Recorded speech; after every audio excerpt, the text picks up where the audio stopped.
People often assumed that beasts lacked intelligence simply because humans were generally smarter. But that couldn't be further from the truth. Beasts had their own brand of cunning, an instinctive savagery tempered by fighting experience and inherited primal wisdom. It made them a force to be reckoned with in their own right. The ambush formation of the verdant stalkers, shadow cats, and lightning serpents wasn't a random gathering. It was a calculated strategy. The beasts had combined their unique strengths with terrifying precision, leveraging their individual advantages to devastating effect. Unfortunately, this wasn't a moment for admiration. Alex had seconds, just one decisive moment, to turn the tide before people under his command started dying. He could only afford a single coordinated move, and that move had to cripple or disable all the enemy beasts, or at the very least, shake them enough that the platoon could clean up the rest. To do that, Alex knew he had no choice but to weaponize the beast's own strengths against them. He began issuing rapid commands to those closest to him.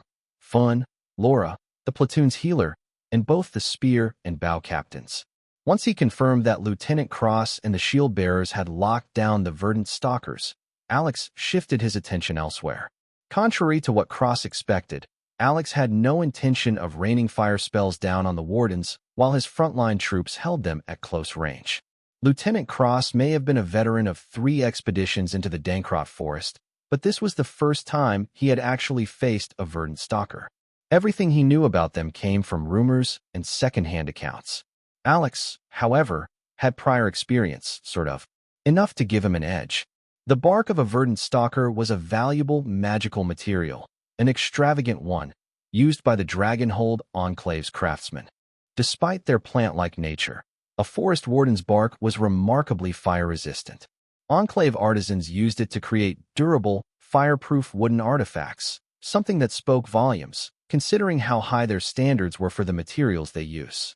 From what Alex could observe, these stalkers were still young. Even the largest of them stood no taller than 3 meters, and their power levels hovered around the intermediate rank range. Technically, with enough force and the right spell composition, Alex could burn them. But to generate the required heat would mean incinerating not only the wardens, but also the shield bearers fighting them, and possibly setting half of the nearby forest ablaze in the process. This was not an option, so he devised another approach. With the shield bearers now fully engaged, the spearmen restructured their ranks into a defensive circle, long spears pointed outward, protecting the formation's vulnerable core from the stealthy threat of the shadow cats. As for the lightning serpents, their containment had been delegated to the archers per Alex's orders. But neither the spearmen nor the archers could reach their targets. The shadow cats were entirely invisible to the human eye, thanks to their fur-absorbing ambient light. Meanwhile, the lightning serpents slithered through the treetops with high agility and speed, evading every arrow with ease. The entire platoon was locked in a frustrating stalemate. Inwardly, doubts began to rise among the soldiers. The spearmen clenched their jaws. The archers gritted their teeth. The shield-bearers, holding the line with everything they had, couldn't help but wonder if they'd been sacrificed. But none broke rank. Not because they understood Alex's plan, but because of their discipline, and the fact that, so far, no one had died. That alone was enough to keep them steady, if only barely. Then, just as frustration reached its peak, Alex moved. The moment Fun and Laura dashed out, claws and sword drawn, Alex began his chant. A magical radiance ignited around him, catching the attention of the lurking beasts. The shadow cats and lightning serpents instantly reacted. They didn't know what spell Alex was casting, but they knew it had to be stopped. Completely unaware they were playing right into his hands. The invisible shadow cats darted toward the spearmen's formation. Leaping from cover, they aimed to vault over the ring of spears and take down the most dangerous target, the mage. Simultaneously, arcs of lightning crackled from the treetops as the serpents fired at him. Adrenaline surged through Alex's veins. Time seemed to slow. He could see it all, the bolts of lightning streaking toward him, and at last, through the haze of the forest warden's interference, his spirit sight finally pierced through the mana shroud concealing the shadow cats. Instead of panic, a smile touched his lips, cold and calculated. A glint of ruthless clarity lit up his eyes. Calm madness. Do or die. He raised a hand skyward and roared. Lightning rod. Instantly, the glowing spell circle around him shifted, becoming a radiant disk of white light. All incoming arcs of electricity bent toward him, pulled in like iron to a magnet. Grade 5 spell, Lightning Rod. A mid-tier defensive spell typically used by elite-ranked lightning mages to absorb magical or natural lightning strikes and channel them safely to the earth through their bodies. Alex force-cast the spell, his bloodline affinity and elemental affinity enhancement talent enabling him to bypass the usual requirements. But he wasn't done. Simply redirecting the electricity to the ground wouldn't stop the pouncing shadowcats. Instead, the very moment the electric surge gathered within him, right as it should have earthed itself through his legs, Alex gave a prior command through Omnirune. The lightning changed direction within his body.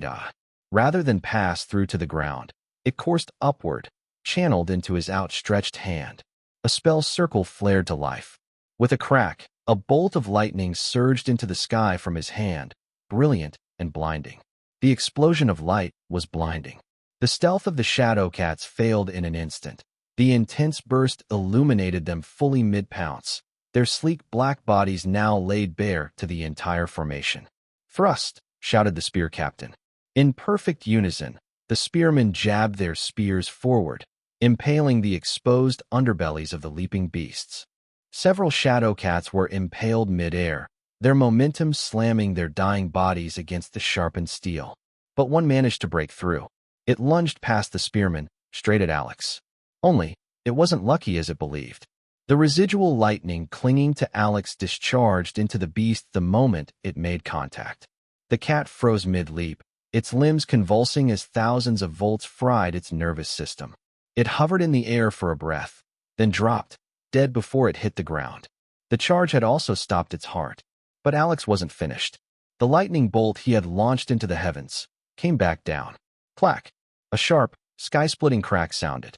The bolt fragmented, splitting into about a dozen arcs as it descended at an angle toward the battlefield. Each shard of lightning found its target with surgical precision, one bolt per verdant stalker. They struck like hammers from the heavens. The blast sent violent jolts through the wardens, cracking the thick bark across their torsos and staggering their hulking forms. Screech! The verdant stalkers screeched in pain as the lightning slammed into them. Their bodies spasmed and twisted. Then came the rage. They entered a berserk state.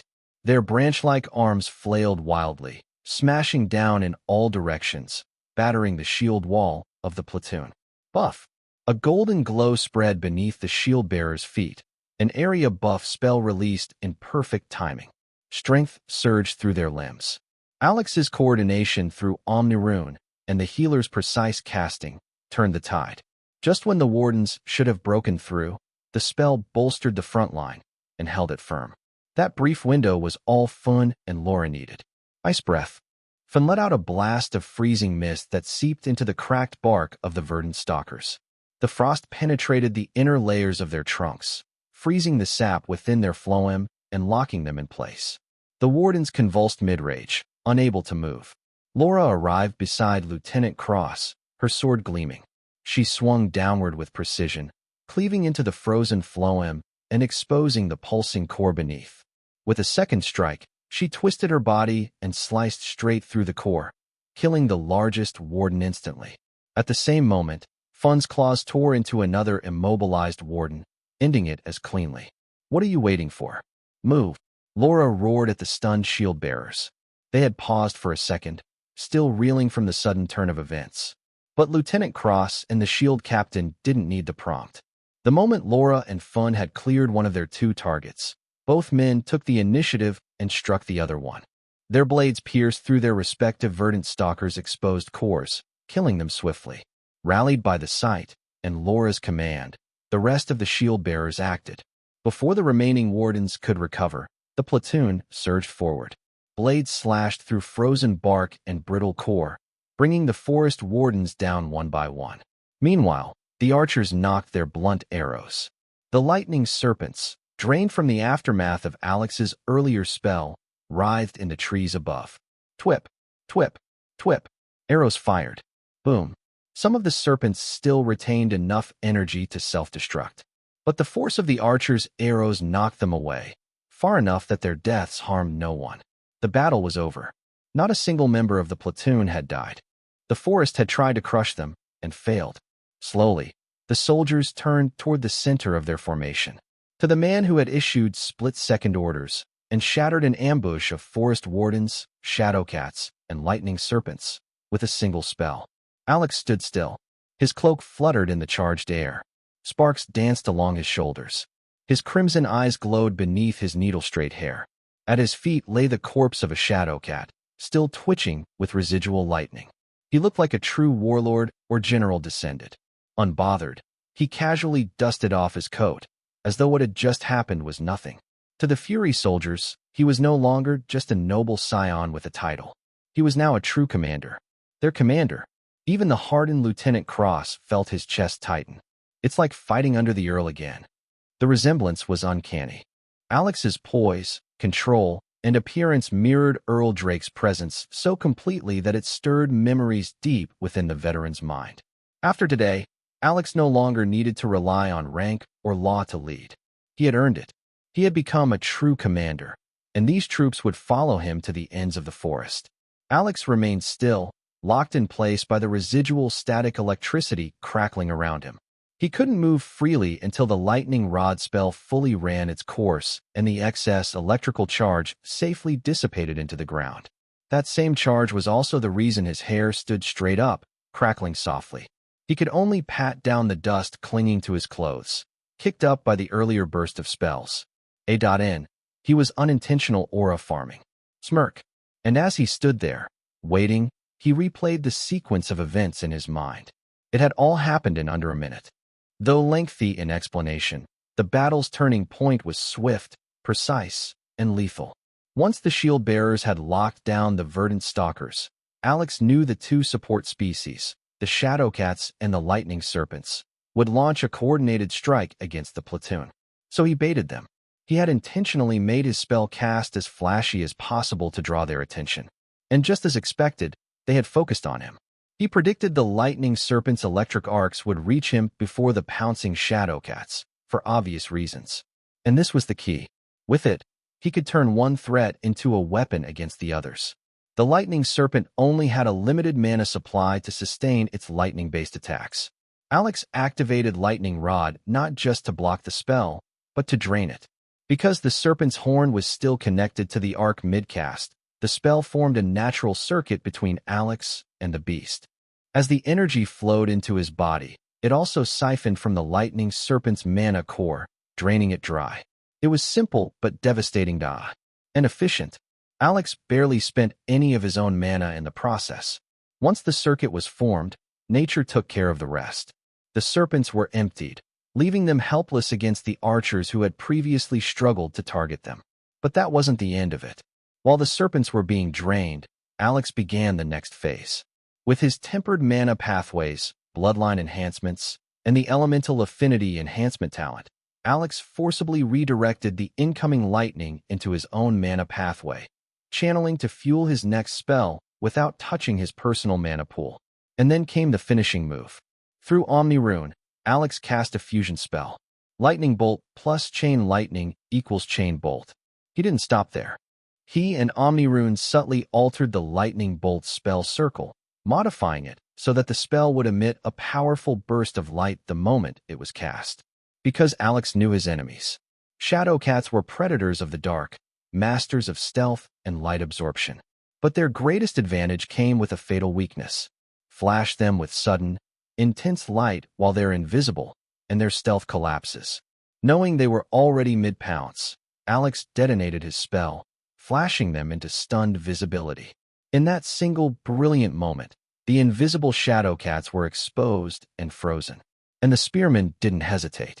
Their weapons struck true, driving through soft underbellies like spears through shadow. The lightning serpents were drained, the stalkers stunned, and the shadow cats neutralized, all in one move. The greatest weakness of the shadow cats was their trade-off. In exchange for their characteristic stealth and agility, they sacrificed physical defense entirely. So when their invisibility failed, the spearmen had little trouble driving their weapons clean through the soft underbellies of the stunned felines. At the same time, Alex's chain bolt spell split midair and rained down with precision, electrifying each verdant stalker. Ironically, the spell was powered by the very lightning serpents the stalkers themselves had brought to the ambush. The rest was history, as they say. It might not have looked like Alex had exerted himself nearly as much as the others, but the truth was undeniable. He was the MVP of this battle. This was the true value of having a mage in a military unit. Force multiplication. Especially a versatile one like Alex. Especially in a small unit like theirs. Only after mentally reviewing the battle did Alex notice the lingering gazes of his platoon. He waved it off with a command. Quit staring. Gather the carcasses and dig out their beast cores. Place the wardens' bodies along the perimeter of the camp. It'll deter other ambushes till morning. He still couldn't move much with the static charge clinging to him, but that didn't stop his mouth from firing off orders. Fum was the first to notice something was off. Whine. The dire wolf returned to Alex's side, shrinking back into his cub form. He gave a soft, worried whine. Don't worry. I'm fine. Just waiting for the spell to finish discharging, Alex replied. Sure enough, less than 30 seconds later, he felt the lightning mana around him dissipate. Just to confirm, he placed a hand on the shadow cat's carcass. No static flow. Satisfied, he gave a faint nod. A runic shimmer of light pulsed beneath his palm, and the beast's corpse vanished into the void. He moved to an intact lightning serpent and did the same. None of the platoon members paid much attention. They were focused on clearing the battlefield and setting up camp. Just then, Udara's voice echoed telepathically through their bond. Master, I have killed the beasts that tried to flee. Well done, Alex replied. One more thing. There are direwolves roughly 200 meters north of your position. But they're not approaching the camp. They've been hesitating for a while. Alex blinked. Is it because of the warden corpses? No. Their alpha seemed reluctant to approach even before you killed the forest wardens. He frowned, brow furrowed. You're sure? I am. That made him pause. Then, a spark of realization flashed in his eyes. Can you capture the alpha safely? Hold on. Alex felt her aura drift further into the forest. She was moving to assess the pack. A moment passed. I can, came her calm reply. Then do it, Alex instructed. Drop it near the camp, quietly. I'll take care of the rest. Understood, Master. Suddenly, the shadows less than 100 meters from the platoon's camp flickered, barely perceptible. A lithe, graceful humanoid silhouette darted across the underbrush, arriving silently at the edge of a small ridge where 6 dire wolves watched the camp from a distance. Before any of the dire wolves could react, the figure leapt into their midst and attacked. Fast, precise, unrelenting. Her movements flowed like water, strike after strike, too quick to track. Within seconds, all 6 dire wolves were unconscious, collapsed in a silent heap. Then the silhouette gripped the largest among them, clearly the alpha, by its front paws and began dragging it away from the rest, moving toward the platoon's camp. A shaft of moonlight pierced through the clouds and the dense canopy above, revealing the figure in full. It was Udara Gudrun-Kale, Alex's Amazon Drow Shadow Guard. Somehow, she had fulfilled his request, dragging the 6-foot-tall, 10-foot-long alpha direwolf, easily half a ton in weight, towards the camp without being spotted. Master, it's done, Udara reported. Thanks.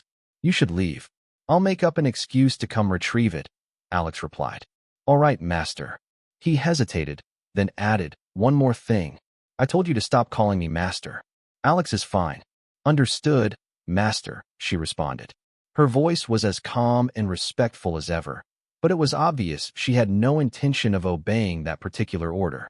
Alex blinked, taken aback by her stubbornness. Then he let out a wry chuckle.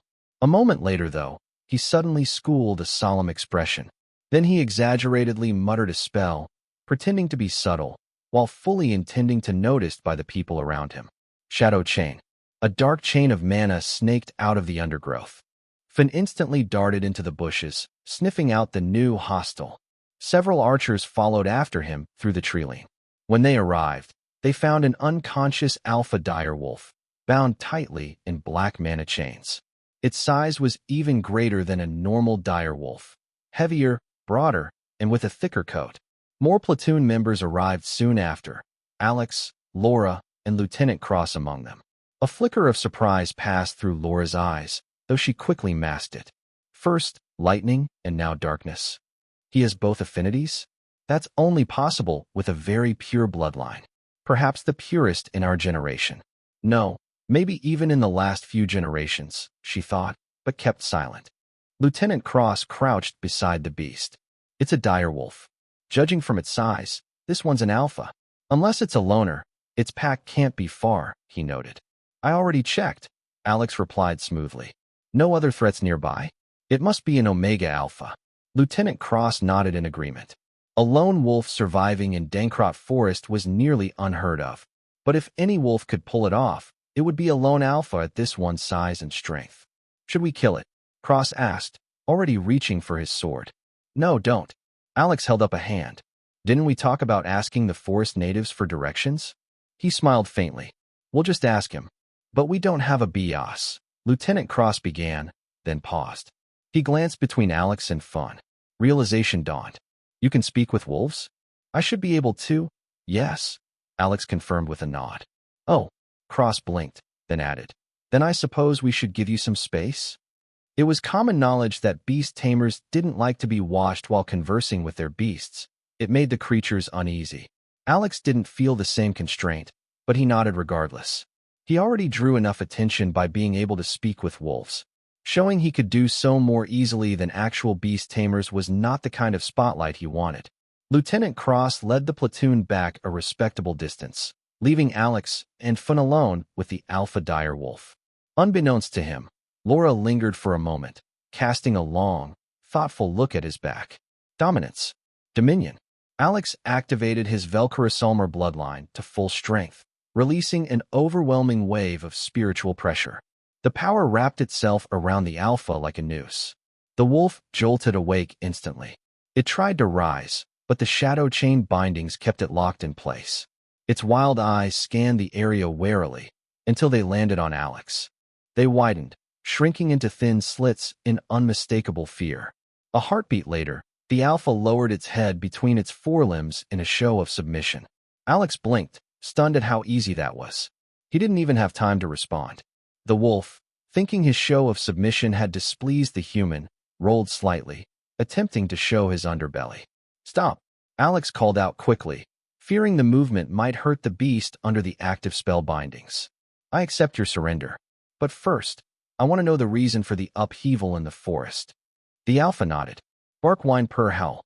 From the camp, the rest of the platoon watched in open confusion as a bizarre back and forth began. Barks, growls, whines from the alpha, followed by Alex's calm questioning. Occasionally, Finn added his own growls and yips. The scene looked completely absurd. A man and two wolves exchanging words in two different languages, yet clearly understanding one another perfectly. After about 15 minutes of intense interrogation, Alex stood and released the spell binding the alpha. Howl. The great wolf stood tall and let out a thunderous howl. The platoon immediately went on high alert. They might not speak wolf, but the meaning of that howl was unmistakable. It was a call to arms. A moment later, 5 other dire wolves emerged from the trees, recovered from Udara's attack, and ready to fight. Their posture was aggressive, their fangs bared. They came to rip apart whatever had dared bind their alpha. Bark. The alpha barked sharply. The others halted, confused. Whine. The pack whined their protests, clearly questioning why their leader had submitted to a human. But then their eyes turned to Alex. Their pupils dilated in unison. A moment later, just like their alpha, they prostrated themselves before Alex. Forelimbs flat to the ground, heads bowed low, but raised high. Complete and unquestionable submission. Stand down, Alex told the platoon. The alpha has volunteered his pack to guide us to the source of the forest's unrest and help eliminate it. He turned to Laura. Once the sun rises, you and 5 other scouts will mount the dire wolves and begin the scouting operation. I want eyes on the target. I understand, Laura replied at once, her tone noticeably more respectful than before. Alex raised an eyebrow at that. But before he could comment, Lieutenant Cross stepped forward. Commander, did the alpha tell you what's causing the upheaval in the forest? He did, Alex said with a nod. His ruby-red eyes gleamed. It's a giant troll.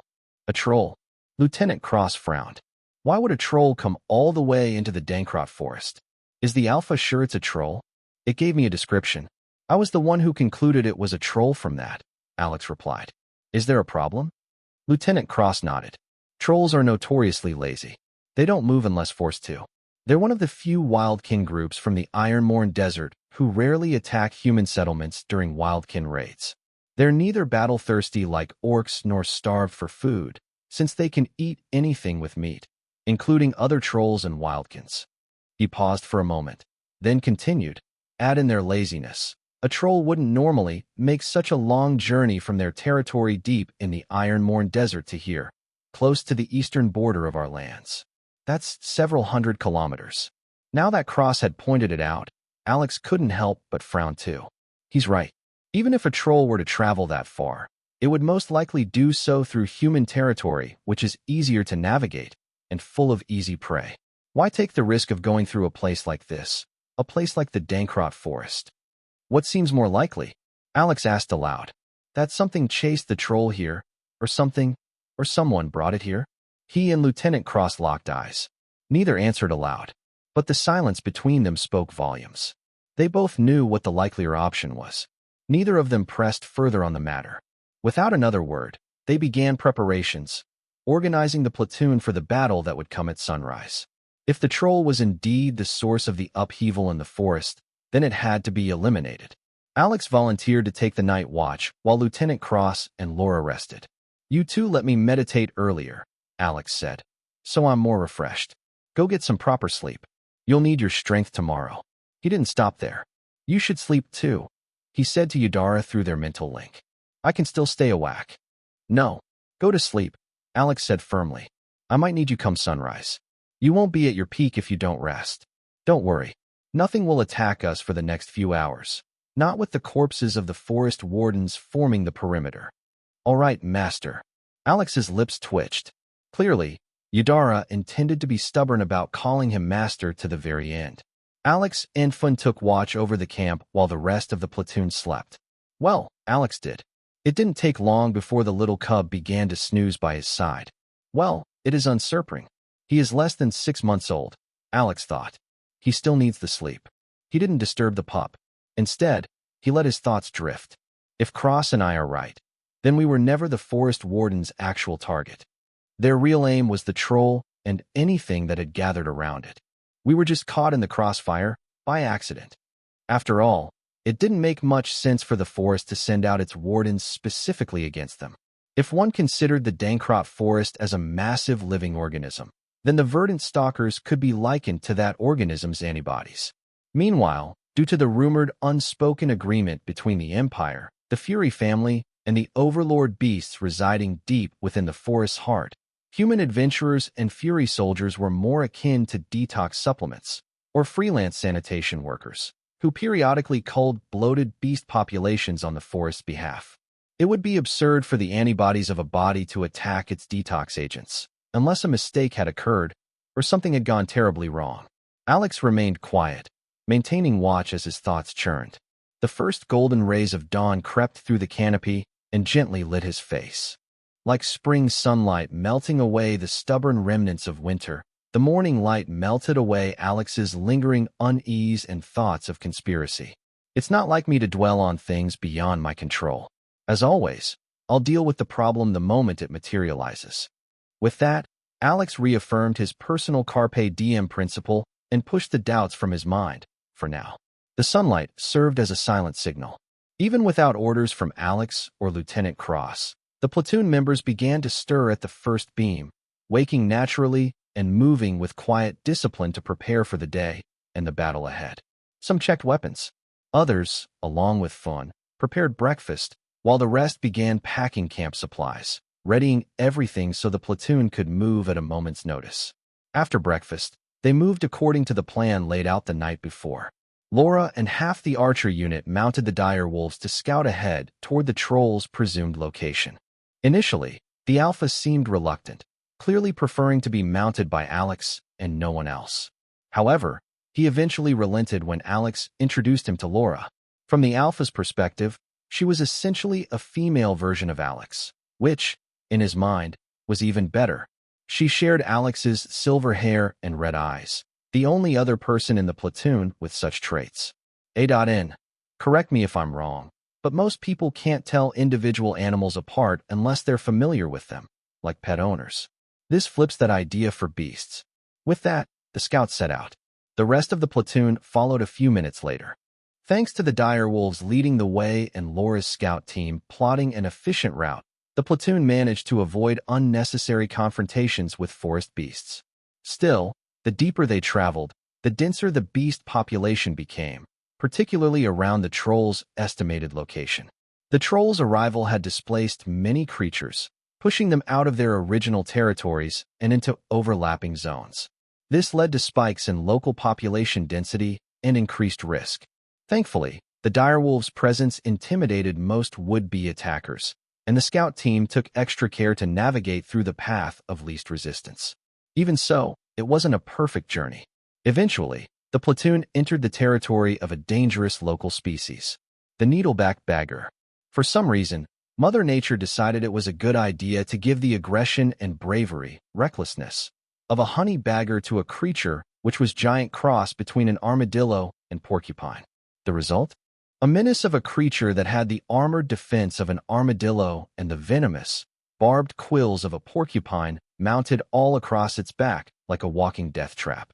To make things worse, this damned beast wasn't even a carnivore. It was a herbivore. Yet, despite that, it picked fights with anything that crossed its path, beast, human, or otherwise. Not because it needed food, just because it wanted to. So when a platoon of 30-plus trained soldiers froze at the sight of a single, 1-meter-tall menace sauntering through the forest like it owned the place, it was entirely justified. Retreat, Alex ordered immediately. The entire platoon turned tail and bolted. Alex didn't care if it looked cowardly. He would rather fight a dragon than this unholy spawn of nature's bad joke. Like its Earth counterpart, this beast had a bad habit of aiming between the legs. Only this one had spikes. And worse, it knew how to use them specifically for attacking between the legs. It was a lose-lose situation. Fight and risk his family jewels, or flee and keep them intact. Alex had made his choice between honor and his still unused family jewels. He chose his family jewels. No regrets. Ironically, that brief interlude served to lighten the mood across the platoon. Soldiers laughed quietly about it, and more than a few took playful jabs at the horrified expression Alex had worn when he called for retreat, so uncharacteristic from the usually calm or cold-faced commander. It made him feel more human to them, more relatable. After all, they would have made the same choice in his shoes. So, by the time they arrived at their destination, the tension had eased, and morale had quietly improved. They arrived at a wide forest glade, an open clearing deep in the periphery of the Dankrot forest, and at the center of it sat a monster. A 4-meter-tall behemoth loomed on a throne made entirely of bones. This was the creature the Alpha had warned them about. It was massive, ugly, and unmistakably a troll. This bloated, hideous, humanoid monstrosity was grotesque, to say the least. It had 3 eyes, massive arms, tree-trunk thighs, and a belly that jiggled with every twitch. It looked more fat than muscle, but appearances were deceiving, because that throne, if it could be called that, was made up entirely of bones. Bones of countless powerful creatures native to this periphery of the Dankrot forest. Just how many beasts did it kill and eat? One soldier muttered in a cold whisper. The sheer volume of bones was enough to form a solid bed for the troll's massive body. "Sir, it's armored," Lieutenant Cross whispered beside Alex, his voice grim. "I can see that," Alex replied with a deepening frown. That detail changed everything. This wasn't just a regular troll. It was a troll warrior, a rare subspecies known for wearing natural bone armor, forged by crushing and fusing the remains of its victims. That meant more strength, more resilience, and more danger. Alex turned back to his platoon, his voice sharp and clear. "All right, enough gawking. Move according to the plan. We need to turn this place in our favor before the fight begins. Get moving." The bone-armored troll lay sprawled atop a throne-like mound of skulls and shattered bones, trophies of its fallen prey, quietly digesting its most recent meal. Its third eye blinked lazily, until the wind carried a new scent. Fresh meat. It rumbled, speaking, shockingly, in the common tongue of the Arun continent. It rose, thick fatty muscles bunching under its bone-plated hide as it sniffed the air again, nostrils flaring. Fresh meat. Fresh meat, it repeated with a guttural chuckle.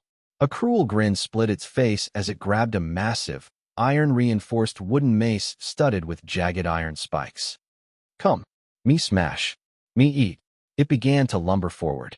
From within the tree line, Lieutenant Cross led the shield-bearers out into the clearing. His eyes narrowed as he observed the 4-meter monstrosity rising from its throne of bones. Unlike ordinary trolls, this one possessed grotesque bone growths that formed a natural exoskeletal protection around vital parts of its body. It was wearing its own body as armor. The bones around its skull formed a helmet-like crown that protected most of its head, leaving only the face and ears exposed.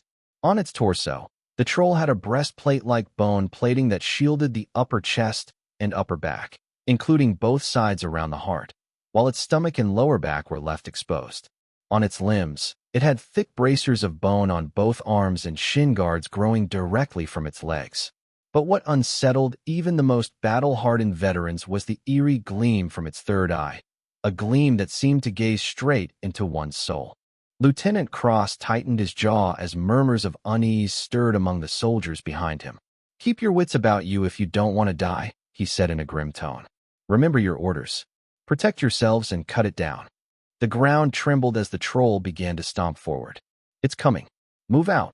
Without hesitation, Lieutenant Cross surged ahead to meet the beast, internal energy flaring from his core. Aura coating. A yellowish-brown energy wrapped around his frame like a second skin, forming a visible aura that coated both his body and his weapons. The massive troll bellowed and brought its iron-studded club crashing down toward him. Lieutenant Cross halted abruptly, digging his feet into the earth that, oh, boom. The ground cracked beneath him as the mace struck his shield, sending a shockwave rippling outwards, but he held. Dust and debris flew. When it cleared, he was still standing. "Cover him." Now he barked. The shield-bearers charged in, surrounding the troll and locking it into their formation. They swarmed close, staying just beneath its reach, denying it the space needed to swing its mace freely. When it tried a downward smash, swords stabbed in from the flanks, forcing it to recoil. The tactic worked. The troll was a brute, strong, but lacking technique or finesse. It flailed against their tight formation like a drowning beast, each attack repelled by overlapping shields, swords, and precise footwork. Wounds began to appear across its gray-green flesh. Deep cuts and shallow gashes all combined to create a relentless letting of blood from the troll's body. But then, the wounds closed, healed, almost nigh instantly, as though they had never existed. TSK. Lieutenant Cross clicked his tongue. This is why trolls are such damn nuisances. Bone-armored ones are worse. Higher healing and better defenses. He looked around at the members of his unit. "We can't drag this fight out." Whistle. Just as Lieutenant Cross had anticipated, the sharp signal whistle pierced the battlefield. "It's about time." Phase 2, he roared. He focused his internal energy, reinforcing his body, then launched himself forward to face the troll again. The troll, desperate and enraged, attempted a downward smash. Cross angled his shield just right, parrying and redirecting the force. Without hesitation, he spun on his toes and slammed the edge of his shield into the beast's knees. The troll crashed into a kneeling position, wobbling but vulnerable. Right then, the two other shield captains rushed in from both flanks.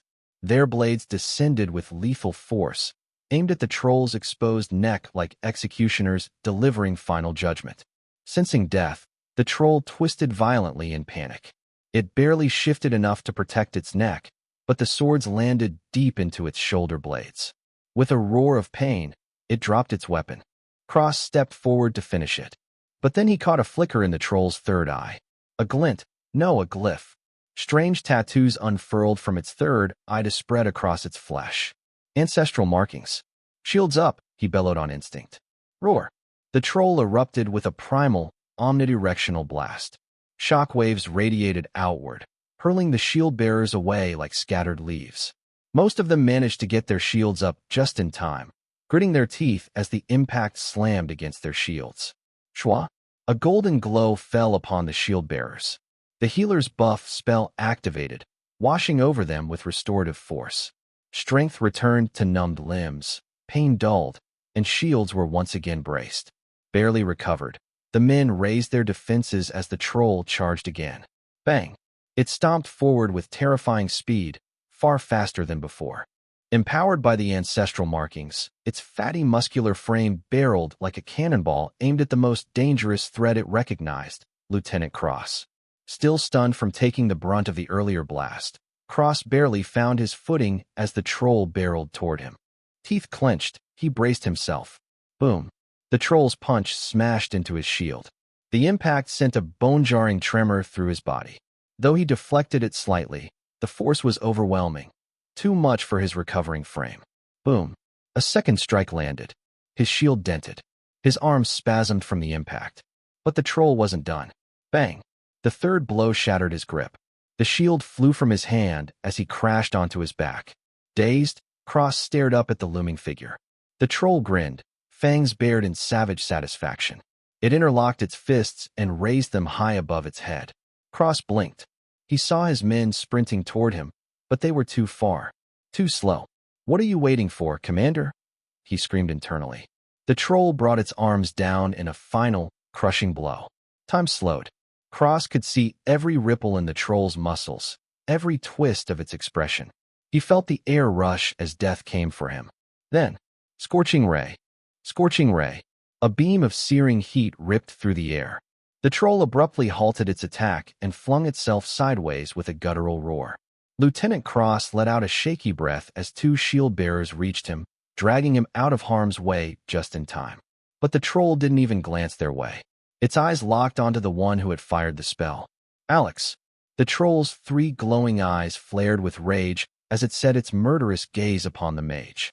Alex smiled faintly. Good. Just as planned. The troll now saw him as the biggest threat on the field and immediately abandoned its previous target. Neither the lieutenant nor the shield bearers mattered anymore. Grade 4 spells were notoriously mana-hungry for an intermediate mage to cast, and Scorching Ray was one of the worst of the bunch in that regard. Under normal circumstances, Alex wouldn't have used it. It simply wasn't efficient. But this time, he'd made an exception. It was the only fire-based spell in his arsenal, fast and lethal enough to interrupt the troll's killing blow. If he'd used Firebolt, the Wildkin might have taken the hit and powered through to smash the lieutenant regardless. Now he had its attention. Body-strengthening magic. Dragon Commute. Burst. Without waiting for a response, Alex turned on his heels and dashed away, the troll bellowing behind him. Had it been smarter, it might have noticed Alex was deliberately controlling his pace, just fast enough to lead it, just slow enough to keep it enraged. Whenever the troll drew too near, Alex unleashed bursts of mana from his feet, propelling himself forward in a short dash. When the gap grew too wide, he'd ease up, taunting the monster to keep it focused on him. When all 3 of the troll's eyes turned a wrathful bloodshot red, an unmistakable sign that it had fully given in to its rage, Alex's face eased into a smile. He swerved, circling the beast around toward a particular section of the battlefield, just south of the troll's makeshift throne of bones. Phase 3. Alex called out. Featherflight. His body instantly lightened, and he moved with the grace of an Eastern martial artist or cultivator using Qigong. Each step barely disturbed the blades of grass beneath him. The troll barreled after him, but the moment it stepped onto that patch of land, its enormous foot plunged through the grassy surface. Grah! A sharp cry rang out. Hidden spikes beneath the grass drove through its leg. Furious, the troll yanked itself free, its wounds steaming as they rapidly closed. It raised its gaze again, only to see the human standing ahead with an expression that could only be called mockery. Roar. Another reckless charge. Continuously, it was met with a gauntlet of traps, slippery oil, shallow spike-lined pits, and even massive swinging tree trunks that smashed into its sides. The traps were triggered by Alex, and all sprung in sequence. If one paid close attention, they would notice something subtle. The troll was slowing down. And more importantly, so was its regeneration. Despite its monstrous healing factor, there was one fatal flaw to this trait. It required vast amounts of energy to sustain. And now, After healing through countless wounds inflicted by the platoon's ambush and Alex's trap-filled pursuit, the troll's internal energy reserves were dangerously low. Its regeneration faltered. Even the ancestral runes glowing on its body began to flicker and dim. The boost granted by those markings had to come from somewhere, and now, that somewhere was nearly depleted. Alex watched it all carefully, every step, every reaction, every flicker of its glowing patterns. His eyes narrowed. Phase 4, he shouted. Whistle. A sharp signal pierced the air, short and shrill. Alex's gaze snapped westward from the savagery of the troll's makeshift throne. That sound was the cue. Everything was in place. The troll, already suffering the backlash from overexerting its ancestral markings and healing factor, was starting to stumble. Each breath it took was ragged, its hulking frame struggling to keep pace. But still, it followed Alex with blind, primal hunger, drawn by the surging energy Alex deliberately radiated. It wasn't thinking anymore. It was instinctively chasing a meal. As long as it could consume Alex, it believed its energy reserve would recover significantly. Unbeknownst to the beast, Alex had led it into another trap. This time, an ambush. They breached the tree line, and the moment the troll entered the designated choke point, the forest came alive. Now, from the flanks, the platoon spearmen surged forward with precision. Their long metal spears drove into the troll's thighs, piercing its hamstrings. Arf! The troll howled in pain, stumbling forward. It clawed at its own legs, trying to rip the spears out of its fatty muscle tissue, but the next wave came before it could. Swoosh! A rain of flaming arrows rained down from the Fury archers, all aimed at its face. The troll threw up an arm to protect its eyes, batting at the barrage with its other hand. It worked, partially. The flames scorched its dominant arm, badly burning and blistering it. Worse, the flaming wounds had cauterized on contact, making its natural healing slow and somewhat ineffective. It snarled, lowering its guard for just a second. Fireball! A perfectly timed spell from the rear ranks struck the beast square in the face. Boom! The explosion engulfed its upper head. Its screech tore through the forest, a mix of agony and rage. Ah! It thrashed in place, stumbling in circles as its vision was burned out. But Alex and his unit didn't let up. Lieutenant Cross charged, shield up. He rammed into the troll's legs with his full weight, halting its movements. At the same moment, Laura appeared at its right, sword flashing, while Fun leapt in from the left, claws glowing with icy mana. Schlick! Their blades slashed behind the troll's knees in perfect sync. The frost from Fun's claws spread rapidly over the wounds, freezing the torn muscle and preventing any healing response. Thud! The beast dropped to its knees with a crash that trembled the earth. Lieutenant Cross rolled away. Alex arrived a moment later. His beta bracer's wrist blade flicked out with a shing, glowing faintly with mana. He stepped up to the kneeling troll, raised his left arm, jumped and rammed the blade up into the troll's jaw, piercing through flesh and bone until it lodged inside the skull. Even now, despite being brought low, Alex had to look overhead to gaze into the troll's eyes. There was shock in its dying eyes. Confusion. Reluctance. Alex simply snorted. Humph. He channeled a surge of mana through his wrist blade. Pure, explosive force. Dragon Qmite, blast. Boom. The troll's head detonated. Blood, brain matter, and shattered skull fragments exploded in a gory arc, spraying upward in a fan. Much of it splashed back down onto Alex, painting his upper body in red. He stood there, unfazed, as gore dripped from his hair and shoulders, making for a brutal, savage sight. The bigger they are, he muttered, lifting one foot. With a forceful thrust kick, he slammed his boot into the headless troll corpse's chest. Boom. The heavy body fell back and crashed to the ground, motionless. Silence fell. The surrounding soldiers stared at the youth standing over the fallen elite-rank troll. Even the dire wolves, scattered among the tree line, guarding the perimeter, paused, gazes locked on Alex. He stood tall, cloaked in blood, his cold eyes fixed forward. The harder they fall. After holding a cool pose over the slain troll for a few moments, Alex finally waved his hand.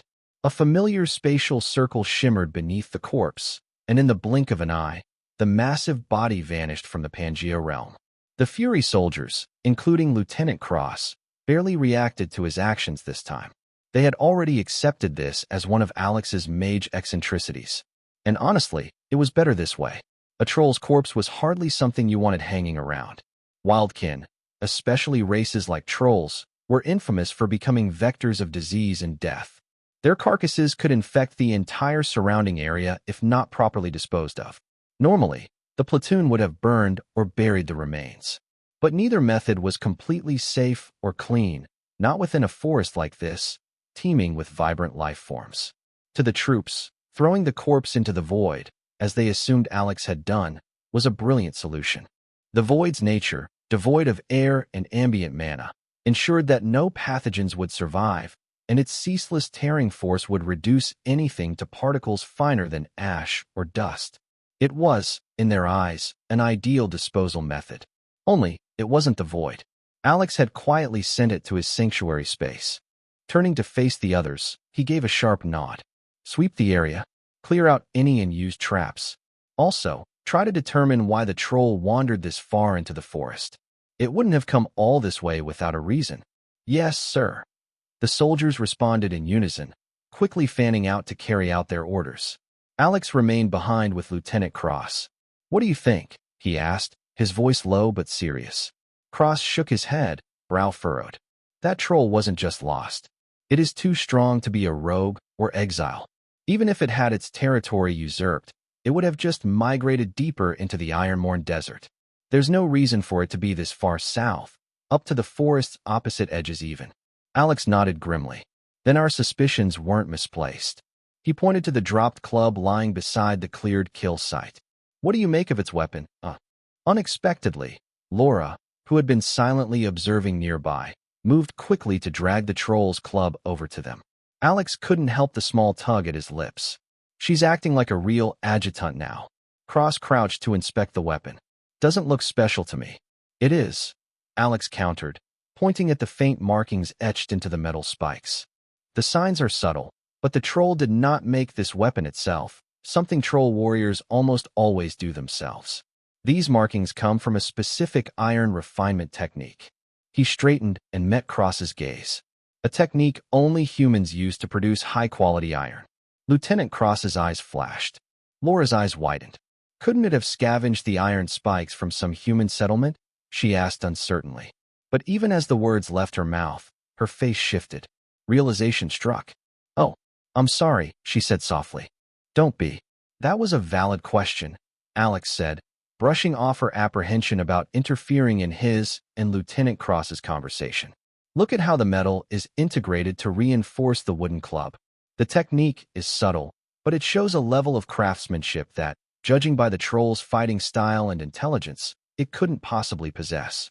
And more importantly, it's a method typically used by humans, not wildkins, and certainly not trolls. He lifted the weapon slightly off the ground for emphasis. All signs point to a human craftsman. Then Alex turned to his two top subordinates, his tone sharpening. So, why would a human make a club for a 4-meter-tall individual? How many humans do you know that grow to that height? And of those, how many favor a weapon as crude and uncultured as this? The implied answer made both Laura and Cross frown. Until now, the notion that something was off had only been suspicion, a whisper beneath the surface. This weapon, however, was their first unsettling but tangible proof. Clap. Don't worry too much about it, Alex said with a shrug, clapping his hands together. Whatever's going on, I'm sure those above us will prop the sky up if it falls. No need to trouble ourselves with such things. Both officers stared at him, blinking. You do realize you're one of the people expected to prop up the sky, right? They thought in near unison. Judging by his relaxed expression, their young commander clearly did not think so. Cross shook his head and stepped forward. You should clean up before the blood dries, Commander. I'll have someone fetch water. Oh, Alex looked down, finally realizing the state of his clothes. The conversation had driven the thought from his mind. No need. Clean. He activated the basic Grade 0 utility spell. Blood, bits of flesh, and bone fragments lifted off his uniform and drifted to the ground like dust. Ah, such a convenient spell, Alex mused. It's almost too good to be a Grade 0. The spell was available to every mage, even acolytes. Its only requirement was mana. The deeper or more stubborn the stain, the more energy it consumed. Simple and efficient. Even better, it wasn't a one-time mana cost spell, but rather a continuous drain, meaning even someone with low reserves could use it as long as they still had mana to give the spell circle. Once depleted, they could simply wait and recover before casting again. Interestingly, the clean spell was more than just a hygienic trick. It served as a foundational spell, much like how Mana Ball and Mana Bullet were stepping stones to more advanced elemental spells like Fireball and Firebolt respectively. In this case, clean formed the base for various extraction spells used by crafting-type mages, especially alchemists. It makes sense, Alex muttered unconsciously, eyes narrowing as thoughts clicked together. Many high-grade spells are just expansions of simpler ones.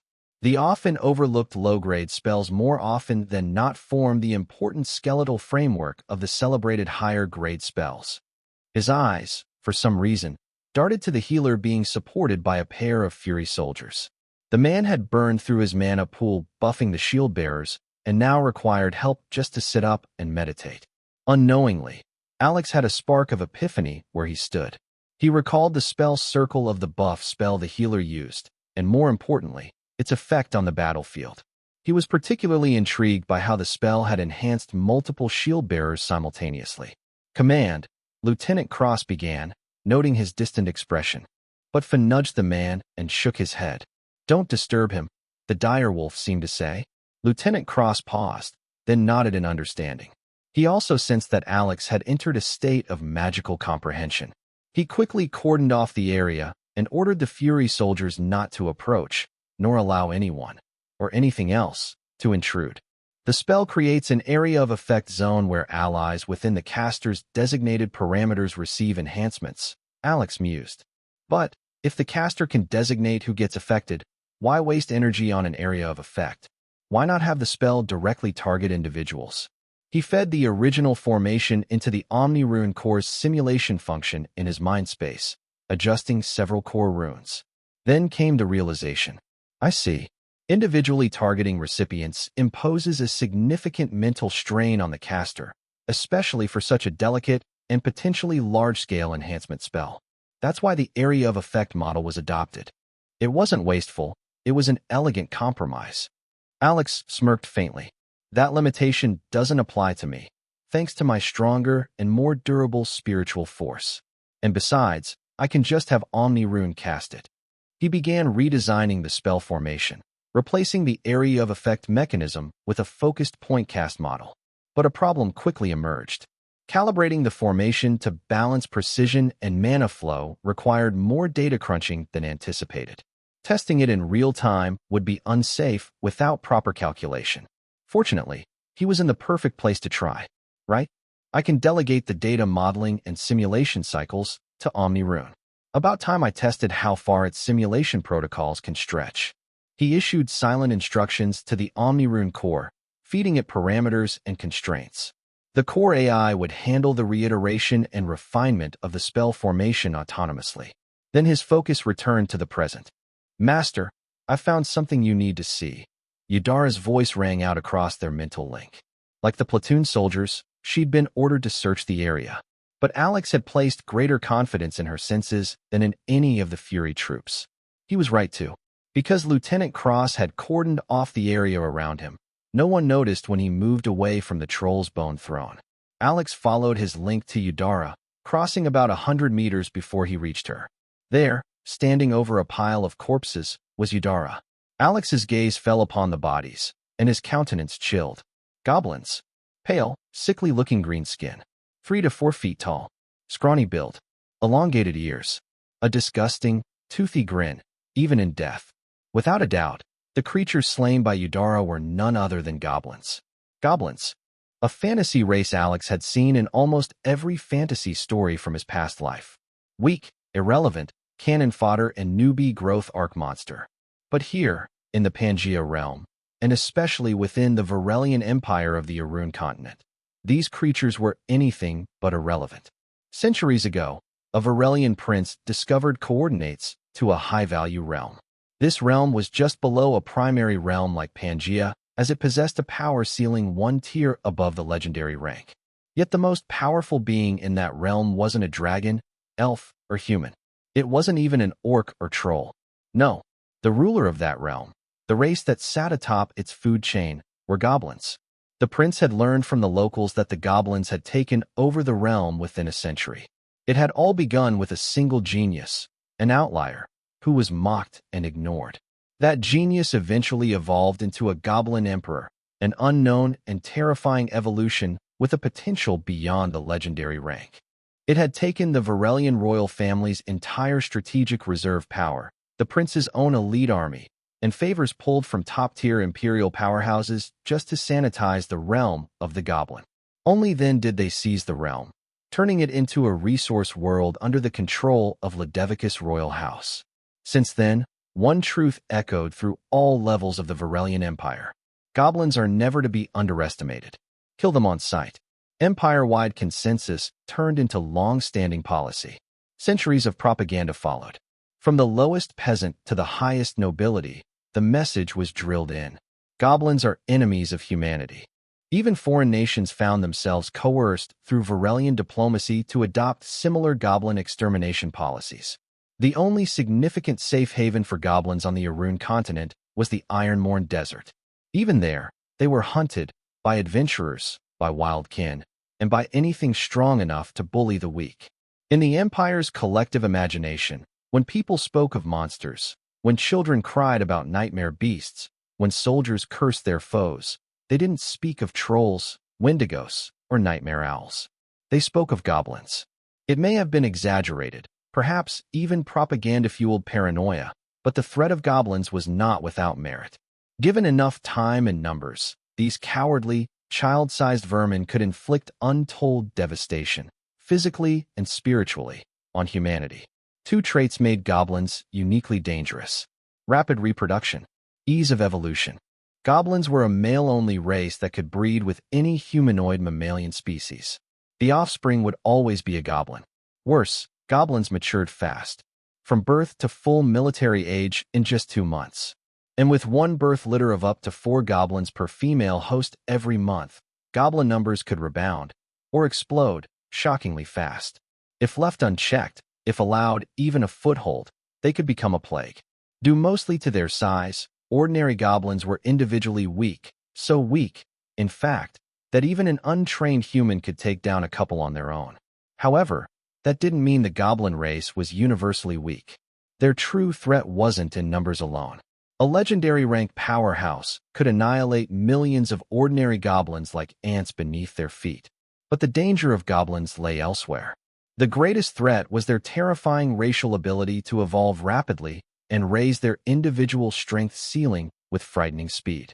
From a barely Class 0 goblin to a Class 2 hobgoblin, then further depending on the goblin's life experience, evolving into a Class 4 goblin warrior, archer, or priest. Their growth was disturbingly exponential. Evolution determined their potential ceiling. An unevolved goblin remained forever at Class 0, but once they evolved into goblin warriors or priests, their new form could potentially reach Class 4. Of course, not all of them did, but some absolutely would. A goblin warrior, archer, or priest with power rivaling a veteran-ranked warrior could emerge in just 5 years. By contrast, it took a human at least 30 years, from birth to maturity, to reach that same level, if they ever reached it at all. It was from this harsh truth that the Varelian Empire's Ludovicus royal family justified their continent-wide push for the passive suppression and extermination of the goblin race. Let's not forget, humanity itself reached the top of the totem pole by relying on its ability to procreate fast, relative to other races like elves and dragons. Alex frowned as the information resurfaced in his mind. It was one thing to spot an armored troll this deep into Dankrot Forest, from the northern corridor closest to Ironmourn Desert. It was another thing entirely to find goblins in the same area, this close to Fury Lands. The Dankrot Forest was known to harbor a number of humanoid mammalian creatures. Plus, this area wasn't too far from Fury Lands. The goblins in sufficient numbers might begin targeting human settlements, or worse, human females. The presence of goblins here didn't bode well, especially considering the suspicious circumstances of the troll's presence. Alex's mood sank like a stone. The joy and anticipation he'd felt from advancing his Rune-Tech platform was crushed under the weight of this potential threat. "Where did you find them?" he asked flatly. "They were approaching the troll's bone mound," Eudora replied. She pointed to a nearby trail where goblin corpses were scattered. "See this path? It's well-trodden. They've been coming back and forth for a while now. There are also signs of dried blood. Something's been dragged." Alex's expression darkened. "Goblins often offer tribute to strong wildkin in exchange for protection," he muttered. "Depending on the rate of tribute and the wildkin's temperament, they might be allowed to scavenge safely. The armored troll, it might have been their guardian. With how much a troll hunts and eats, it wouldn't be strange for goblins to scavenge scraps from its kills." He turned, following the direction of the trail. "There should be a goblin nest or settlement nearby. What do you want to do, Master? Shall I track it down?" Eudora asked, her voice low and eager. Alex considered it. "No. Since it's only goblins, I have a better way of finding them. Stay hidden for now. As you command." Eudora faded into the shadows. Alex brought 2 fingers to his lips and let out a sharp whistle. Moments later, Lieutenant Cross, Laura, and a handful of subunit captains arrived behind him. Even though Eudora was hidden just a few feet away, the peak intermediate lieutenant couldn't sense her presence at all. If not for the current grave situation, Alex might have marveled at the terrifying stealth abilities of a peak intermediate shadow dancer. But now was not the time. "Goblin." Lieutenant Cross's eyes widened. Alex stood up from examining the goblin corpses and the faint trail they had left behind. He met the lieutenant's gaze and gave a short nod. "Lieutenant, reach out to Fury High Command. Inform them we've neutralized the primary cause of the forest's upheaval, the armored troll. From here on, we'll push deeper into the forest to clear any goblin presence. We continue on our assigned path until we reach the northern exit." "Understood, Commander." The lieutenant gave a crisp nod. He stepped away immediately, heading towards the secured rear to use the Fury Army's special long-range communication method. The gathered subunit captains exchanged glances, their unease barely veiled. "Why are we only advancing along our assigned route? Why not request reinforcements to sweep the whole forest?" one of the shield captains asked under his breath. "Didn't you see how stretched the army was before we even left?" the second shield captain replied, frowning. "Even if the commander calls for backup, High Command might not be able to spare any proper unit strong enough to matter." "I don't think it's just that," the bow captain interjected. "Think about it. The inner regions of the Dankrot forest are extremely dangerous. We're already dancing on a knife's edge, just skirting the periphery. If even we have to be this cautious here in the outer periphery, how would goblins, a weak low-tier species, survive there in the inner region at all?" "What if they evolve?" the first shield captain said grimly. "That's likely why the commander wants them rooted out now," the spear captain said in a low voice. "For goblins to live beyond this point, they'd need to evolve into Class 4 potential variants. It's only been a month since the upheaval started. That's barely enough time for such a transformation, right?" The bow captain didn't look convinced. He shook his head. "You're forgetting this is the Dankrot forest. Class 4 might not even mean much in the inner depths. Even a legend would tread carefully in there. Still, you might be right about the commander's intent. We will see soon enough if High Command agrees." Not far from them, Alex remained unaware of the quiet exchange. He had already returned his focus to the goblin corpses. He considered whether to transfer the bodies into sanctuary for the Nest Queen and her hive to devour. But after a moment of deliberation, he decided against it. The viral compiler, basis of the Nest Queen's existence, already had an alarmingly high mutation factor. Alex knew better than to push that envelope further. He wasn't foolish enough to introduce an additional mutagen component whose effects he couldn't control. He was already playing with fire, nurturing, and training the Nest Queen in the first place. Adding something as volatile as goblin mutability? That would be asking for trouble. The other beasts, and the troll, he had sent her provided tangible, useful traits. For example, regeneration and the ancestral markings from the troll. But goblins? Aside from their reckless adaptability and absurd reproductive rate, there was nothing of value. And even those advantages came at a steep cost. High mutation, by its very nature, was unpredictable. The high reproduction rate was tempting. That trait alone could dramatically accelerate the Nest Queen's drone output. Still, The risk of her absorbing even more unstable mutation factors outweighed the potential gain. Alex decided it wasn't worth it. Instead of sending the goblin corpses to Sanctuary, he opted to destroy them outright. Grade 2 spell, Cinder Touch. A red hue lit up his hand as he moved from corpse to corpse, each one igniting the moment he made contact. In seconds, they were nothing but ash. It would have been a cool and incredibly useful spell if it weren't so hard to use on live targets. Its best use was on inanimate objects or already dead organic material. Trying it on a living, energy-wielding enemy? A waste of mana. They could simply resist or defend against it with their own energy. Still, for this cleanup, it was perfect.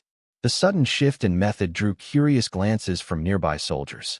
Until now, Alex had been spatially transferring enemy corpses to the void. If you had an easier spell this whole time, why bother void transferring? Showing off, Commander? Or do you just hate goblins so much you don't even want to waste the energy sending them to the void? They wondered silently. Just then, Lieutenant Cross returned from contacting Fury Military High Command. Commander, he reported, High Command has granted you full discretionary authority. You are permitted to proceed however you see fit, even to retreat. That goes without saying. Alex nearly rolled his eyes. Did they think I needed their permission to act on the obvious? Is someone trying to exert some non-existent power over me? He couldn't be bothered to think much on the matter. Understood, he replied curtly. He turned to the direwolves. Can you track the scent? Fun, the alpha direwolf, along with the other 5 direwolves from its pack, sniffed the goblin remains and followed the trail. Bark. All 7 confirmed. They had the scent. All right then. Same as before, Alex said. Bow Captain, I need 5 from your unit to join Laura to form an advance squad. Yes, sir, the Bow Captain acknowledged. Alex turned to Laura. Find me their settlement, he ordered grimly. We will take it out before they spread. Laura nodded sharply. Without another word, she disappeared into the trees alongside her archer team. The alpha direwolf and his pack carried Laura and the other wolf-riding archer scouts roughly 2 kilometers north of the Troll's Mound Throne, following the goblin's trail. The direwolves grew restless, their growls low and ears twitching, a sure sign the scent was intensifying. Laura raised her hand. The group came to a halt. They slipped into cover without a sound. Direwolves were apex ambushers. Hiding their massive forms in the undergrowth was a basic instinct. For trained archer scouts like Laura's squad, it was even easier. Moments later, they heard soft footsteps rustling leaves. A group of around 30 goblins emerged, walking in a loose column barely 30 meters from the Fury scouts. Every one of them held a weapon. Laura's frown deepened. Some bore crude clubs and sharpened stone blades, as expected. But most were wielding iron short swords, rust-bitten axes, and even a few metal-tipped spears, gear far too sophisticated for a newly risen goblin nest. There'd been no reports of raids on the nearby human settlements bordering Dankrot Forest, especially not within Fury territory. So where had they acquired these? Her eyes narrowed further when she spotted the lead goblin. A hobgoblin. It stood taller than the rest, nearly 6 feet, and had a more muscular, defined frame. A hobgoblin already? Then they might have also produced a blacksmith. If they have found an iron vein, even a low-quality one, things could escalate quickly, she thought grimly. Captain, what are your orders? One of the scouts whispered. Laura didn't hesitate. We can't risk letting them regroup or report back. Kill them all. The scouts silently raised their bows and notched their arrows. The goblins were packed tight, perfect targets.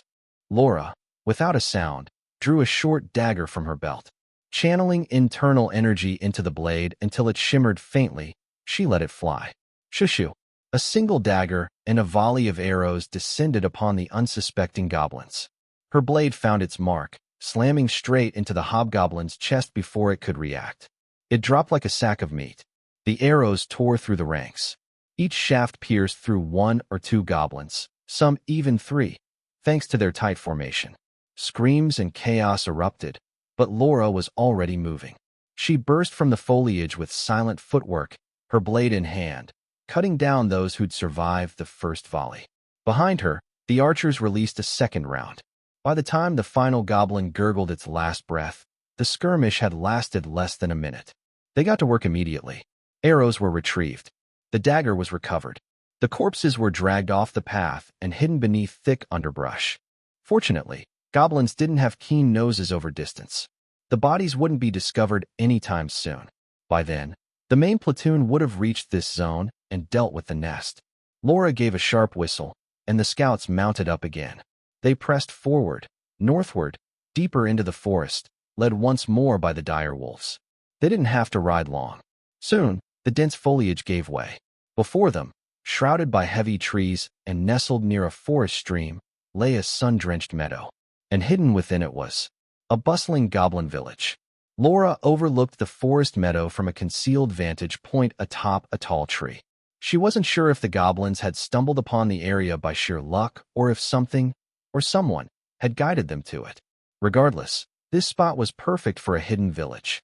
The meadow was a naturally formed clearing, likely due to a domino collapse of trees over time.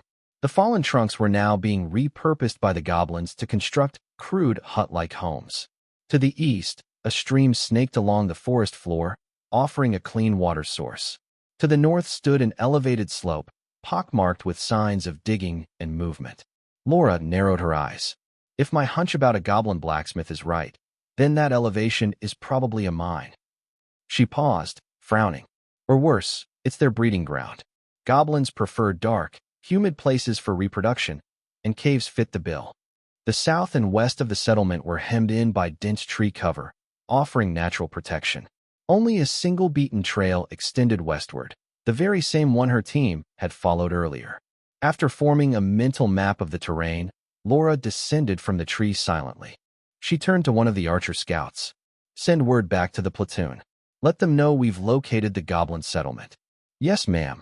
The scout mounted a dire wolf and sped off to deliver the message. Laura then addressed the rest of the scouting party.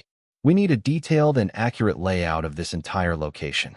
Goblin count, number and position of evolved types, burrows, cave access, possible escape paths, everything. Understood, the scouts replied in low voices. Move out. The advance team dispersed into the forest shadows, flanking and encircling the goblin village. Each member moved with stealth and caution, gathering vital intelligence before the main force arrived. Laura herself slipped into the goblin camp using her limited rogue-class stealth abilities. She avoided detection and entered the cave. Just as she suspected, there was a modest mining operation underway. Several goblins chipped away at exposed mineral veins along the cavern's walls using crude picks and tools.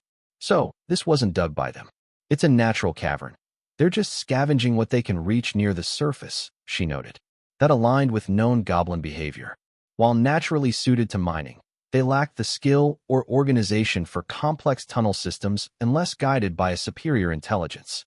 She quickly confirmed that the mine only had one entry and exit, an exploitable tactical weakness. A couple of hours passed. The scouts reconvened at a safe meeting point beyond the village's perimeter to consolidate their findings. Soon after, the rumble of movement signaled the arrival of the main platoon. Alex dismounted from Fawn's back near Laura. What did you find? He asked directly. Laura replied clearly. Roughly 400 goblins. They're moving in and out of the village freely. Both Alex and Lieutenant Cross stiffened, their expressions turning grim. That number wasn't just inconvenient, it was a threat. Of those, about 50 are hobgoblins, Laura continued. Most likely first-generation evolutions. They're clearly in charge. The goblins showed disturbingly improved coordination when directed by them. It's nothing like the usual chaos of a goblin horde. Laura crouched and used a stick to draw a rough sketch of the goblin village on the forest floor. The village backs onto a stream. That prevents any direct assault from the rear. They've built two concealed escape routes, one heading northwest, the other south. Both are designed to be used when the village is attacked from the western entrance. There's also a fortified cave to the north. It looks like a fallback point, an evacuation center where their young and old can hunker down while their fighters hold off the threat. Lieutenant Cross folded his arms as he considered the map. What about their female breeding mules? Did you locate them? Laura shook her head. No, there was no obvious sign of them in the village. Either they're being kept inside the hobgoblin's personal quarters, or they've been hidden deep in the cave mine. Alex nodded slowly. And the hobgoblins, have they begun to specialize? Who's leading them? Laura responded immediately. Most of them are on the warrior track. The weapons scattered throughout the village suggest they're geared for melee combat. Only a few show signs of favoring ranged fighting, maybe 3 or 4 with archer tendencies. Their leader, though, is different. It is a hobgoblin displaying early signs of becoming a lesser priest. It's smarter than the rest, acts as the village head, and also serves as the village blacksmith. Understood. Good work, Alex said, offering his adjutant a nod of approval. He crouched beside the sketch and studied the drawn map in silence, digesting the information. Then, picking up a charcoal shard, he began marking alterations and suggestions directly onto Laura's sketch. Moments later, he summoned the squad leaders and began coordinating the raid strategy. The subunit leaders offered feedback, and within minutes, a workable plan was hashed out. Orders soon flowed down the chain of command. The troops got to work preparing for the night raid. They waited patiently until well after sundown. By then, all the goblin hunting parties had returned, their hands brimming with raw meat and forest produce. A couple of hobgoblin-led groups even dragged back capture female humanoid beasts. Their intent was unmistakable.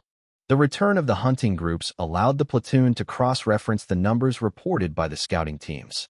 As suspected, more than half the village's population consisted of old goblins and children. These were the ones seen tending fires, gutting game, and distributing meals after the hunting parties returned. For a brief moment, Alex felt a prickling unease. To have reached this level of organization in such a short time, he thought. It was troubling, but he shook the thought off almost instantly. It won't matter for much longer. Once we raise this place and take out their hobgoblin elites, whatever they're building here ends tonight. The enemy forces numbered over 200 active, military-age goblins, including around 50 hobgoblins. Added to that were more than 200 elderly and juvenile goblins, limited in skill, but still capable of basic resistance if cornered. Against them stood Alex's platoon of 47, counting Fuan and the 6 dire wolves. The difference in numbers was vast, but there was no hesitation. Not from Alex, and not from his platoon. They were confident they would win, and the goblins would burn.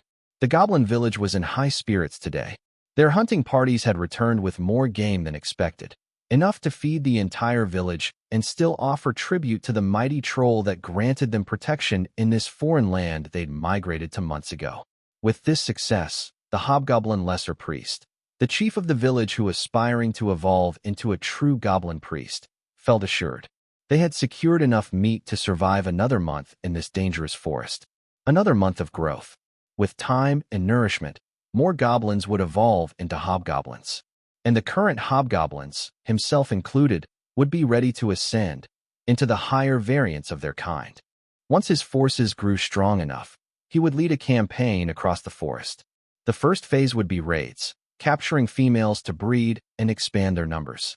Then conquest, then dominion, and one day, he would become a goblin emperor.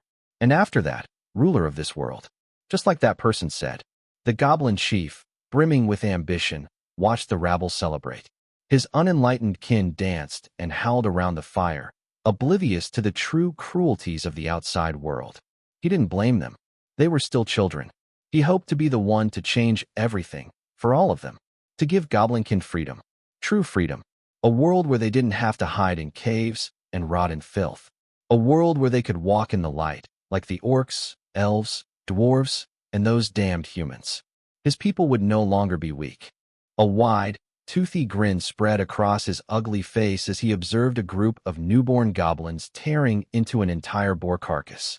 The meat was rich, and it showed. Already, their bodies twitched with unnatural vitality. Soon, this batch would begin producing hobgoblins. He could feel it. It wouldn't be long now. The goblin village chief basked in the scent of cooked meat, mud, and blood.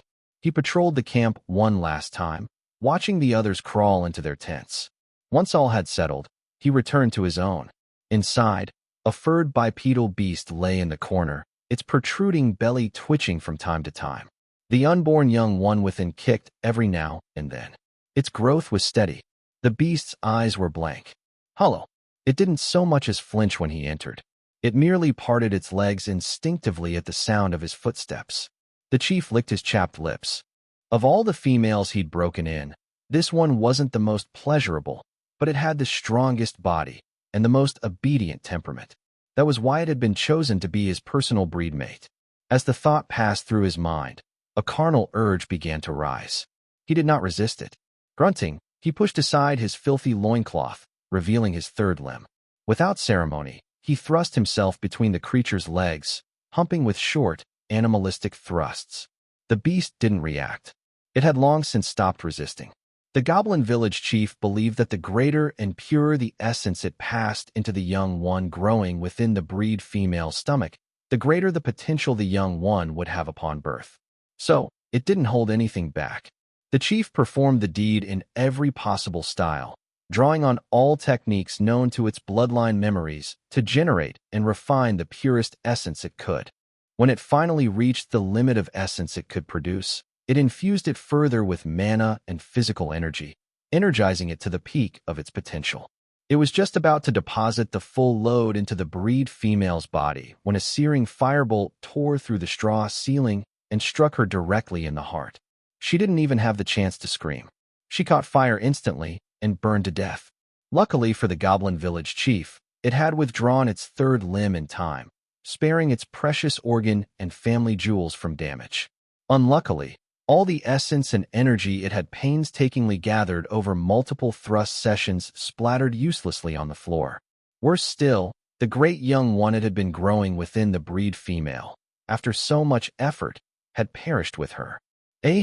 Despite its exhaustion, pure primal rage erupted from the goblin village chief's throat as it let out a scream unlike any it had ever uttered in its life. It burst out of its tent, only to find the village descending into chaos. Several other tents were on fire. Hobgoblins scrambled to control the panic among their terrified lesser kin. Even the chief found itself overwhelmed. Should it gather its warriors to douse the fires with water from the stream, or pursue the attacker who'd killed its favorite breeding female and its precious unborn child? That choice was taken from it in the next moment. At the village entrance, 7 dire wolves emerged from the shadows. At the center of the pack stood a towering white dire wolf, and on its back rode a cloaked human with a cloth covering their head. The human raised a single hand. To the chief's eyes, the human's hand blazed with incandescent light. A moment later, a chill wind swept across the entire village. The goblin village chief swayed, its vision wavering. It barely resisted falling unconscious. As it staggered, it looked around in growing horror. The vast majority of its lesser kin had collapsed to the ground. Only the hobgoblins, like itself, remained standing, barely resisting the human's unknown attack. A lucky few of the lesser goblins had managed to evade the assault. The chief knew then that it couldn't risk staying any longer. This human was likely the advance force of a larger hunting party. If the lesser goblins remained, they'd be slaughtered. Run, it bellowed in the goblin tongue. And just like that, the order was given. Being cowardly creatures by nature, the ordinary goblins didn't think twice before bolting away to evade the invading raid.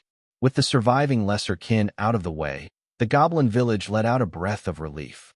But that relief was short-lived. It watched in horror as the human atop the white dire wolf gave a silent gesture, and the remaining dire wolves, excluding their mount, surged into the village with murderous intent. From behind them, the human and their steed joined the offensive. The white dire wolf launched an icicle bolt that pinned one of the younger hobgoblins to a burning hut. A second later, one of the 6 dire wolves lunged forward and finished the wounded creature off without hesitation. Then came the human. They lobbed a fireball into a cluster of hobgoblins gathered around fallen lesser kin.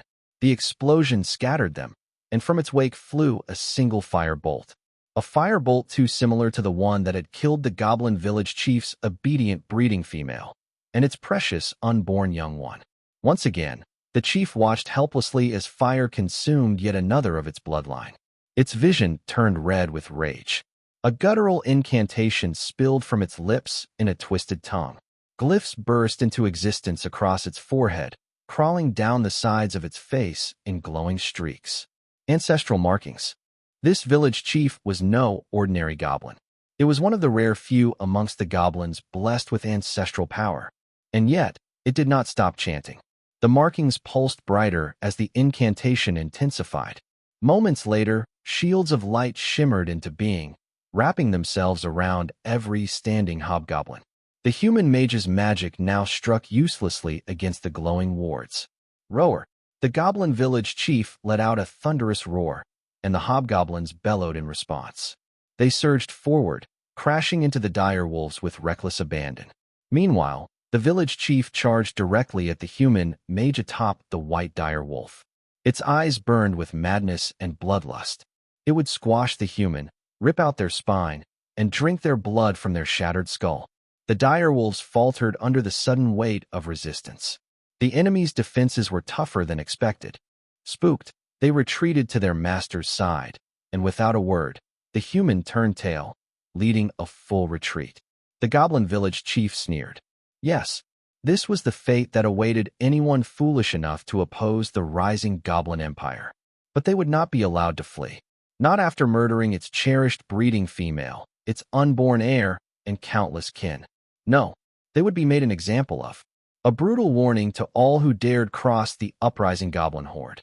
The human mage launching a fiery assault on the goblin village was none other than Alex himself, flanked by Foon and the rest of the Alpha Direwolf's pack.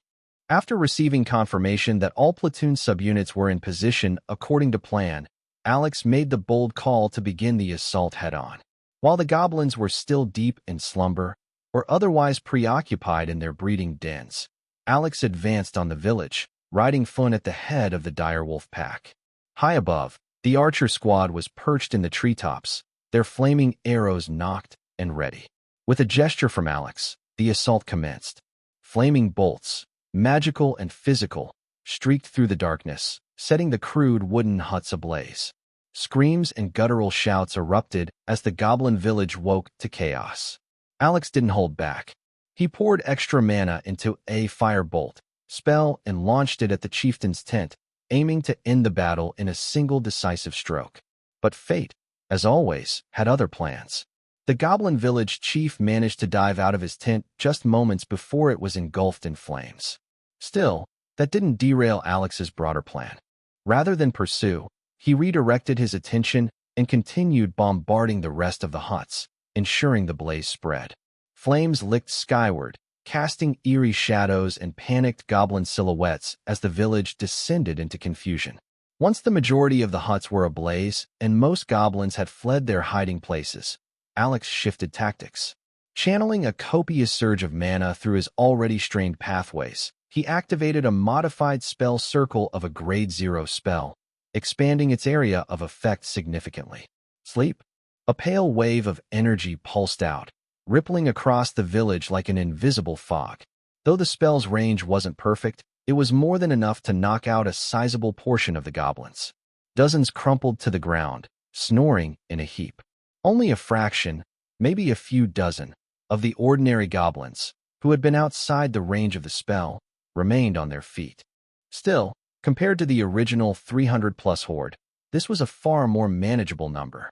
Goblins were weak individually, yes, but Alex hadn't forgotten the old saying, a large enough swarm of ants can bring down an elephant. His platoon was mostly made up of beginner-ranked soldiers. While each could handle a handful of Class 0 goblins alone, he wouldn't risk having just 35 of them face down over 300 goblins, especially ones being coordinated by hobgoblins. Hence the plan to neutralize the fodder early. The hobgoblins, of course, hadn't been affected. Alex never expected them to be. As intermediate-ranked monsters, they were capable of resisting a grade 0 sleep spell with sheer willpower alone. Alex exhaled slowly, feeling the strain in his chest as he let his mana pathways rest and regenerate. Still need to reinforce my internal circuits. This level of strain might become the norm going forward. He noticed several of the still-awake goblins darting into the surrounding woods through planned escape routes and hidden path, but he didn't pursue them. They weren't the priority. His eyes locked onto the hobgoblins still in the clearing, weapons drawn and snarling at the chaos around them. Go, he commanded, snapping his fingers. The dire wolves exploded into motion, teeth bared as they charged the hobgoblins in a tight formation. Their sudden aggression shook the goblins from their formation. Under him, Finn tensed, eager. I know you want in, Alex murmured, stroking the wolf's mane. But stick to the plan for now. Whine. Finn's head dropped ever so slightly. Don't be coy, brat. Hurry up and attack, Alex chuckled. Fun's ears perked up and his head lifted in excitement. Gathering mana into its maw, Fun fired off an icicle bolt at a smaller hobgoblin near the rear, an easy kill, or so it thought. The icy projectile struck dead on, sending the hobgoblin tumbling backwards onto a burning hut. Flames caught on quickly, feeding off the creature's wounds.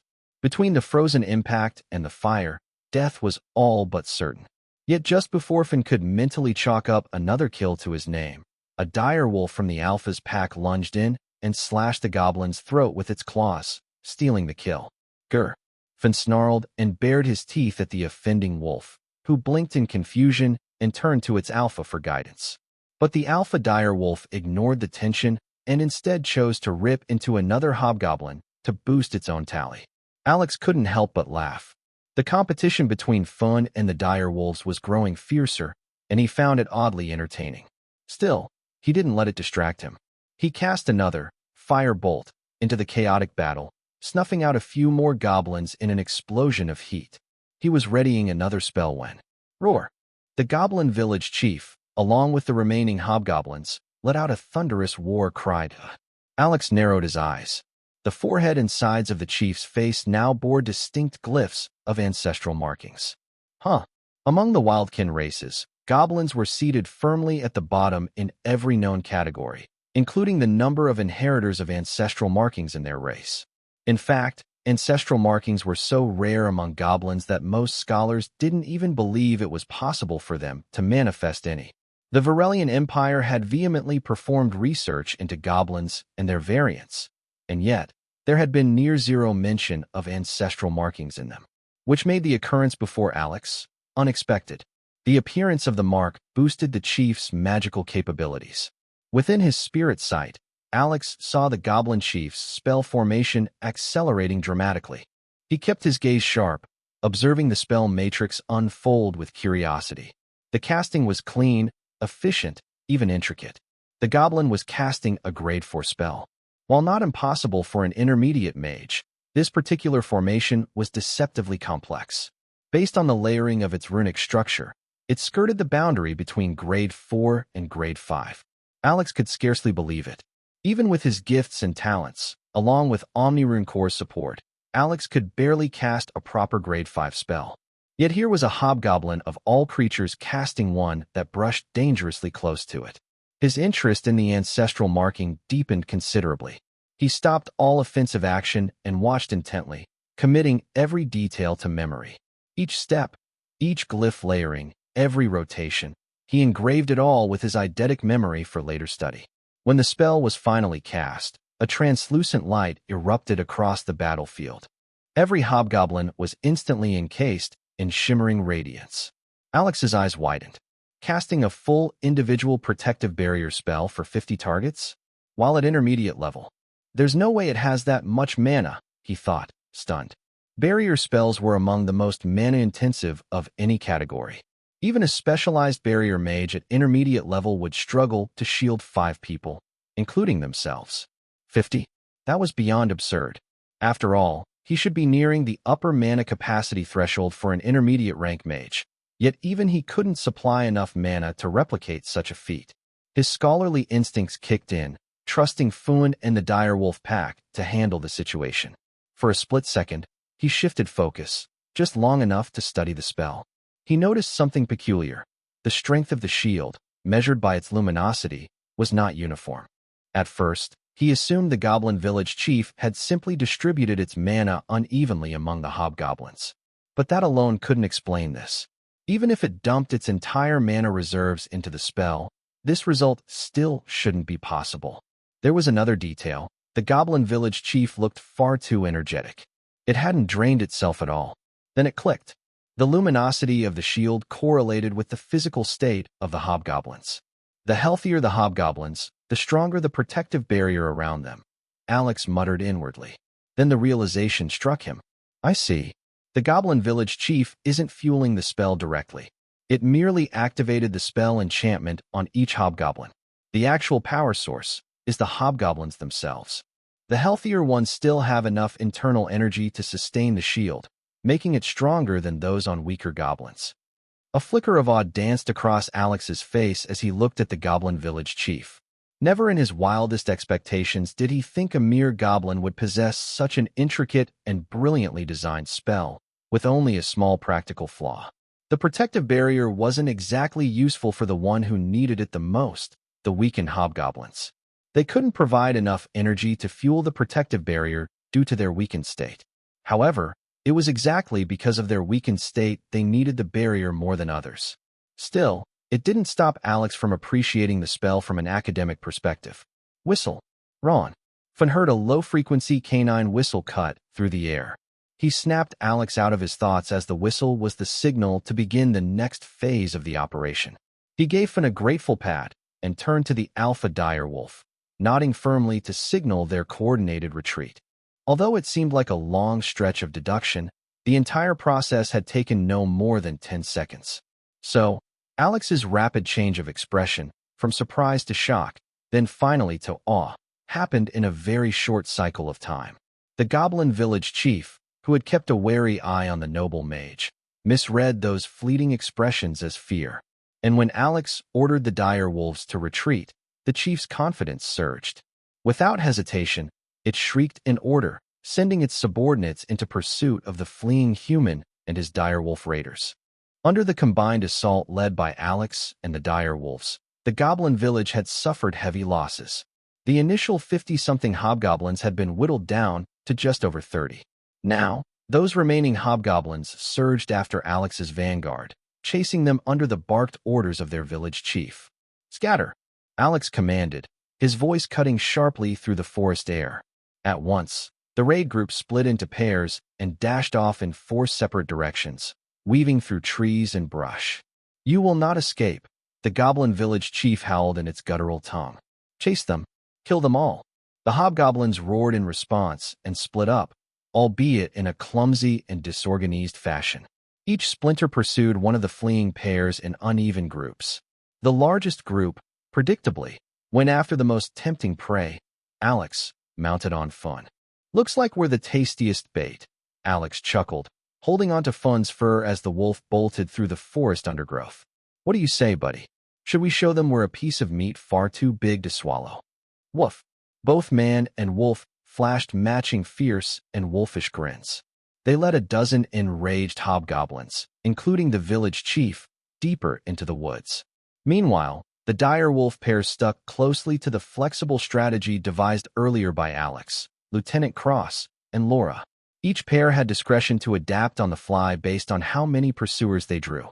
One such pair, with only 5 hobgoblins tailing them, looped around the northern side of the goblin village. They passed through the woods and guided their pursuers toward elevated terrain near the hill where the goblin mine was located.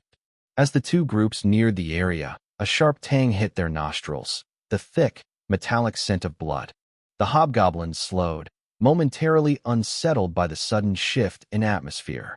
The dire wolves vanished into the treeline, melting into the forest shadows. The hobgoblins searched for them, but their prey had disappeared. Instead, they stumbled into a grim sight, a scene of slaughter. Dozens of goblins lay dead in the undergrowth, riddled with arrows. These were the same lesser-kin the hobgoblins had believed had fled through one of the village's secret escape paths. Before they could process the shock, movement flared from the ridgelines.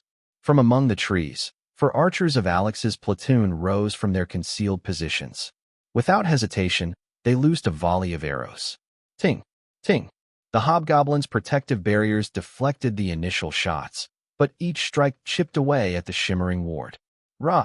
Snarling with fury, the hobgoblins pushed forward recklessly in their rush to close the distance before their protective barriers fell. They never saw the second ambush coming.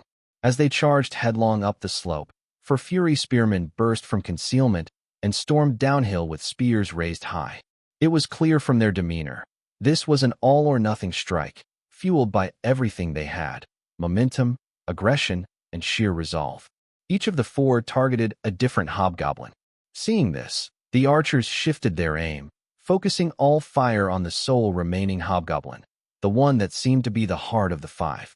Boom! Puchy! The spearmen charged and crashed into their targets with reckless abandon, putting their entire body weight into thrusting/ramming their spears forward. The hobgoblins' protective barriers flared to life, but only for a heartbeat. The combined force of gravity, momentum, and fury shattered the barriers. The spears pierced through, skewering the higher variant goblins clean through. The spearmen and their impaled targets tumbled violently down the slope. Meanwhile, the four Fury archers unleashed a precise and relentless barrage on the lone hobgoblin. Ironically, the closer the hobgoblin got to them, the stronger the arrows struck. The magical barrier weakened with each hit. 10 paces from their line, the hobgoblin finally succumbed. It dropped forward with a shudder, 8 arrows buried in its chest. It died on its knees in eerie silence. The archers sprinted downhill to check on their comrades. They let out a collective sigh of relief. They were battered and bruised, but alive. The reckless charge hadn't cost them a life. All the hobgoblins were down, or so they thought. Suddenly, one of the fallen stirred. The hobgoblin skewered by a spear twitched, then rose shakily, blood leaking from its mouth. It reached out with trembling fingers, dragging its sword from the dirt as it crawled toward the Fury soldiers. One of the archers raised his bow, but before he could loose, a dire wolf rammed into the dying goblin from the side, sending it tumbling. The beast lunged forward and slashed its throat with a single claw swipe, ending it. Howl! The dire wolf howled, triumphant, proud of its kill.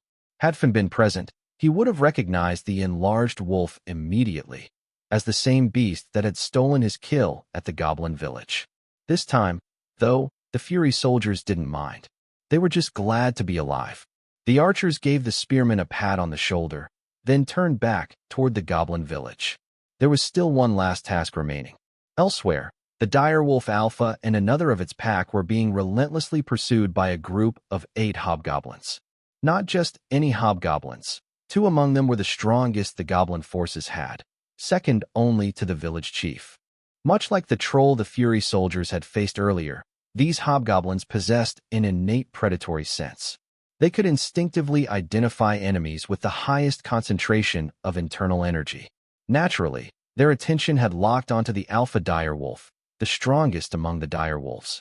With bloodlust in their eyes, the 2 older hobgoblins took the lead, directing their kin to drive the beasts into a trap. The hobgoblins moved like seasoned hunters, hurting the direwolves with precise pressure. Every shift in pace, every veering step, was designed to force the wolves into committing a mistake that would turn fatal. But these direwolves were no mere beasts. They recognized the calculated tactics of the hunters and understood they couldn't outrun their pursuers forever. So, they moved to enact their contingency plan. Without breaking rhythm, the wolves subtly altered their course. Instead of heading west, where Alex and Fun had gone, they veered southwest. This wasn't random. Not only did it create distance from the commander's trail, but it also guided them closer to a pre-prepared safe zone. As the hobgoblins drew closer, excitement flooded their ranks. Victory felt within reach. But then, thud, they tripped. Something had been laid across the path. They all went tumbling. Although they recovered quickly and resumed the chase, the wolves had already widened the gap. And it didn't stop there. A shallow ditch sent them tumbling once more. Then it was a slippery sap dripping from above. Afterwards, jagged rocks dug into their feet, making each step more painful than the last. Every few moments brought a new misfortune. By the time they reached the southwest quadrant of the forest, the dire wolves had opened a considerable lead. Then, without warning, the wolves darted into a narrow path wedged between 2 large rocky outgrowths. Had the hobgoblins possessed the tactical mind of their chieftain, they might have noticed the danger of this terrain. A narrow path, flanked by rocks, a natural choke point. But the thrill of the hunt had clouded their judgment. They surged forward. The 8 hobgoblins funneled into the narrow ravine, their protective barriers already weakened by the earlier mishaps. Only once they reached the center of the rocky corridor and realized the wolves had vanished, did unease finally settle in. They slowed, casting glances around. Then, rustle. They looked up, too late. 7 silhouettes appeared on the elevated ledges above. Laura and her 6 archers, the advance team, were already in position. Without a word, the archers loosed their arrows. Fwip, fwip, fwip. The first volley struck with deadly precision, shattering the last of the hobgoblin's protective barrier. Then Laura moved. She leapt.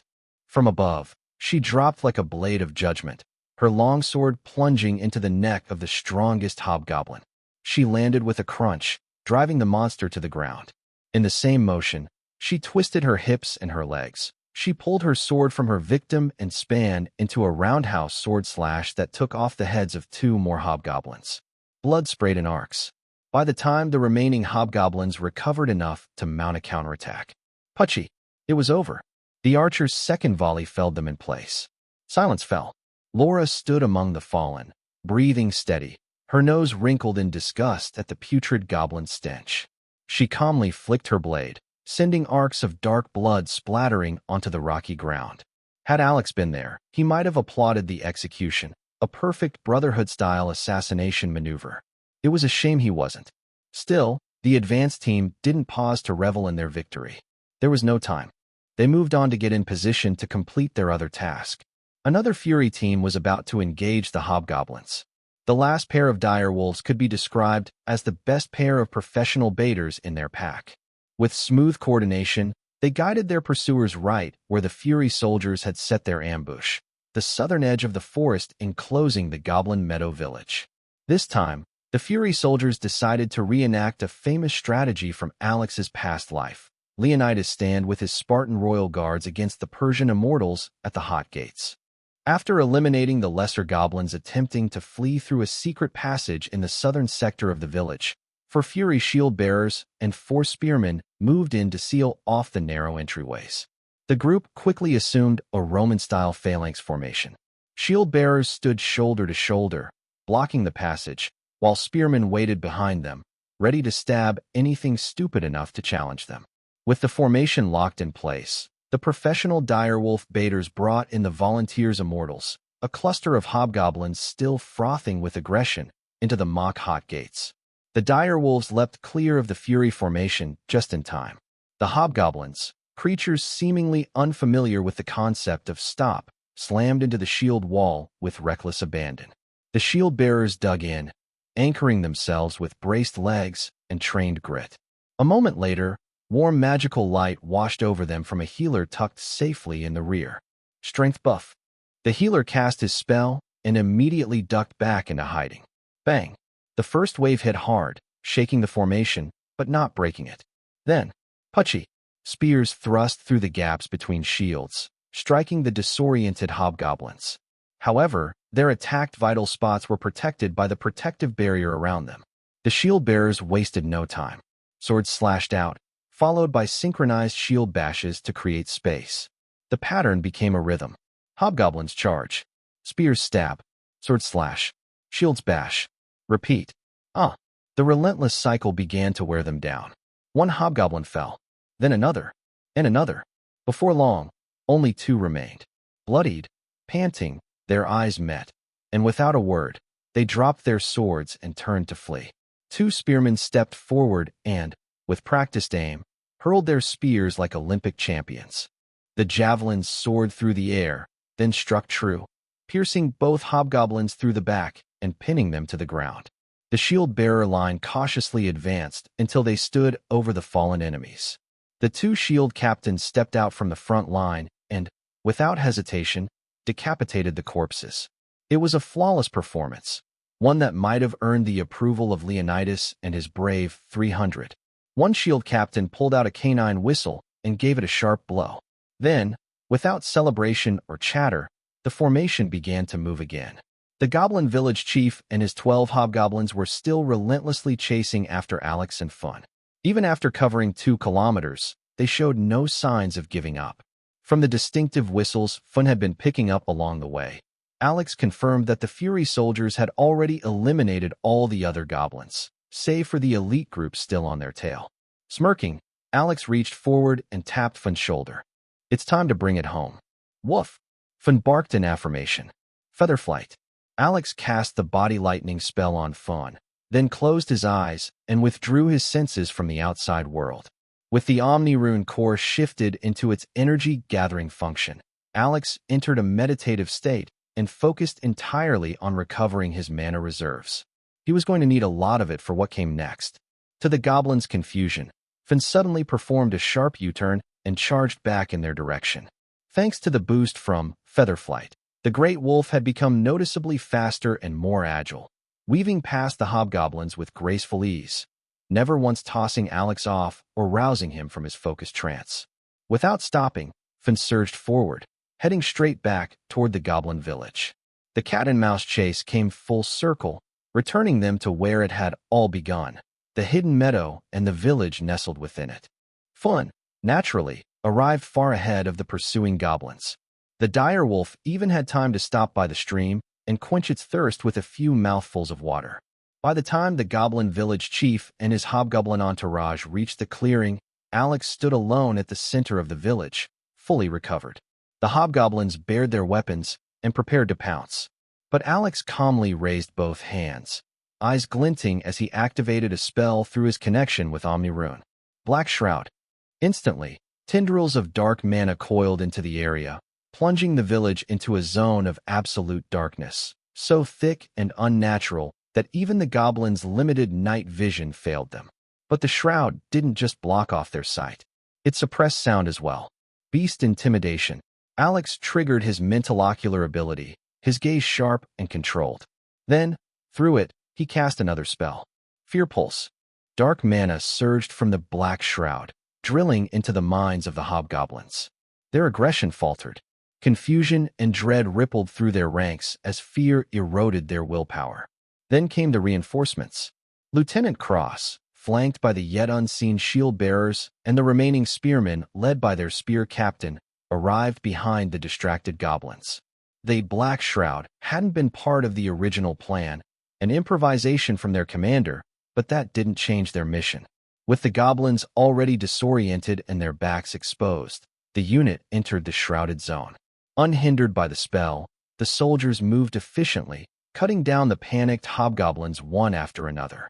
By the time the other squads arrived, ready to support the clash against what was supposed to be the largest goblin force, Cross's unit had already reduced the elite group to lifeless corpses.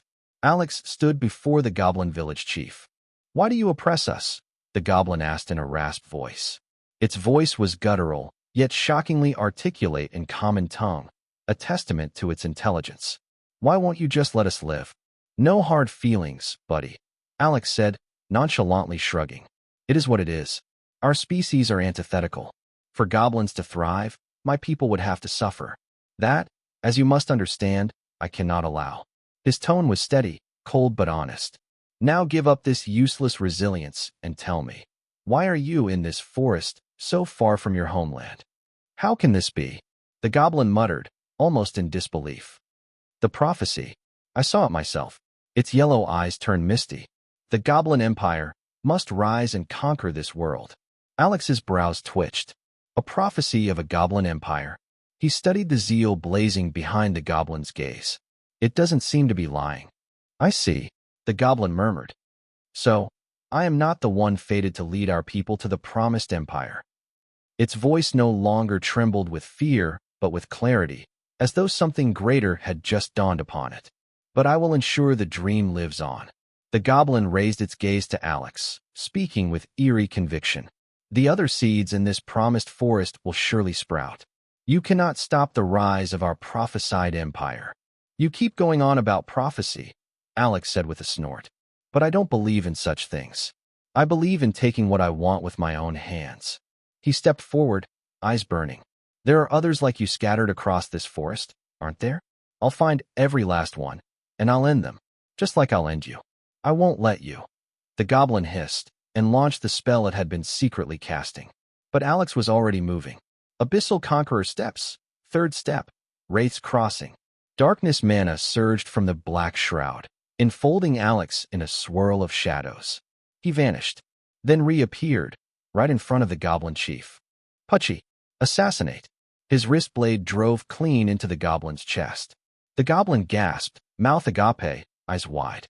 Alex stepped back, letting the body slump to the earth. The goblin's expression slowly shifted, from shock to peace. "I have played my role for the Empire," it whispered. "I hope, when the day comes, when the Empire is born, they will applaud and remember our sacrifice. For the destined Goblin Empire." Then it died. Silence reigned. Alex stared at the fallen goblin with a strange look in his eyes. Those last words, he muttered. Did it just quote Emperor Augustus? He recalled the reported final words of Rome's first emperor. Have I played my part well? Then applaud as I exit. That was just a coincidence, right? Alex stared at the goblin's corpse in disbelief. For a brief moment, he wondered if perhaps he wasn't the only one reincarnated in this world. But why a goblin? Of all things, why would someone reincarnate as vermin, he thought. And from the way it died, that goblin clearly didn't have a main character halo. At most, it was an extra. He sensed several people approaching. Shaking his head, he dismissed the impossible thought and chose instead to focus on his current reality, namely, that his platoon had successfully completed their raid on the goblin village. Commander, are you all right? Lieutenant Cross asked as he stepped closer. Never better. Why do you ask? Alex raised a brow. It just seemed strange that you deviated from the plan and cast such a powerful spell when it wasn't required. I thought perhaps there was another threat present, the lieutenant explained. Oh, Alex's lips twitched. How could he possibly admit that he only did it because he didn't want to be outdone by a goblin in spellcasting? That he had cast a grade 5 spell purely to overshadow the goblin village chief's earlier protective barrier spell? He couldn't say that, right? Instead, he replied shamelessly. I was concerned the goblin village chief might have had another hidden trick up its sleeve, like that barrier. So I chose to eliminate any chance of unfavorable outcomes. Between expending a bit of mana and ensuring the safety of my unit, the priority was obvious. I see, Commander. Lieutenant Cross nodded, apparently convinced. He bowed slightly. Thank you for your concern, young Lord Alex. No need for such stiff formality, Lieutenant. What kind of leader would I be if I let my people die? Inwardly, Alex wanted to vomit from the shame, but he held a straight face as his words earned nods of appreciation and even admiration from some members of his platoon. He was beginning to understand why politicians were so good at saying sweet-sounding nonsense. It worked because it was exactly what people wanted to hear. Thankfully, he didn't need to keep up the facade for long, as the leaders of the other subunits walked over. Taking the opportunity, Alex shifted the topic. Have the men sweep the battlefield for anything useful. Then burn all the goblin corpses. Yes, sir, said the spear captain before turning to relay the orders. Alex faced the remaining subunit leaders. Before he died, the goblin village chief mentioned that other seed colonies exist elsewhere in the forest. If this village's growth rate is anything to go by, then we can't afford to let them mature further. Therefore, we split into 4 groups to cover more ground. One group will be led by me, another by Lieutenant Cross, and a third by Laura. The rest of you captains will decide who leads the 4th group among yourselves. My team will have fun. The remaining 3 will each be accompanied by a pair of dire wolves. They'll help you locate hidden goblin colony if it exists. If you find one, take it out if you can. If you can't alone, signal the other groups until you've gathered enough strength to destroy it. Understood? Yes, sir. Any questions? Lieutenant Cross raised a hand slightly. Can we be sure the goblin village chief was telling the truth? I believe it believed what it said. That's reason enough for me to act. Besides, our mission is to survey this forest corridor to the northern entrance anyway. Alex replied evenly. Understood. Any other questions? Silence. Good. Go and rejoin your units. Alex dismissed them with a nod. Just as he turned, Eudara's voice echoed in his mind. Master, there is something you need to see in the goblin's mine. You should bring Lieutenant Cross. Alex didn't hesitate. Lieutenant, with me. The 2 men quickly made their way toward the goblin's cave mine. Even before they entered, the stench of blood and debauchery wafted out of the cave, thick and cloying. Neither man flinched. They endured the vile scent and stepped inside. It was dark, suffocatingly so, but Alex could see clearly thanks to the enhanced vision granted by his truth-seeker eyes. Lieutenant Cross, however, was not so fortunate. His vision was severely impaired in the gloom. Close your eyes, Lieutenant, Alex instructed. The middle-aged man obeyed without hesitation. Light orb. Alex cast a simple spell. A glowing sphere of light floated into the air, illuminating the cave with a gentle radiance.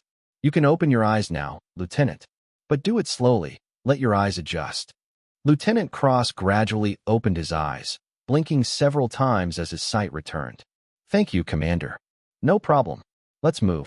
They advanced deeper into the cave. As they proceeded, they stepped over goblin corpses, likely slain by Udara. The winding tunnel eventually gave way to a wide cavern chamber. To one side, they found a crude pile of freshly excavated iron ore.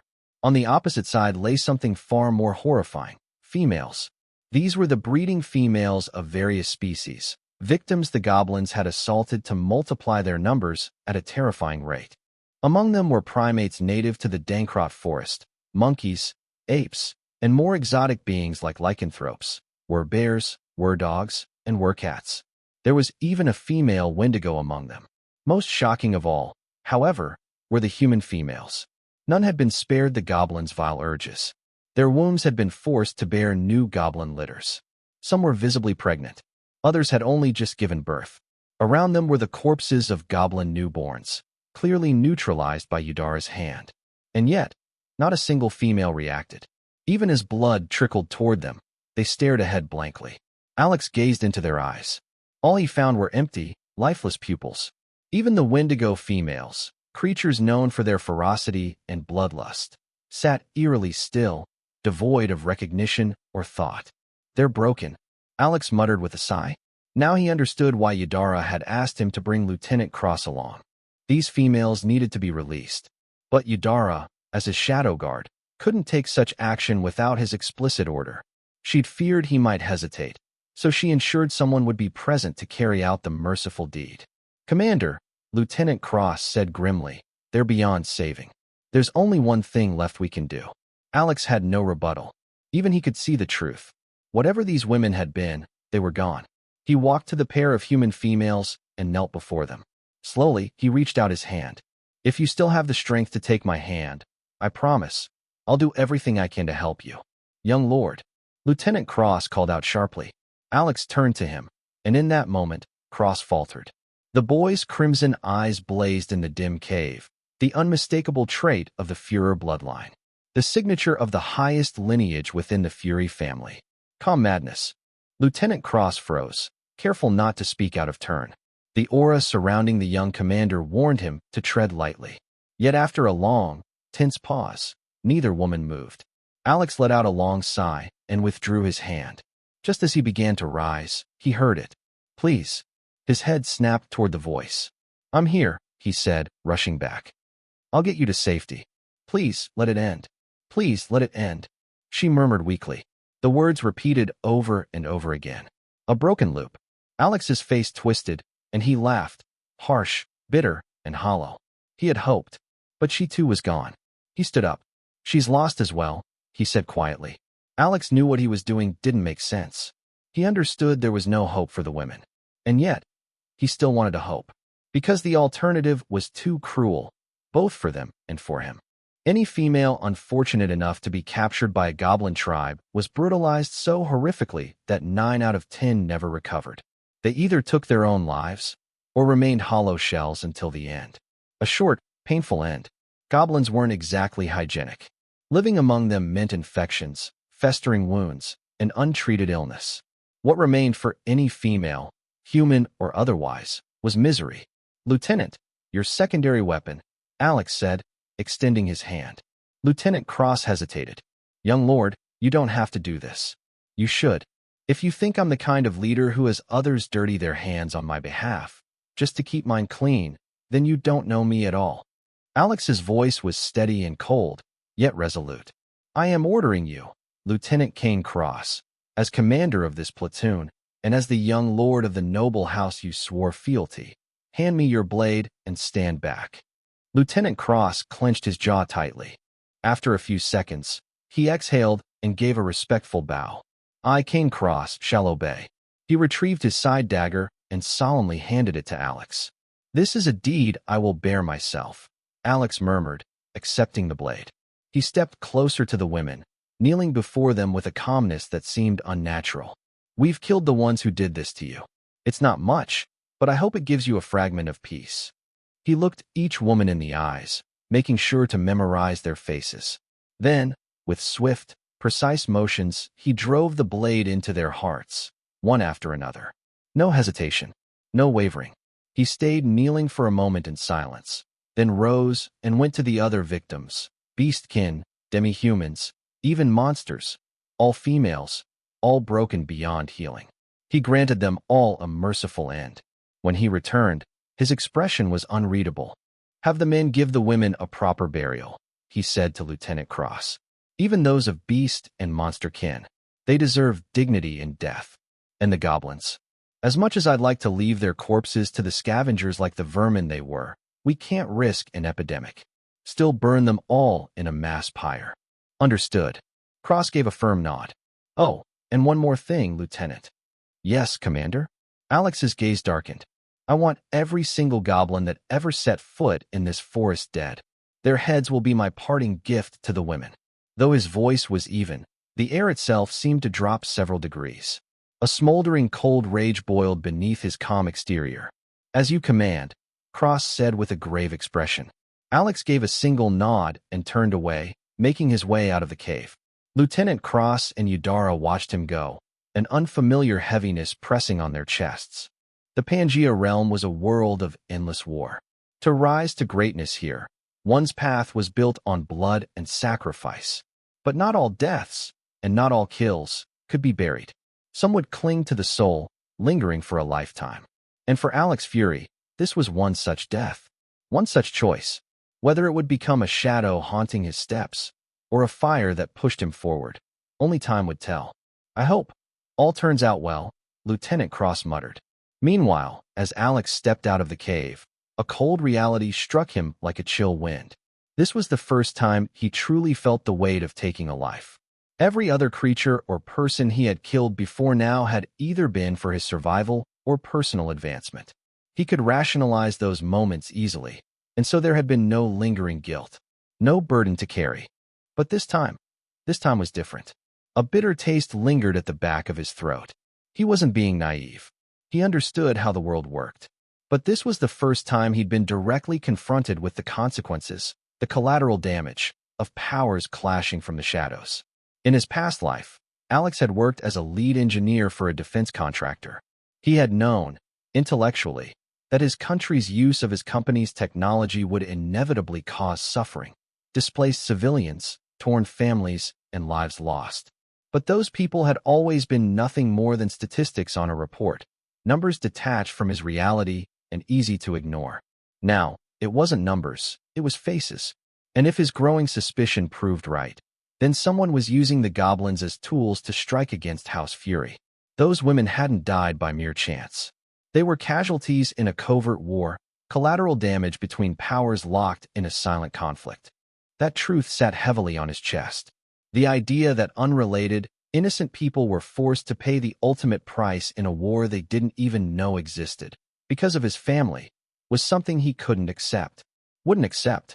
And the Führer bloodline's heightened emotions weren't helping. His fury simmered just beneath the surface, barely held in check by the stabilizing effect of calm madness. "I won't allow war to reach the doorsteps of my people," he decided coldly. "If I must wage war, then I will take it far away from them. That's the least I owe them as their liege." In that moment, he solidified the kind of noble he wanted to become. It felt instinctive, yet everything he'd seen since arriving in this world told him it was an alien mindset among the aristocracy. Most nobles believed their peasants should feel honored to suffer in their name. If a village burned for their ambition, the people were expected to smile through the smoke and offer thanks for being part of their lord's glory. It was a pompous, elitist worldview that sickened him. It clashed with everything he believed in, everything he had grown up with in his past life, everything he was willing to stand for in this one. He would walk a different path from the nobles of this world. But there was one universal truth he could not escape. To live by his ideals, he had to become strong. Why could nobles impose their will on peasants without consequence? Because they were strong. Why were those two women taken, violated, by monsters like goblins? Because they were weak. This was a cruel world where weakness was sin. Being born weak was understandable. Remaining weak was unforgivable. And sometimes, the price for weakness was far worse than death. Just like those two women had shown. The need for strength was even more paramount for a noble like Alex. If he wanted to live on his own terms, unaffected by the world's unreasonable and brutal expectations, then he needed the power to silence all opposition. All roads continued to lead back to his strength. He couldn't bring about real change. He couldn't protect anyone, so long as he remained weak. Such things were privileges reserved only for the strong. Alex shook his head. He had actually felt a tinge of pity for the goblins. After all, the only reason his forces had slaughtered them was because of their race. But now he understood. He was no longer in his previous life, where race had no true bearing on one's behavior.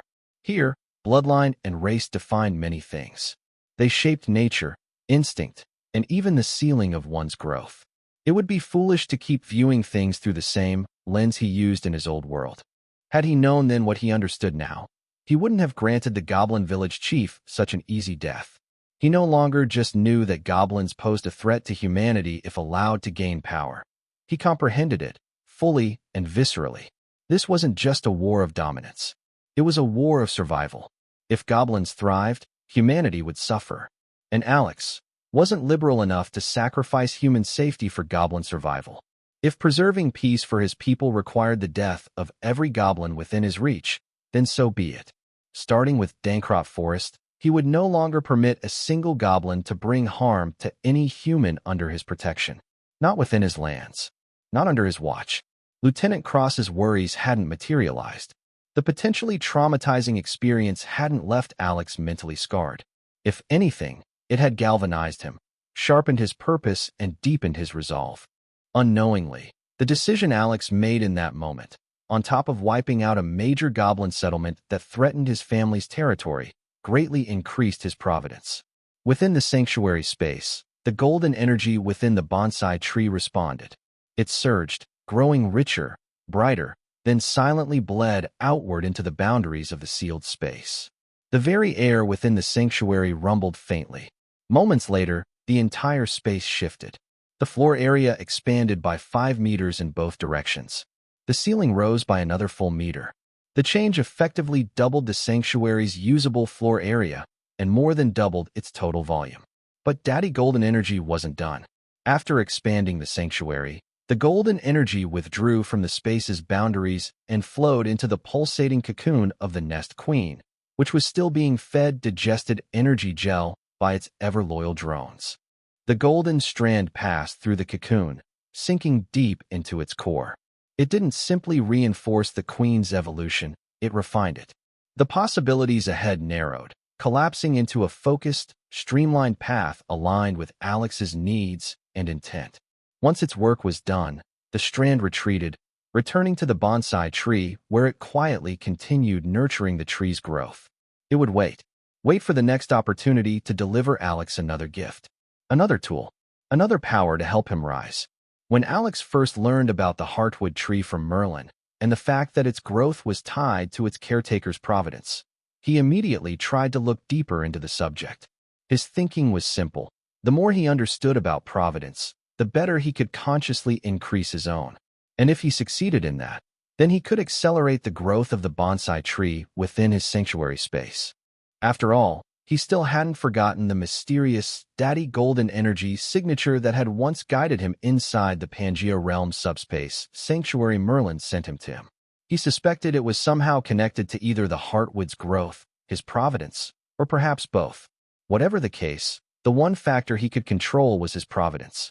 And if he could grow his providence, perhaps he could begin to farm that mysterious golden energy. But of course, the will to act doesn't mean the world makes things easy. As it turned out, most, if not all, documents on providence were restricted to Grand Mage rank and above within the Enclave's library system. Not even his Rune-Tech contributions could get him access to that particular category. It took time and some careful persuasion. But eventually, Alex managed to convince Merlin to give him a peek, strictly due to his unique situation, as Merlin called it. Still, what Merlin provided was a heavily watered-down summary of the topic. Not nearly enough to count as real research material, but just enough to offer him some foundational insight. Thankfully, that was enough to let him fill in some of the blanks using knowledge from his previous life's novels. It wasn't much, but it was a start. So, what exactly was providence? According to the texts Merlin gave him, that was a difficult question. Even scholars couldn't agree on a singular definition. In fact, most people arrived at different interpretations depending on their worldview, rank, or experience. Yet, amidst the confusion, a few ideas were broadly accepted as consistent. Providence was described as a mysterious force that accompanied all forms of existence, be it an individual, family, nation, species, race, planet, or plane.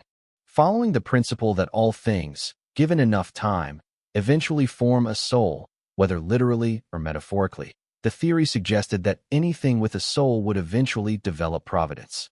In that sense, providence could be viewed as a trait or characteristic of a soul, and yet, paradoxically, not quite part of it either.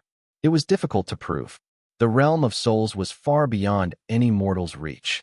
Another common belief was that providence reflected a being's value in the eyes of its world, or its inherent qualification to pursue a chosen path under the guide of the world. The stronger one's providence, the more likely it was that the world itself would align to support that being in achieving its goals. Some mistook providence for luck, but that wasn't quite accurate.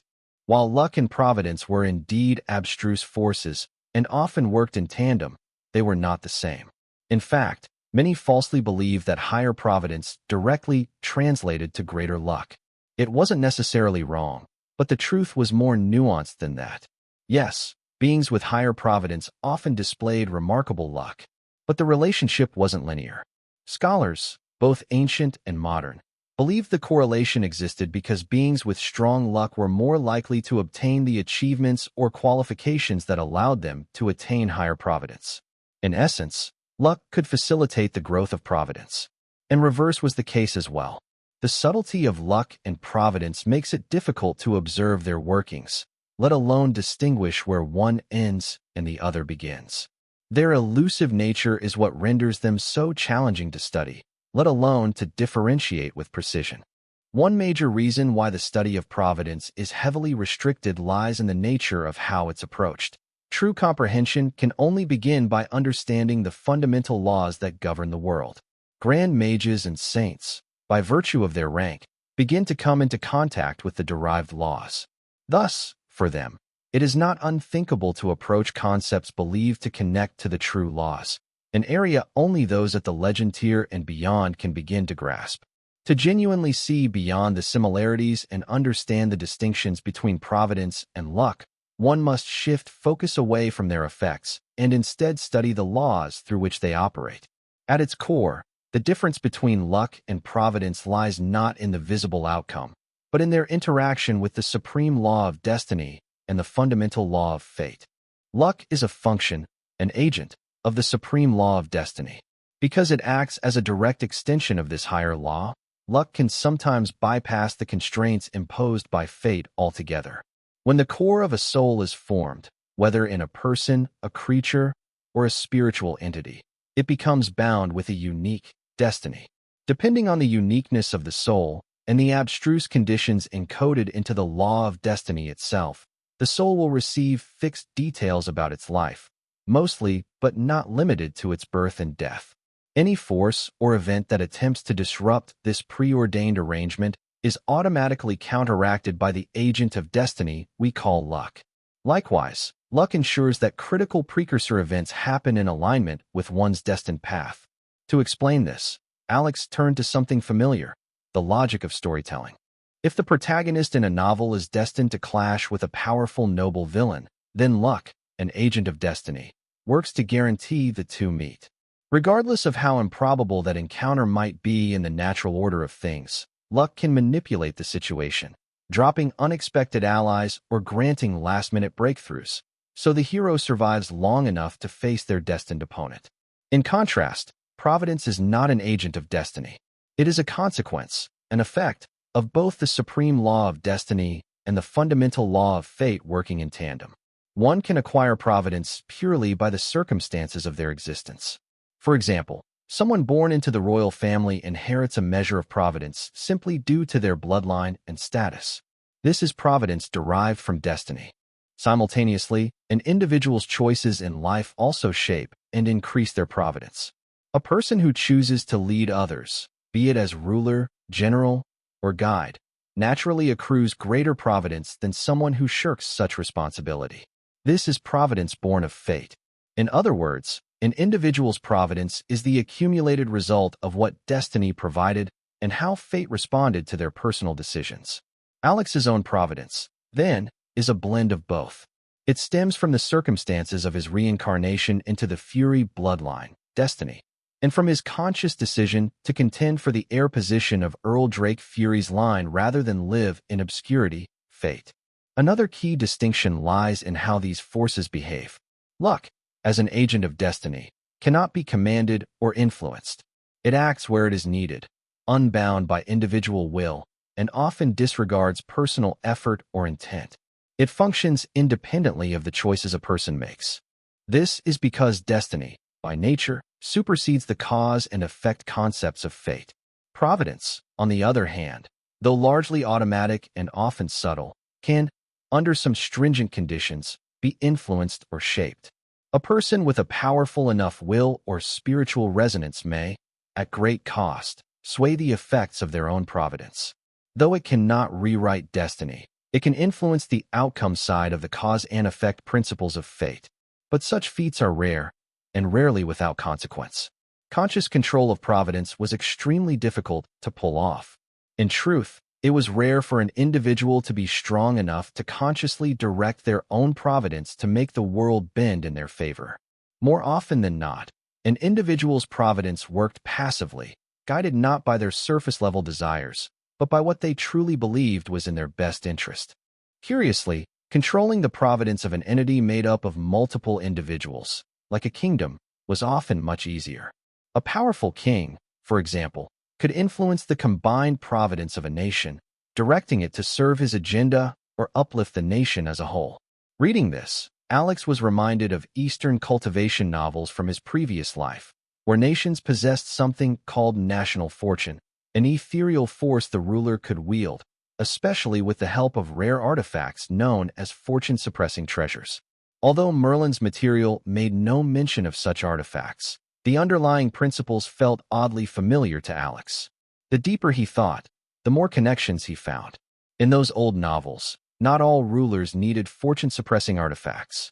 Kings and emperors who had grasped the fundamental laws of their world, i.e., were extremely powerful in their own right, could tap into their nation's national fortune directly. As long as they had the genuine support of their people, there would be no backlash. They could channel the national fortune freely, using it as they wished. But if the ruler lacked such support, no matter how powerful they were, they would only be able to harness a small portion of it. Worse, they would suffer a grievous backlash proportional to how much of the national fortune they had forcibly drawn upon. Realizing these similarities helped Alex connect the dots in the material Merlin had provided. It was clear now, providence worked very much like national fortune in those niche novels. One of the clearest and most reliable ways to earn providence, he recalled, was through something called providence feedback. Because providence acts both ways. A person could gain providence by forming a connection with another person or by belonging to an entity such as a tribe, faction, or nation. Likewise, the person or entity on the other end of that connection also gained providence in return.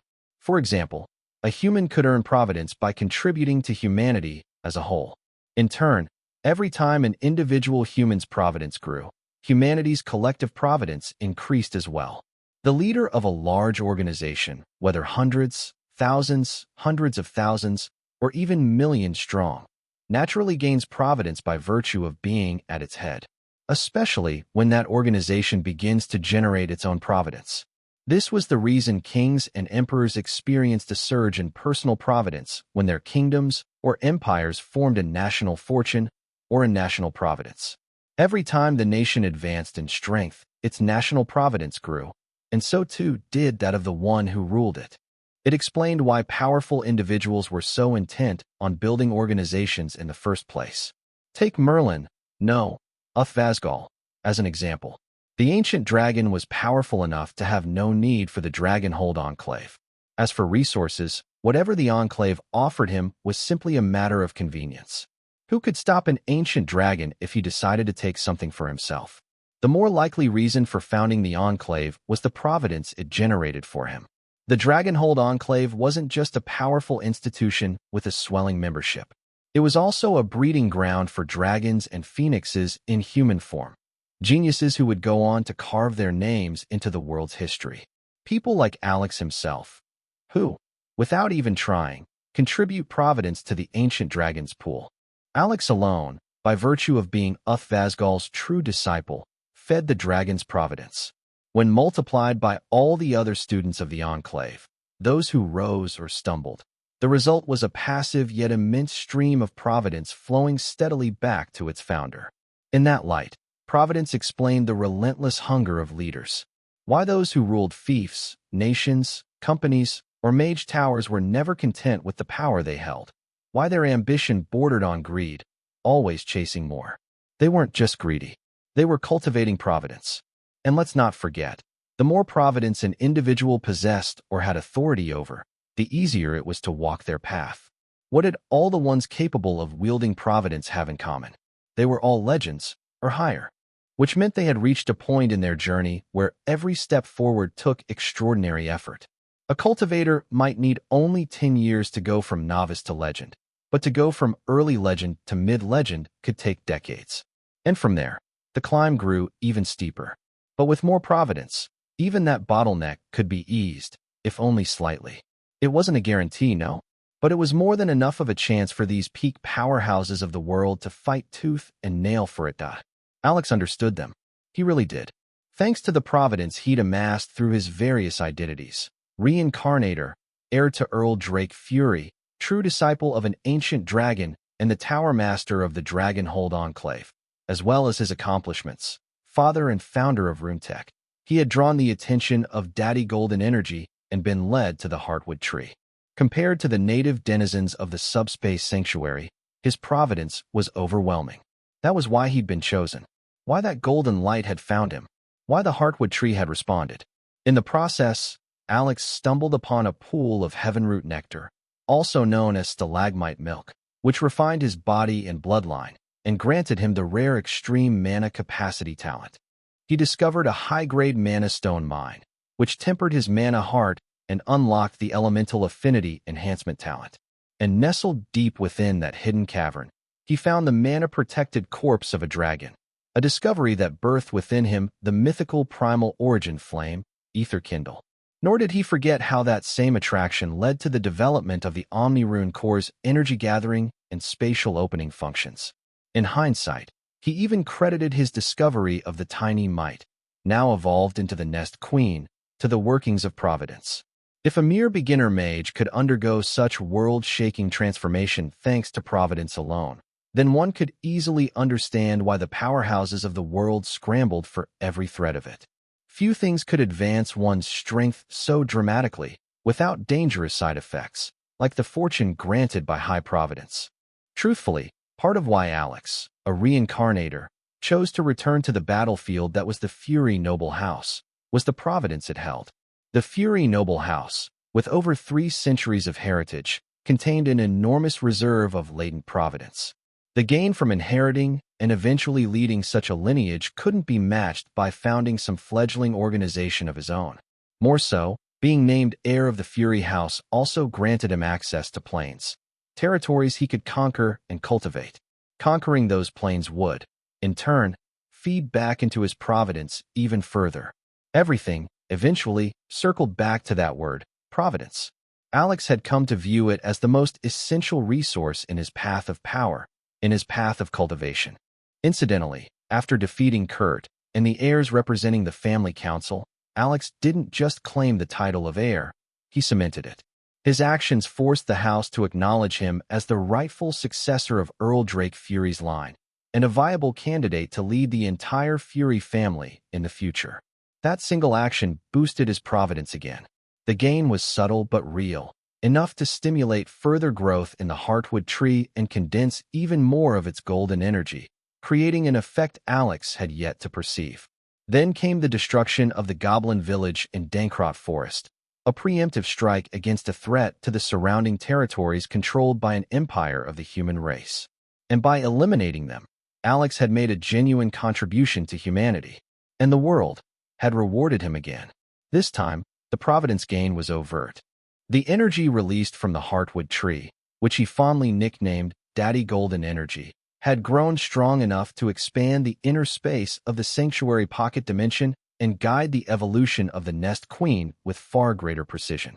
Now, with the heavenroot tree stabilized within the sanctuary, Alex had firmly established himself as a Providence farmer, and one comparable in efficiency to legends and higher, despite his far weaker cultivation. Ironically, the very amount of providence that was negligible to the strong was the same amount that held unimaginable power rapidly pushed forward a weakling like Alex. Every surge of providence created groundbreaking shifts in his foundation, fueling a fortune that pushed him ever forward, ever upward. This, Alex concluded, was the true face of the subtle systemic force he referred to as his main character's halo. The platoon camped in the meadow for the night after clearing the scene. By morning, following a night of meditation, Alex pushed the events of the Goblin Cave behind him as best he could. Both Lieutenant Cross and Udara, still hidden in shadow, heaved quiet sighs of relief. They were genuinely impressed by the youth's mental resilience. Neither had expected him to recover so quickly. The troops, too, were fully refreshed. The healer had tended to the wounded, and after a proper night's rest, the platoon had returned to peak condition. Alex called a meeting. "We've confirmed that the upheaval in the forest was caused by the presence of the armored troll in the goblin village. I believe the goblins have now splintered into scattered cells throughout the forest. That means our job is far from done. Our mission is to move along the western corridor northwards and neutralize any disturbances. That's exactly what we'll continue to do." He looked across the group. "Now that we know what we're facing, we no longer need to operate as a single force. From here on, we'll split into 4 units." Alex turned to Laura. "Your advance team, the 6 archers, will form a mobile scouting group. Sweep past minor goblin clusters. Mark the larger ones for the rest of us to deal with. Mobility is your weapon. Avoid drawn-out engagements unless necessary." "By your will, Commander," Laura said, saluting crisply. The archer scouts of her advance team gathered around her at once. "Who among you subunit captains will lead your group?" Alex asked. The spear captain silently stepped beside Lieutenant Cross, declining the role, opting instead to travel with Lieutenant Cross. Eventually, the bow captain stepped forward and was chosen to lead the 4th group. Alex nodded. "Take 7 shield bearers, 7 spearmen, and the remaining archers." This left 7 shield bearers and 5 archers unassigned. He turned to Lieutenant Cross. "Lieutenant, I trust you can make do with the rest." "Commander, you're not taking any troops?" Cross asked, concerned. "I'll be taking fun. We'll move ahead to draw out any strong beasts hidden in the forest. That'll make it easier for your unit to bypass or engage as needed." "But young lord, I understand your misgivings, Lieutenant," Alex said, cutting him off. "But no one values my life more than I do, and no one has a better estimation of my own capabilities. I never take on what I'm not confident in handling." He clapped the man on the shoulder. "Even so, Commander, it's not proper for the heir of a noble house to roam without an escort. Don't be so stiff, Lieutenant. Out here, I'm not a young lord. I'm just another human. The forest doesn't care who I am. Our most important duty isn't protecting me. It's eliminating threats to Fury lands. And that's what we'll do," Alex said, tone firm. He patted Cross's shoulder again with a faint smile. The older man responded with a wry one of his own. Despite his concerns, he recognized that Alex's distribution was as balanced as possible. In truth, Alex and Finn might have the easiest time of it. Alex had the firepower to bring down most threats. Finn had the speed and instincts to evade anything they couldn't handle head-on. If there was something out there capable of holding both Alex and Finn down, dragging more troops along wouldn't change the outcome. In fact, they might only get in the way. Accepting this, Lieutenant Cross gave no further protest. The first to move out were Alex and Finn. Alex had them chart a path toward the eastern edge of their corridor of responsibility. This placed the duo closest to the border of the inner region of Dancroft Forest, by far the most dangerous area. Naturally, Alex chose it.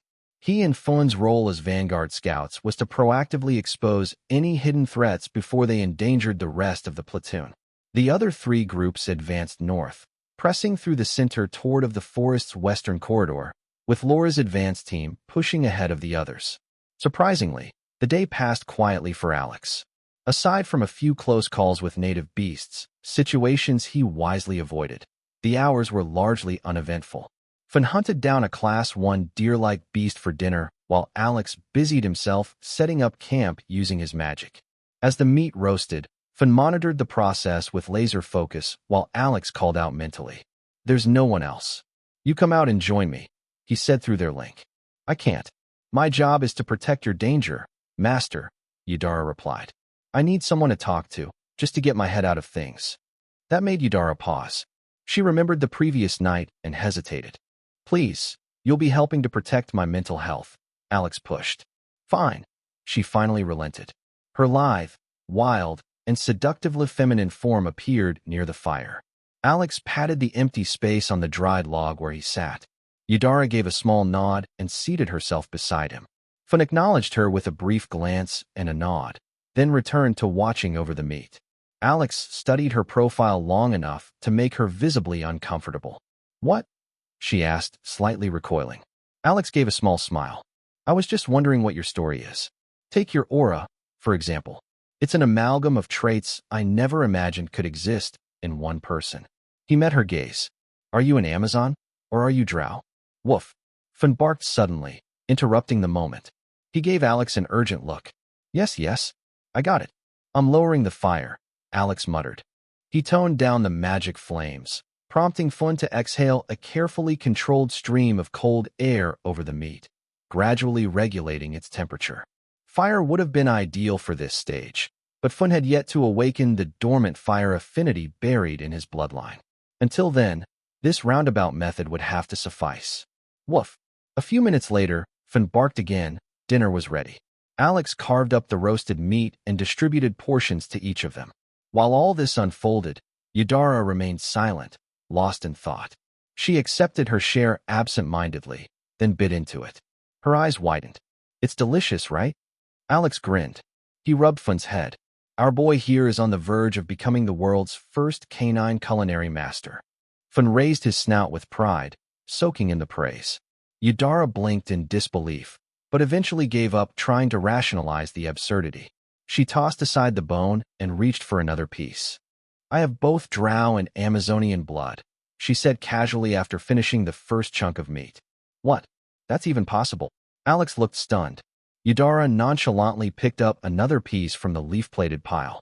"I also have Dryad and Succubus blood," she added before sinking her teeth into it again. Alex's brain blanked for a moment, and he forgot to chew before swallowing. Cough. He almost choked on the piece of meat and had to gulp down a large mouthful of water to keep it from going the wrong way. Yudara simply confirmed with a glance that he was all right and returned to eating her meal, silent and composed. Meanwhile, Alex's mind was caught in a whirlpool of chaos. Amazon, Drow, Dryad, and Succubus. Learning Yudara's racial profile suddenly clarified the mashed, chaotic aura he always sensed around her. Her untamed wildness came from the Amazon blood, her graceful litheness from the Drow side. The intoxicating charm she wielded with almost zero effort was rooted in her Succubus heritage, while her effortless harmony with nature could only come from the Dryad within her. It all fit. Her ferocity in combat, Amazon. Her unnatural stealth, Drow. Her rapid regeneration, Dryad. And her deceptively disarming aura in battle, Succubus. Each trait complemented the next, shoring up weaknesses and forming a formidable synergy. The Drow and Amazon sides clearly contributed most to her core nature, but the Dryad and Succubus additions smoothed out the jagged edges. But there was one tiny, difficult-to-fathom detail Alex couldn't ignore. All four races, Amazon, Drow, Dryad, and Succubus, were genetically xenophobic. And more than that, they were all exclusive female races. Their bloodlines followed absolute gender-based heredity laws. When they mated with males of other races, the rules were simple. If the child was female, she would belong completely to the mother's race, bearing no trace of the father's lineage. If the child was male, he would instead belong wholly to the father's race, with no connection to the mother's. The only recognized exception was when the father possessed an extremely pure humanity-aligned bloodline. In such rare cases, the father's blood might remain buried within a female child, and vice versa for a male child. However, in both cases, the buried bloodline was a one-time fluke, passed only to the immediate offspring. After that, it would be purged from the genetic pool altogether. In essence, it was genetically impossible for someone to be both Amazon and drow. Or at least, it should have been. Yet Yudara wasn't just a genetic impossibility, she was a damn paradox. Amazon, drow, dryad, succubus, all four. There was no doubt in Alex's mind now. Her birth, or creation, was far from natural.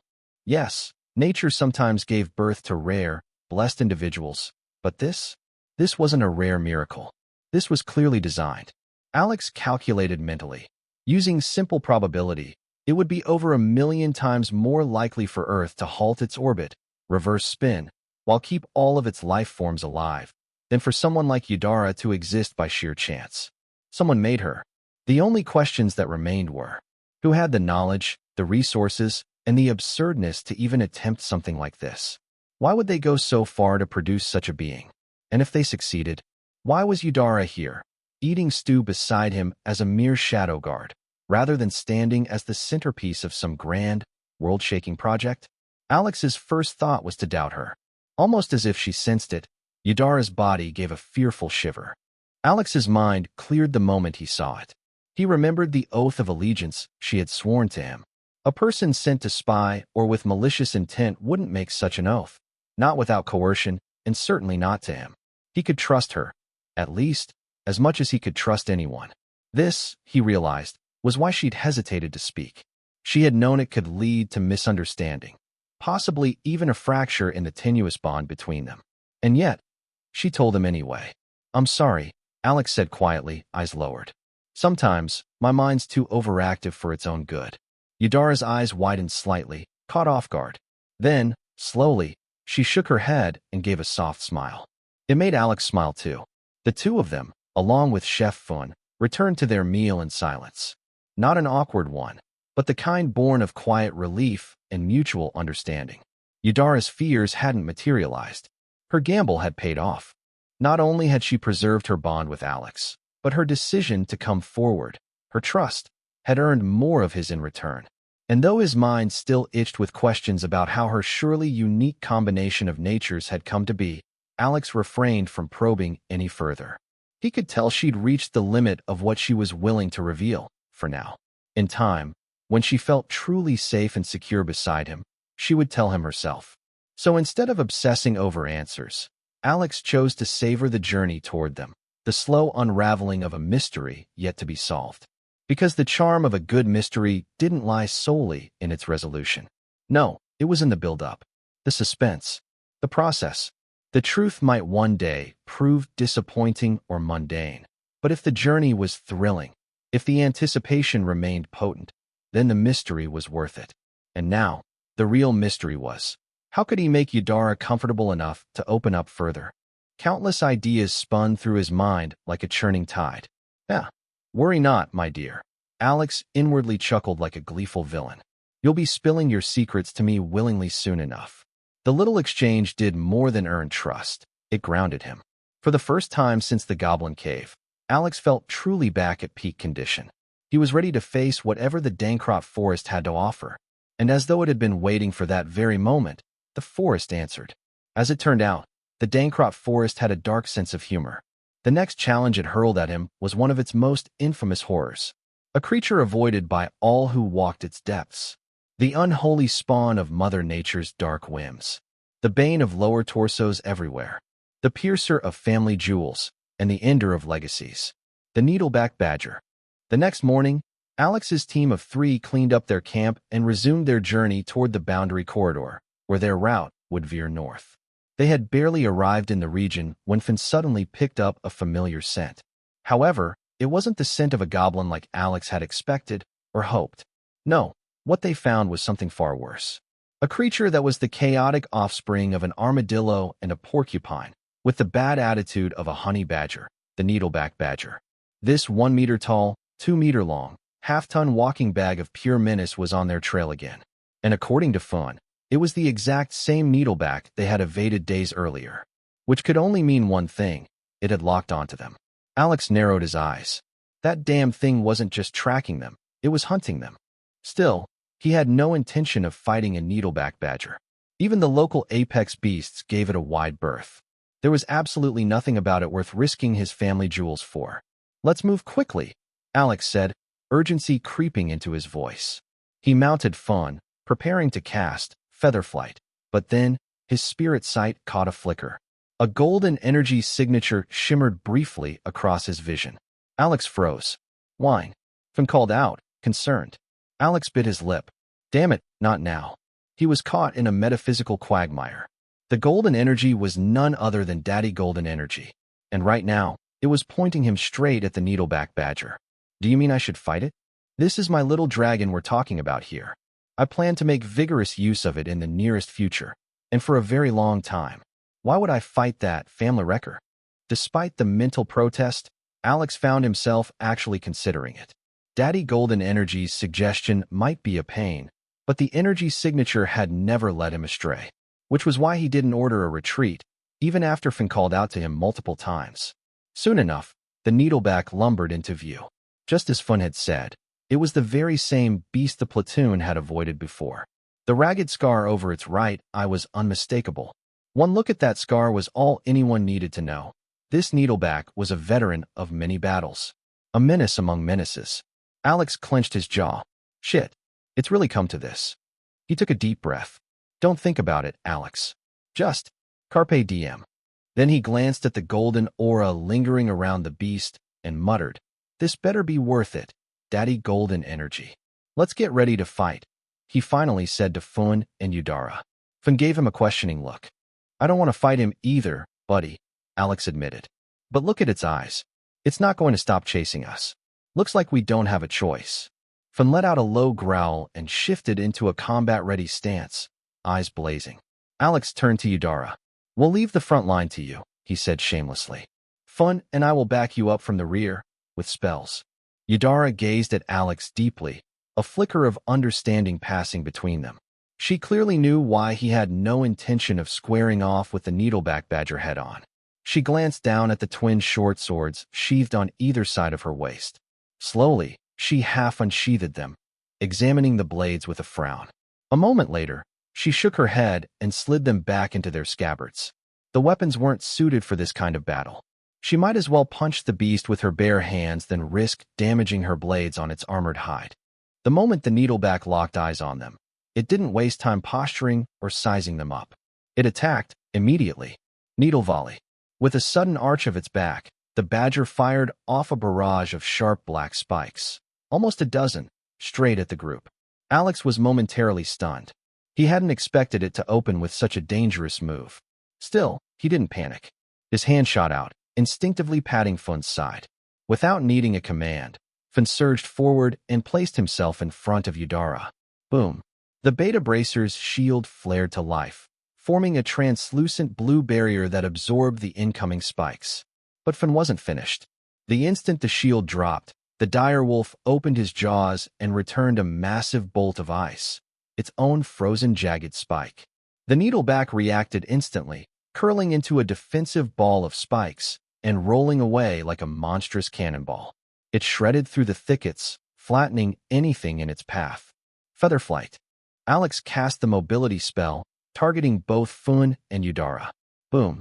Empowered by internal energy and magic, Udara surged forward, flashing across the terrain as her footfalls cracked the earth.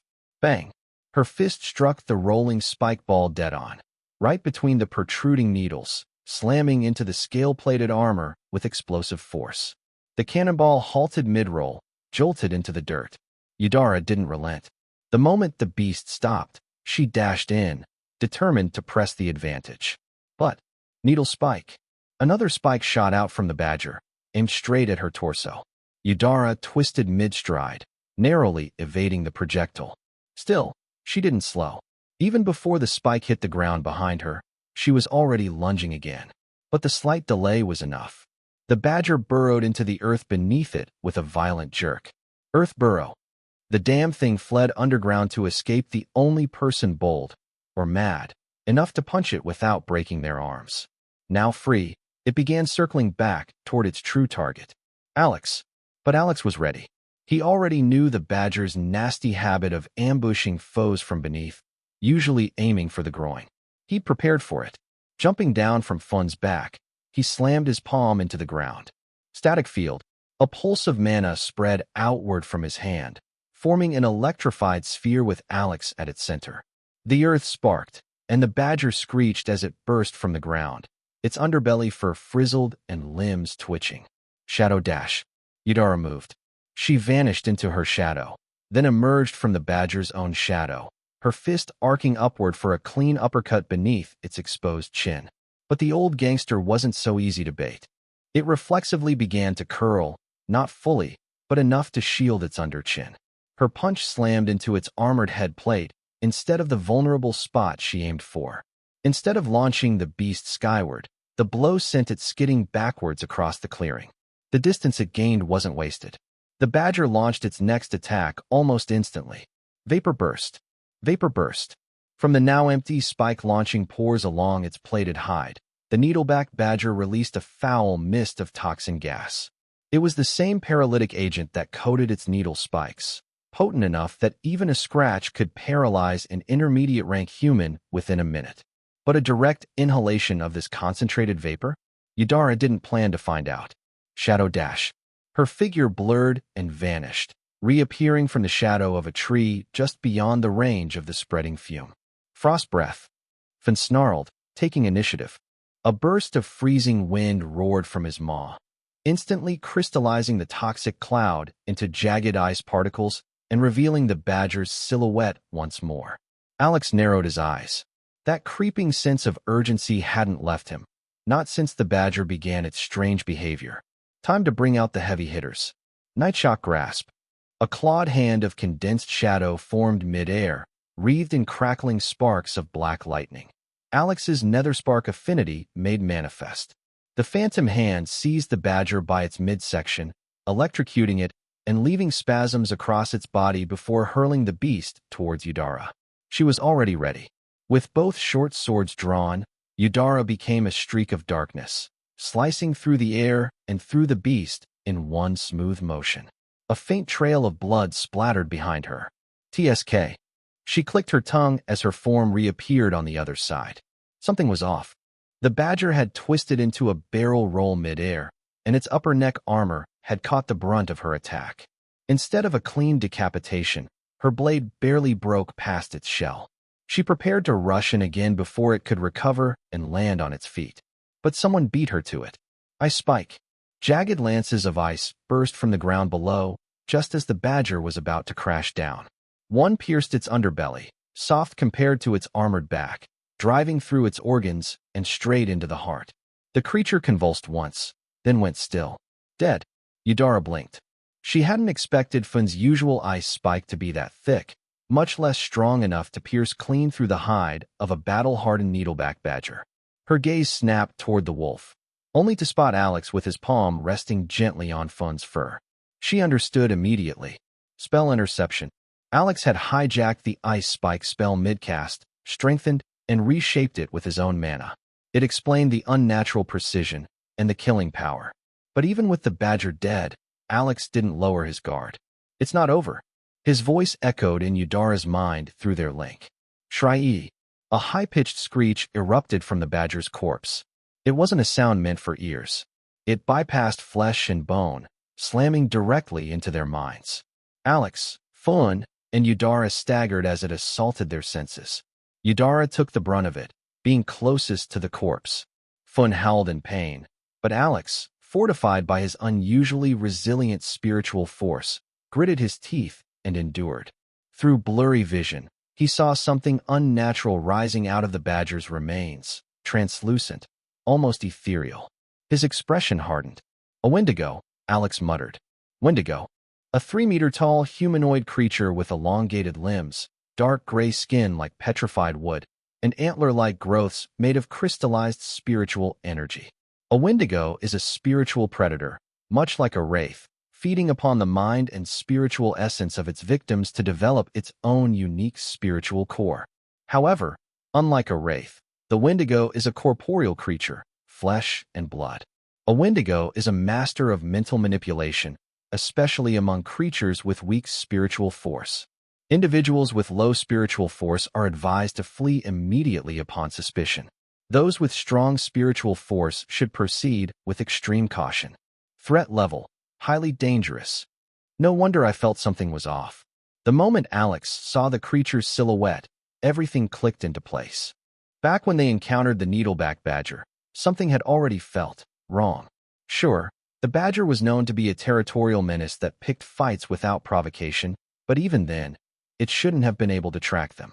That was the first anomaly. They had intentionally veiled their movements, laying false trails and masking their scents. Yet the badger found them anyway, across tens of kilometers of dense forest. Even if they hadn't bothered masking their trail, a typical needleback wouldn't possess that kind of tracking ability. It simply wasn't built for it. At the time, Alex's subconscious had flared a silent alarm. A buried instinct had whispered that something was wrong, but he'd been too focused on the upcoming battle to truly notice. It was during the actual fight that the truth began to break through. The badger didn't behave like a typical needleback. These creatures were infamous for their menacing nature. They relished in taunting and intimidating their targets. But this one, it didn't jeer. It didn't mock. It simply fought, relentlessly, like it was carrying out some divine mission. Its attacks were uncharacteristically reckless. It launched a preemptive spike barrage, something no sane needleback would waste unless cornered. These spikes required time to regrow, and the paralytic mist they exuded took months to replenish through specific dietary needs. Losing both rendered a badger far less dangerous for an extended period. Yet this one burned through both resources right at the start. It didn't just take risks. It had no regard for its own post-battle condition. It didn't fight like a creature with instinctual self-preservation. It fought like a weapon wielded by another. Even in combat, its movements betrayed unnatural sharpness. Yes, the badger was experienced, but its experience should have been limited to quadrupedal beasts. Few humanoids ever dared fight needlebacks directly, and bipedals fought in a completely different rhythm. Yet this one adapted too smoothly. Its movements weren't instinctive. They were calculated. Each desperate lunge, each precise dodge, it all screamed of something else. Of control. Not the jerky, rigid movements of a mindless puppet, but something deeper. Possession. It hadn't been moving for itself. It had been driven, controlled, pushed to extremes no beast would willingly embrace. And in this part of the Dancroft forest, only one type of creature was known for such spiritual invasions. A Wendigo. However, that begged another problem. Possession requires the Wendigo to sacrifice much of its corporeal body. It's a self-mutilating technique that often leads to the Wendigo's death shortly after. It wouldn't use it unless absolutely necessary, or unless it truly hated its target. A flicker of realization passed through Alex's eyes. He glanced at the Wendigo. Its gaze hadn't once strayed toward Fun or Udara. Its glowing eyes, burning with primal rage and bottomless hatred, were locked solely on him. Come to think of it, the badger was also fixated on me, he recalled. Am I the one it hates? But why? I haven't done anything to. Alex's thoughts froze. No, he had done something. Something a Wendigo would likely never forgive. I see. So that's why, he muttered aloud. No good deed goes unpunished. A bitter smile crept across his lips. Fun and Udara were no longer options. They were already reeling from the soul howl, and clearly incompatible opponents for this foe. They weren't built to face a creature like this. It would be up to him. Fortunately, the Wendigo wanted him, not them. At that moment, a shift in the golden energy caught his attention. Through his spirit sight, he observed the golden energy signature, Daddy Golden Energy, as he half-joked, coil and wind around the Wendigo's spiritual antlers. It was trying to show him something. Just as the Wendigo's ephemeral form fully separated itself from the needleback badger's corpse, a buried memory rose to the surface, an old folktale about Wendigos. A plan bloomed instantly in his mind. Calm madness. Before the Wendigo could lunge, Alex summoned his bloodline energy resolutely. A faint, translucent figure shimmered behind him, his fused bloodline manifestation. His pupils shifted, becoming golden draconic slits. Then, he spoke in a language that neither Fun nor Udara could comprehend. Dragon tongue. Stop, Alex commanded. The Wendigo froze. The very air rippled with mana. Alex let out a quiet breath. It worked. You act upon a misunderstanding, he continued, his tone perfectly balanced, neither submissive nor threatening. Send your spirit tendril into my mind. See the truth in my memories. You'll understand what really happened. He relaxed his stance and lowered his defenses, opening himself to the Wendigo. The spectral creature tilted its head, puzzled. The human stood defiant, yet behind him pulsed a subtle but unmistakable draconic presence.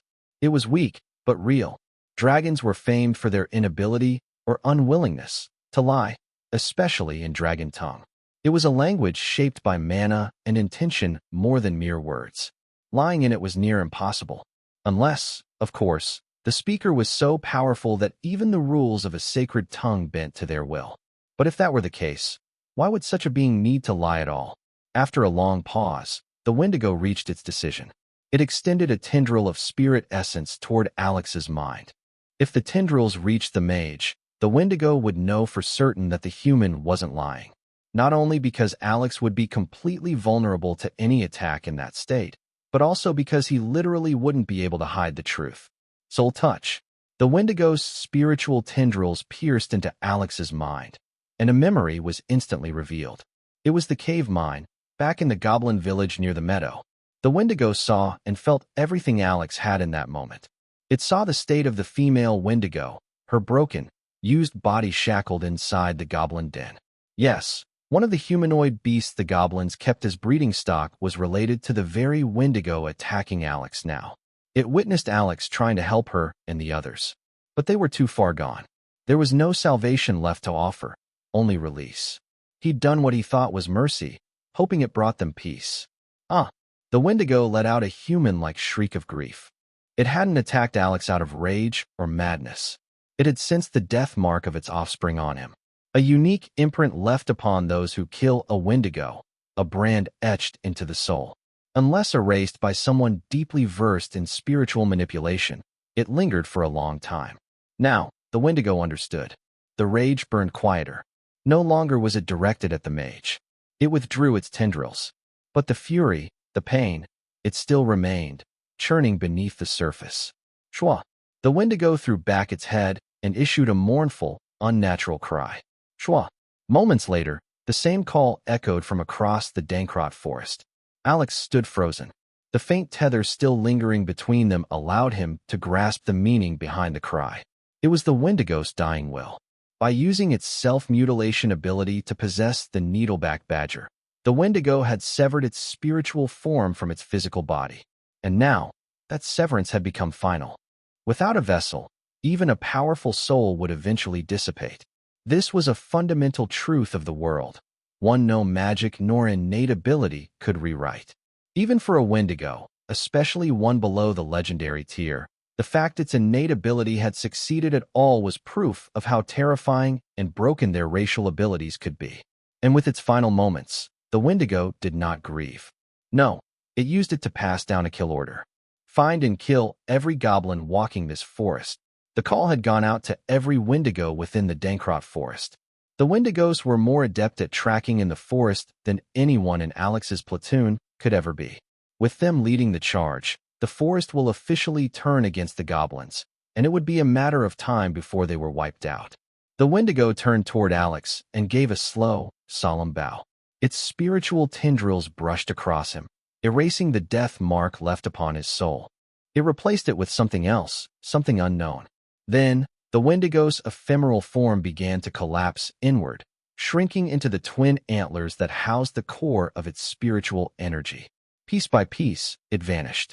What remained were only the spirit antlers, faintly pulsing with the unmistakable spiritual energy. In Alex's spirit sights, the antlers were also surrounded by a unique golden energy signature. The Wendigo, in its death, left behind its spirit antlers, offered to Alex as thanks for releasing its offspring from torment. Alex smiled as the creature's remnant essence faded from existence, its otherworldly presence dissolving into the cold air, leaving only the ethereal antlers cradled in his palms. Thank goodness the plan worked. His bravado faded as he heaved a heavy sigh of relief. Good thing I read all those miscellaneous documents back at the Enclave. The law of cliché saves the day again. He turned the antlers slowly in his hand, their mist-like glow pulsing gently. To think that ridiculous folktale was actually true. He remembered it well. a tattered old diary tucked away in the miscellaneous section of the Enclave's library. He'd skimmed it while setting up the RuneNet, one of the many half-useful references he'd casually absorbed and stored in memory. The diary belonged to a traveling bard. Once a retainer in noble service, the man had abandoned the life in his middle age, choosing to wander the world instead. In his journeys, he gathered tales, some true, most half-true, many absurd, and traded them for coin and lodgings in village after village. One such tale stood out. In a remote hamlet, the bard heard a story about a villager who had rescued a young, wounded, humanoid creature from the edge of the woods. The villager nursed the being back to health and, when it recovered, released it back into the forest. A few days later, the creature returned, this time accompanied by a larger, adult version of itself. The villager braced for death, understanding that he had unwittingly come in contact with a young Wendigo. But instead, the adult Wendigo simply stared and pointed silently at the man's skull. Then it left. Years later, when the villager had a child, the adult Wendigo returned once more, this time bearing the spirit antlers of a deceased Wendigo. It presented them to the child and vanished. That child, as the tale went, became the first warlock ever born in that village. The bard had dismissed the story, noting it down as a folktale. After all, it was common knowledge that Wendigos were fiercely xenophobic. Encounters usually ended with blood, not gifts. And spirit antlers were sacred to them, more prized than ancestral heirlooms among human nobility. The idea of one willingly handing over such a treasure was absurd. But Alex had noticed something the average reader wouldn't have. In a faint scribble tucked in a corner of the diary page, something he would have missed without the enhanced vision of his truth-seeker eyes, was a personal note. A name wasn't given, but the bard hinted at discovering the identity of that child-turned-warlock. The reverence in his tone suggested the individual had grown into a figure of incredible power and significance. That entry changed everything for Alex. It convinced him that the bard had come to believe in the story after all, but chose to pass it off as fiction to protect the village, or perhaps to discourage idiots from chasing Wendigos for their antlers. After all, it was well known. You couldn't take a Wendigo's spirit antlers by force. They had to choose to give them up, and they almost never did, especially not in captivity. There was no known method to convince or coerce them otherwise. Until now, this folktale presented a viable method, one that, if known, could make humans the Wendigo's public enemy number one. The bard, who had once worked for nobles, had witnessed the true face of greed among them. He knew just how far the nobles would go to get what they desired. It wouldn't be long before the method backfired, turning the Wendigos not just wary, but actively hostile toward humanity. So, the bard buried the knowledge, convinced that anyone pure-hearted enough to use the method properly wouldn't need to be told about it beforehand in the first place. Seeing Daddy Golden energy coil around the Wendigo spirit's antlers reminded Alex of the tale. Sensing the grief and fury in the creature, Alex made a decision. He didn't need to fight it, especially not if doing so meant risking Yudara and Fun against a Wendigo already half-consumed by death. He could hold out, surviving until the Wendigo's soul burned out on its own. But judging from Fun and Yudara's reaction to a soul howl, one of the more basic attacks of the Wendigo in its current state, Alex didn't believe it wise to risk a fight with it. But getting the Wendigo to listen and give up fighting? That was the real challenge. The Wendigo believed he was looking at the one who murdered its child. No grieving parent, human or otherwise, would calmly listen under such belief. Which was why Alex revealed one of his most powerful cards, Dragon Tongue.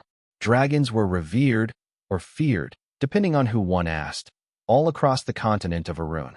Whether intelligent beings or dull monster, all knew better than to provoke a dragon unless absolutely necessary. By speaking the dragon tongue, Alex forced the Wendigo to hesitate. It had to pause, to think. He'd evoked the might of a proverbial tiger, dragon, to frighten the forest into silence. The Wendigo was compelled to consider Alex's connection to dragons. After all, the tongue was not something an ordinary being could imitate. It required a draconic bloodline, a powerful spirit, and a tremendous well of mana. Alex had consumed an elder dragon's blood essence and heart to refine his body and harmonize his two bloodlines. When those bloodlines later fused during his true name awakening, The leftover draconic essence had been drawn into the fusion. The result? His new fused bloodline now possessed subtle draconic traits. It wasn't a dominant part of him, more like a silent partner, but it was there, enough to let him skirt the draconic bloodline requirement. Add to that his personal identity as a true disciple under the tutelage of an ancient dragon, an identity recognized by the world consciousness. It made learning the language much easier. His spirit was already of high caliber, leaving his mana pool as the only bottleneck. Even then, the dragon tongue's cost was steep. Alex could only manage about a dozen sentences before his reserves would tap out completely. Yes, it was that mana-intensive, but he didn't need many words to prove his point. The Wendigo, startled by the display, regained enough clarity to listen, at least partially. And that fragile moment of understanding was all Alex needed. What followed next was a gamble. Alex had only hoped that by showing the Wendigo his memories of what happened, he might avoid a battle. He had helped the Wendigo's daughter, even if it was by killing her. He never expected that, just like the tale in the Bard's Diary, he would earn the Wendigo's recognition and be gifted its spirit antler. And on top of that, the creature placed a kill order on every goblin in the forest. Maybe the Bard's claim wasn't wrong, that the method would work for who it was meant to, regardless of whether he announced it or not. This only worked because I chose to send off the Wendigo female in the most humane way possible, even giving her a respectful burial. If I had not done that before meeting her papa, or mama, Wendigo, I would not have gotten the antlers. Alex looked down at the spirit antler in his hands. Strangely, he didn't feel as excited about it as he thought he would. His own spiritual force was already incredibly strong and durable, likely the combined value of two souls, in truth. He doubted absorbing the spirit antler would help him much. Eyeing the golden energy surrounding the antlers, Alex muttered, "Daddy Golden Energy, you are dropping the ball. This is not all that useful to me. And just look at the effort you made me go through to get it." He grumbled on. "Back in the subspace, you gave me awesome rare products like the Heavenroot Nectar, an entire high-grade mana mine, a primal origin stone, and a wondrous tree, all without making me work for them. But now, after risking my life, all I get is a not-so-useful rare item." Alex was being incredibly shameless, and he knew it. If the golden energy had a will and voice, it would likely feel deeply wronged. Which life-altering opportunity wasn't hidden in the jaws of danger? Even back then, to get to the Heavenroot Nectar's cave, Alex would have had to face the Class 3 Overlord, Sunscaled Viper. It only seemed like things were easier that time because the blade-fanged Sky Tiger had attracted the Viper out of its cave and perished with it. If Alex had been the one to fight the Viper for that chance, it would have been just as dangerous, if not more, than facing the Wendigo. He knew this. Deep in his mind, Alex understood it well. He was just messing around. Still holding the spirit antler, he made his way over to check on Yudara and Fun. With the Wendigo's death, its passive aura of dread faded, a fearsome force that weakened the minds of its targets and amplified its mental and spiritual attacks. Now that it was gone, Fun and Yudara had a much easier time recovering from its effects. Mere moments after the creature passed, both were already stirring, Yudara included, despite having bore the brunt of the Wendigo's mental assault. "Are you guys okay?" Alex asked. "Yes." "Wine." Yudara and Fun answered nearly in unison, both with the same ashamed, dejected look, having been saved by the very master they were supposed to protect. The two were so in sync that it almost made Alex laugh. "Don't overthink it. The Wendigo was simply a bad matchup for the two of you," Alex said, trying to reassure them. "Here." He passed a spirit antler to each of them. "Absorb it. It'll improve your spiritual force and ensure this doesn't happen again." Fun's eyes lit up, and he stepped forward, only for Yudara to swiftly snatch the antler before him. "We cannot accept this, Master. It was your prize. Yours alone. We have no right. I keep telling you to lighten up, Yudara." Alex patted her shoulder. "The antlers are useless to me. My spiritual force is already at the peak for my rank and class. If I absorb it, most of the energy will go to waste. But if you use it, your spiritual force will grow by a lot, at least enough to make sure this never happens again. And who knows, you might even awaken an ability that'll make protecting me easier. It is a win-win all around."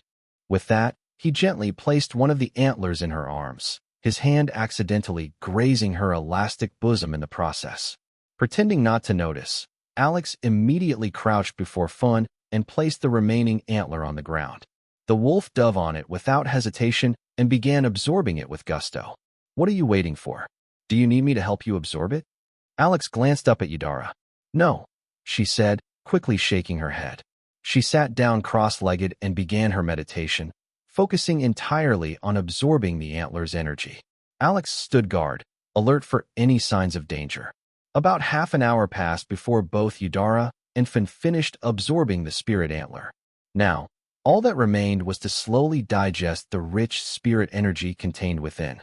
Still, some effects were already apparent. Funn's snow-white fur was now blackened around the paws. Through his spirit sight, Alex saw fire elemental mana slowly drawing into Funn's body, gathering precisely at the boundary of the black fur. "Your fire affinity is awakening." Woof! Fun wagged his tail in excited confirmation.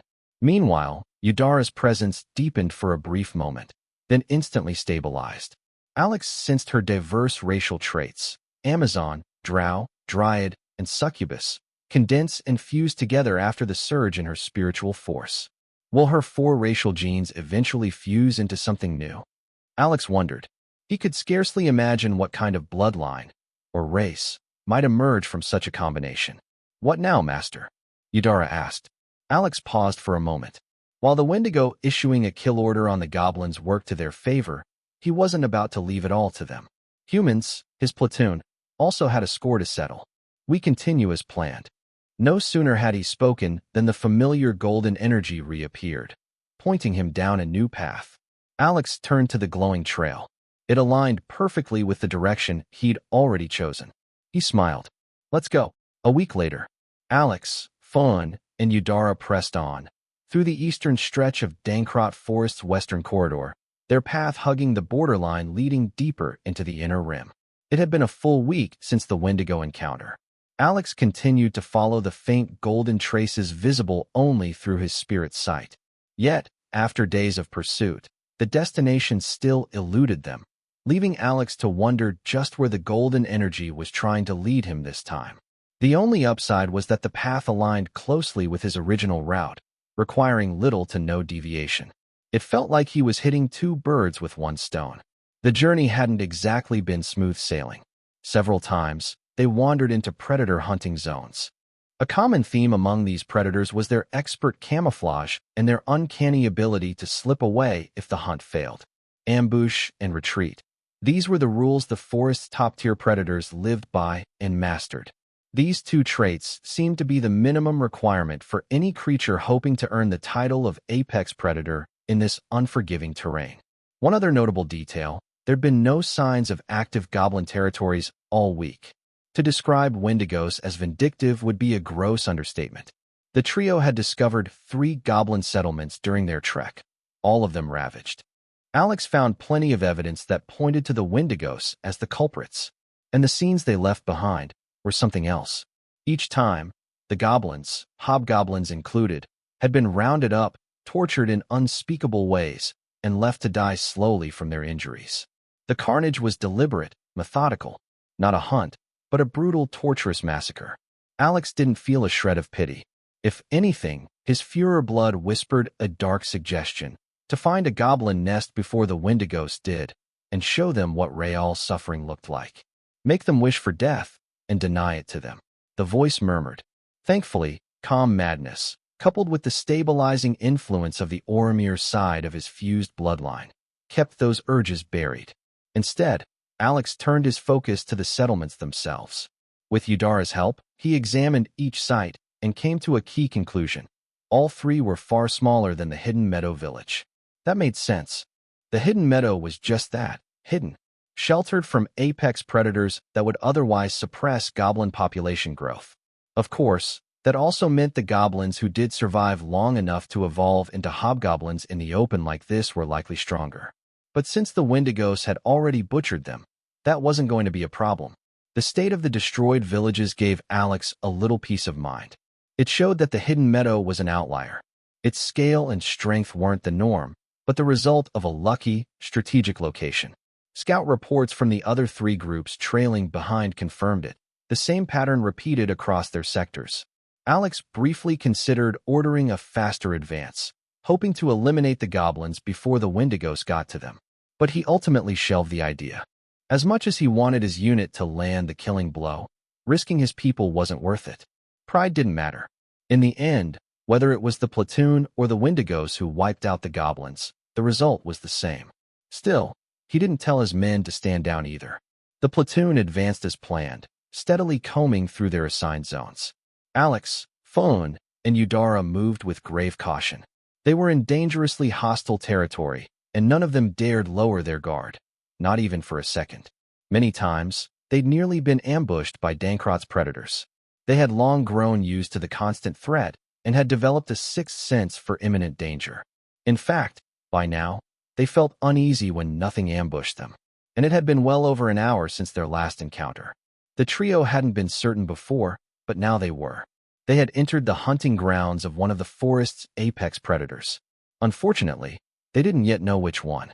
Everywhere they moved, they saw the local wildlife scrambling for cover, not in fear of them, but of whatever was stalking them. Master the trees. Udara nudged Alex's attention upward. Alex glanced toward the canopy, mid to high tiers. Even the creatures that dwelled in the upper trees were ducking for cover. That alone told him enough. Based on everything he'd experienced so far in the Dankrot forest, only a powerful jumper, a skilled climber, or a bird. Alex's eyes narrowed as he scanned the upper canopy. Spirit sight flared. A faint, flickering mana signature, partially cloaked, was hidden near the top of a towering tree. When he followed the trace to its source, what he found was a nightmare eagle, he muttered grimly. Nightmare eagle.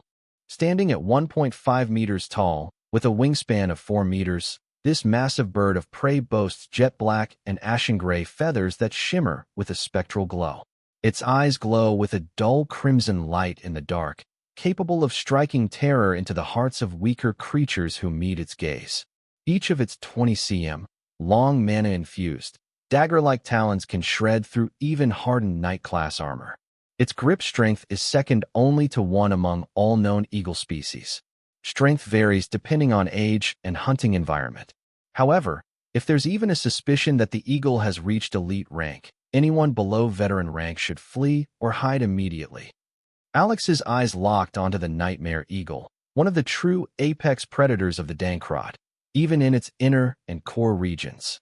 It was one of the rare avian beasts known to reach the legendary rank purely through longevity, without needing atavism. Spirit sight instinctively broke down the creature's energy signature. This world's version of a harpy eagle, only larger, more intelligent, and far more dangerous. Even in its current stage, it could lift an average unarmored human and fly a short distance. At elite rank and above, even fully armored heavy knights became fair game. Size, 1.5 meters. Energy signature, peak intermediate rank.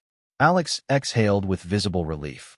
The creature hadn't yet undergone the species' explosive growth spurt, characteristic of nightmare eagles nearing the elite threshold.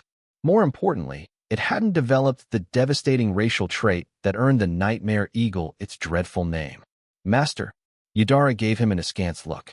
Do whatever you can to take it down in one engagement, Alex ordered, his voice tight with urgency.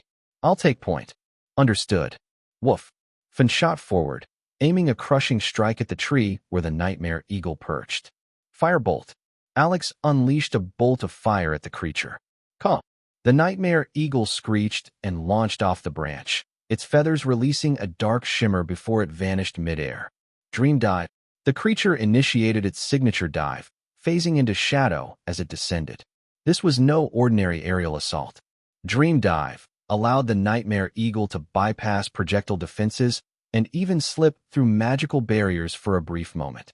Its sharp gaze locked onto Alex, the source of the firebolt.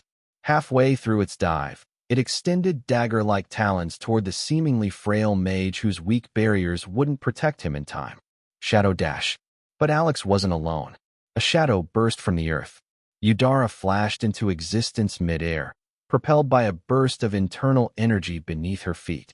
She twisted in the air and delivered a spinning kick directly to the eagle's wing joint. forcing it back into physical space. Shroud Cloud. The moment her strike connected, the impact point on the eagle's feathers exploded into a cloud of dark smoke. Multiple illusionary copies of the eagle emerged from the cloud, attempting to obscure the real one's escape. Still, the original eagle maintained its dive. It tore past Eudara's interference, still gunning for Alex. Its claws extended, its intent to kill unmistakable. Yet, just as it was about to strike, Alex, who had seemed frozen in fear, grinned. Human-like confusion flickered in the nightmare eagle's eyes. Too late. Radiant sun. A radiant burst of golden solar mana exploded from Alex's body, flooding the space with high-intensity light. The nightmare eagle screeched mid-air, its dive interrupted as it tumbled. Its darkness-infused feathers could not shield it from a solar spell like the one Alex intentionally chose. The sudden light overwhelmed its senses, burning at its wings and blinding it completely. Alex was about to cast a binding spell to capture the avian beast, but someone moved before him. Frost breath. Finn seized the moment, unleashing a frigid breath onto the eagle's injured wing joint, freezing it solid. The frost penetrated deep, locking the joint in place and disabling the eagle's defensive ability, shrouding mist. Before the creature could recover, Eudara arrived again, this time bringing down both her short swords in a devastating cross-slash. Crack! The frozen joint shattered. One of its wings snapped clean off. No! Alex wailed. Why did you cut off its wing? You were only supposed to break it. You didn't. Eudara started to protest, but it was too late. Ice Lance. Fawn, full of enthusiasm, followed through without hesitation. A thick lance of ice, cast using the improved version of Alex's original spell, pierced through the eagle's lower jaw, bypassing its dense feather armor. Thud! The great beast fell. Its body crashed into the dirt, lifeless. Alex stood still. A moment passed. Then he staggered forward, fell to his knees beside the corpse, and gathered it into his arms. No, no, no. His voice broke. He clutched the creature tightly. My Senu. Eudara and Finn stood awkwardly nearby, watching Alex crouch beside the nightmare eagle's corpse. His shoulders trembled. Is he crying?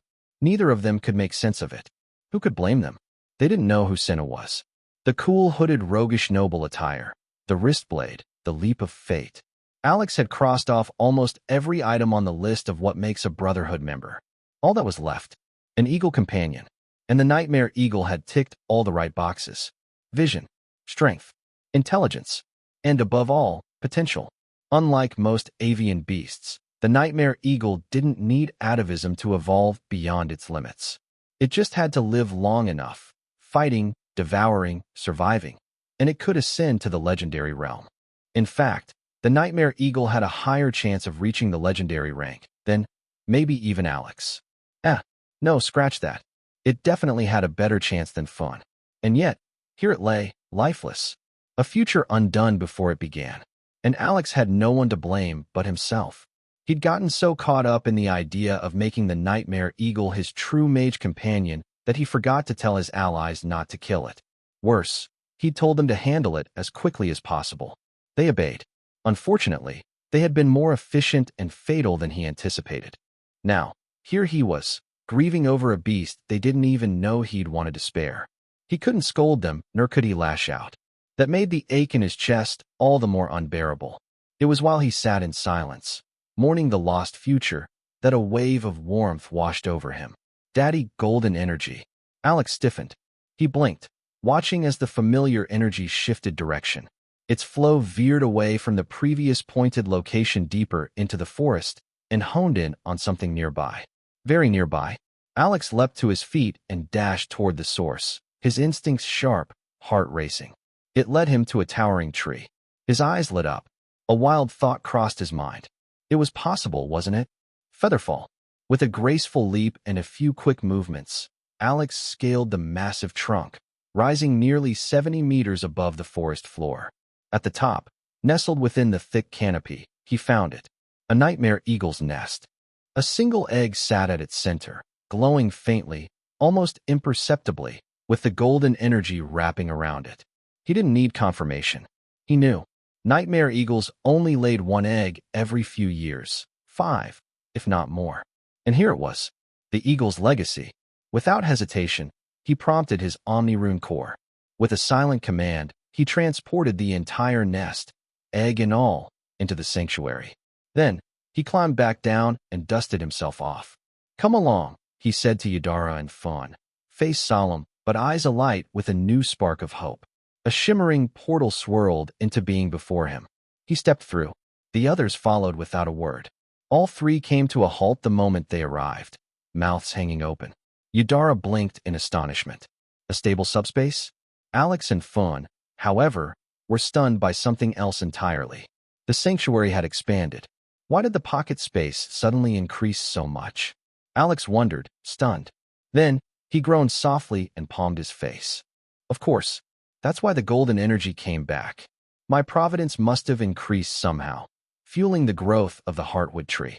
Then the heartwood tree must have reacted and done something, leading to the pocket space's growth. Alex cast a glance at the nest queen and her drones.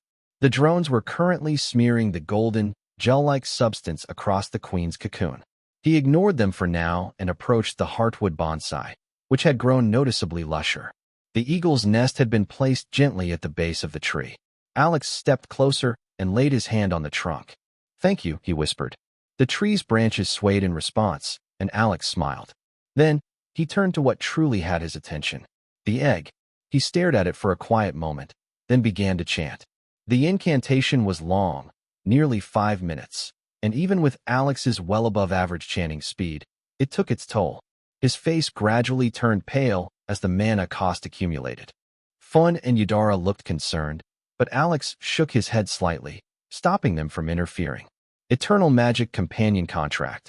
He used the tip of his wrist blade to slice his palm open. The blood that spilled out was far too viscous to be ordinary human blood, thick and glowing faintly with power. It hovered just beneath his hand, pooling mid-air into a large droplet. The bleeding stopped once the drop reached the size of a ping-pong ball, and the wound sealed with a faint golden glow of his solar affinity mana. The droplet then dropped onto the gray-black egg, staining it red. In moments, the blood soaked into the shell, seeping deep into the life within. Then, glowing scripts suddenly appeared on the surface of the egg. They pulsed, drinking in the ambient mana around them, devouring it. The subspace trembled faintly as vast amounts of mana were pulled toward the egg, the drain noticeable even in this rich environment. Here, the ambient mana was several times denser than in the outside world, yet the scripts consumed it greedily. Alex's eyes widened as he recognized the writing. It was the same runic script as his true name, the one floating above his bloodline altars. Noctiver Velcarasolmarus, the Nightlight Herald of the Raging Lightning Blade Wolf King. Alex read silently.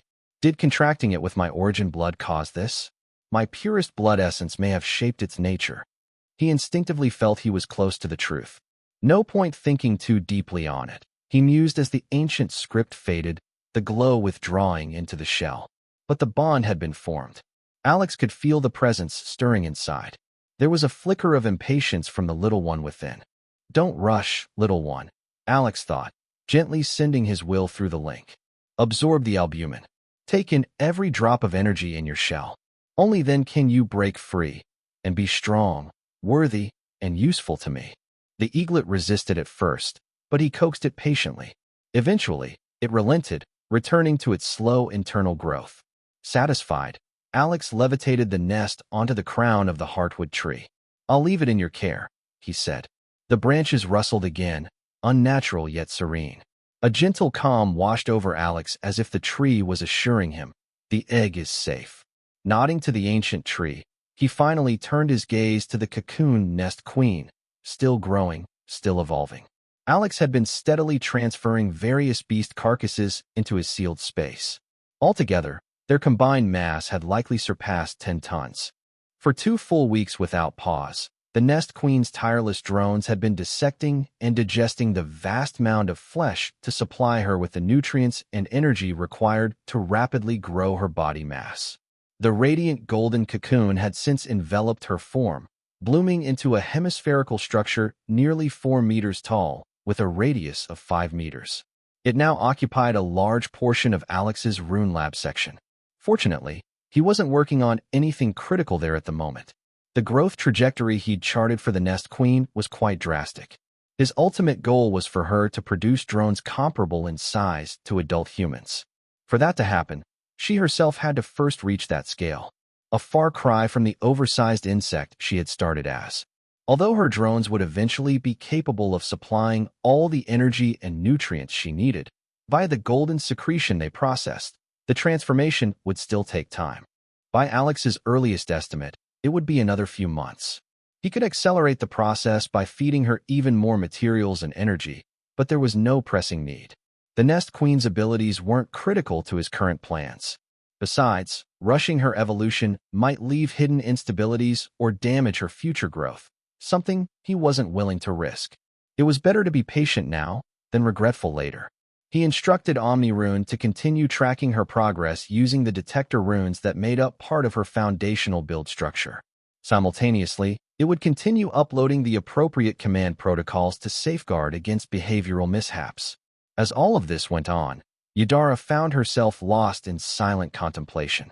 She didn't fully understand the inner workings of the sealed space, nor the significance of most of what it contained, but she instinctively knew that each object and being inside was deeply important to Alex. Showing this to her was no small matter. To her, it was an unparalleled gesture of trust. The truth, however, was a little different. As Alex had once told Laura, he was the type to either trust the people he used or not use them at all.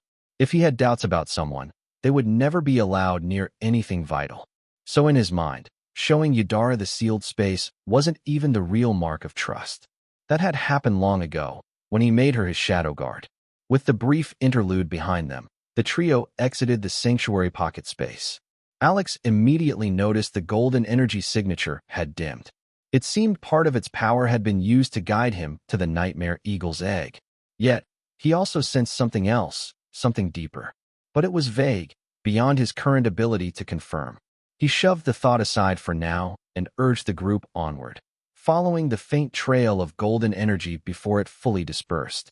Another week passed. At last, the trail came to an end, and what they discovered was startling. Another goblin village, this one far larger than the secluded forest meadow village from before. But that wasn't the only surprise. Alex spotted them immediately.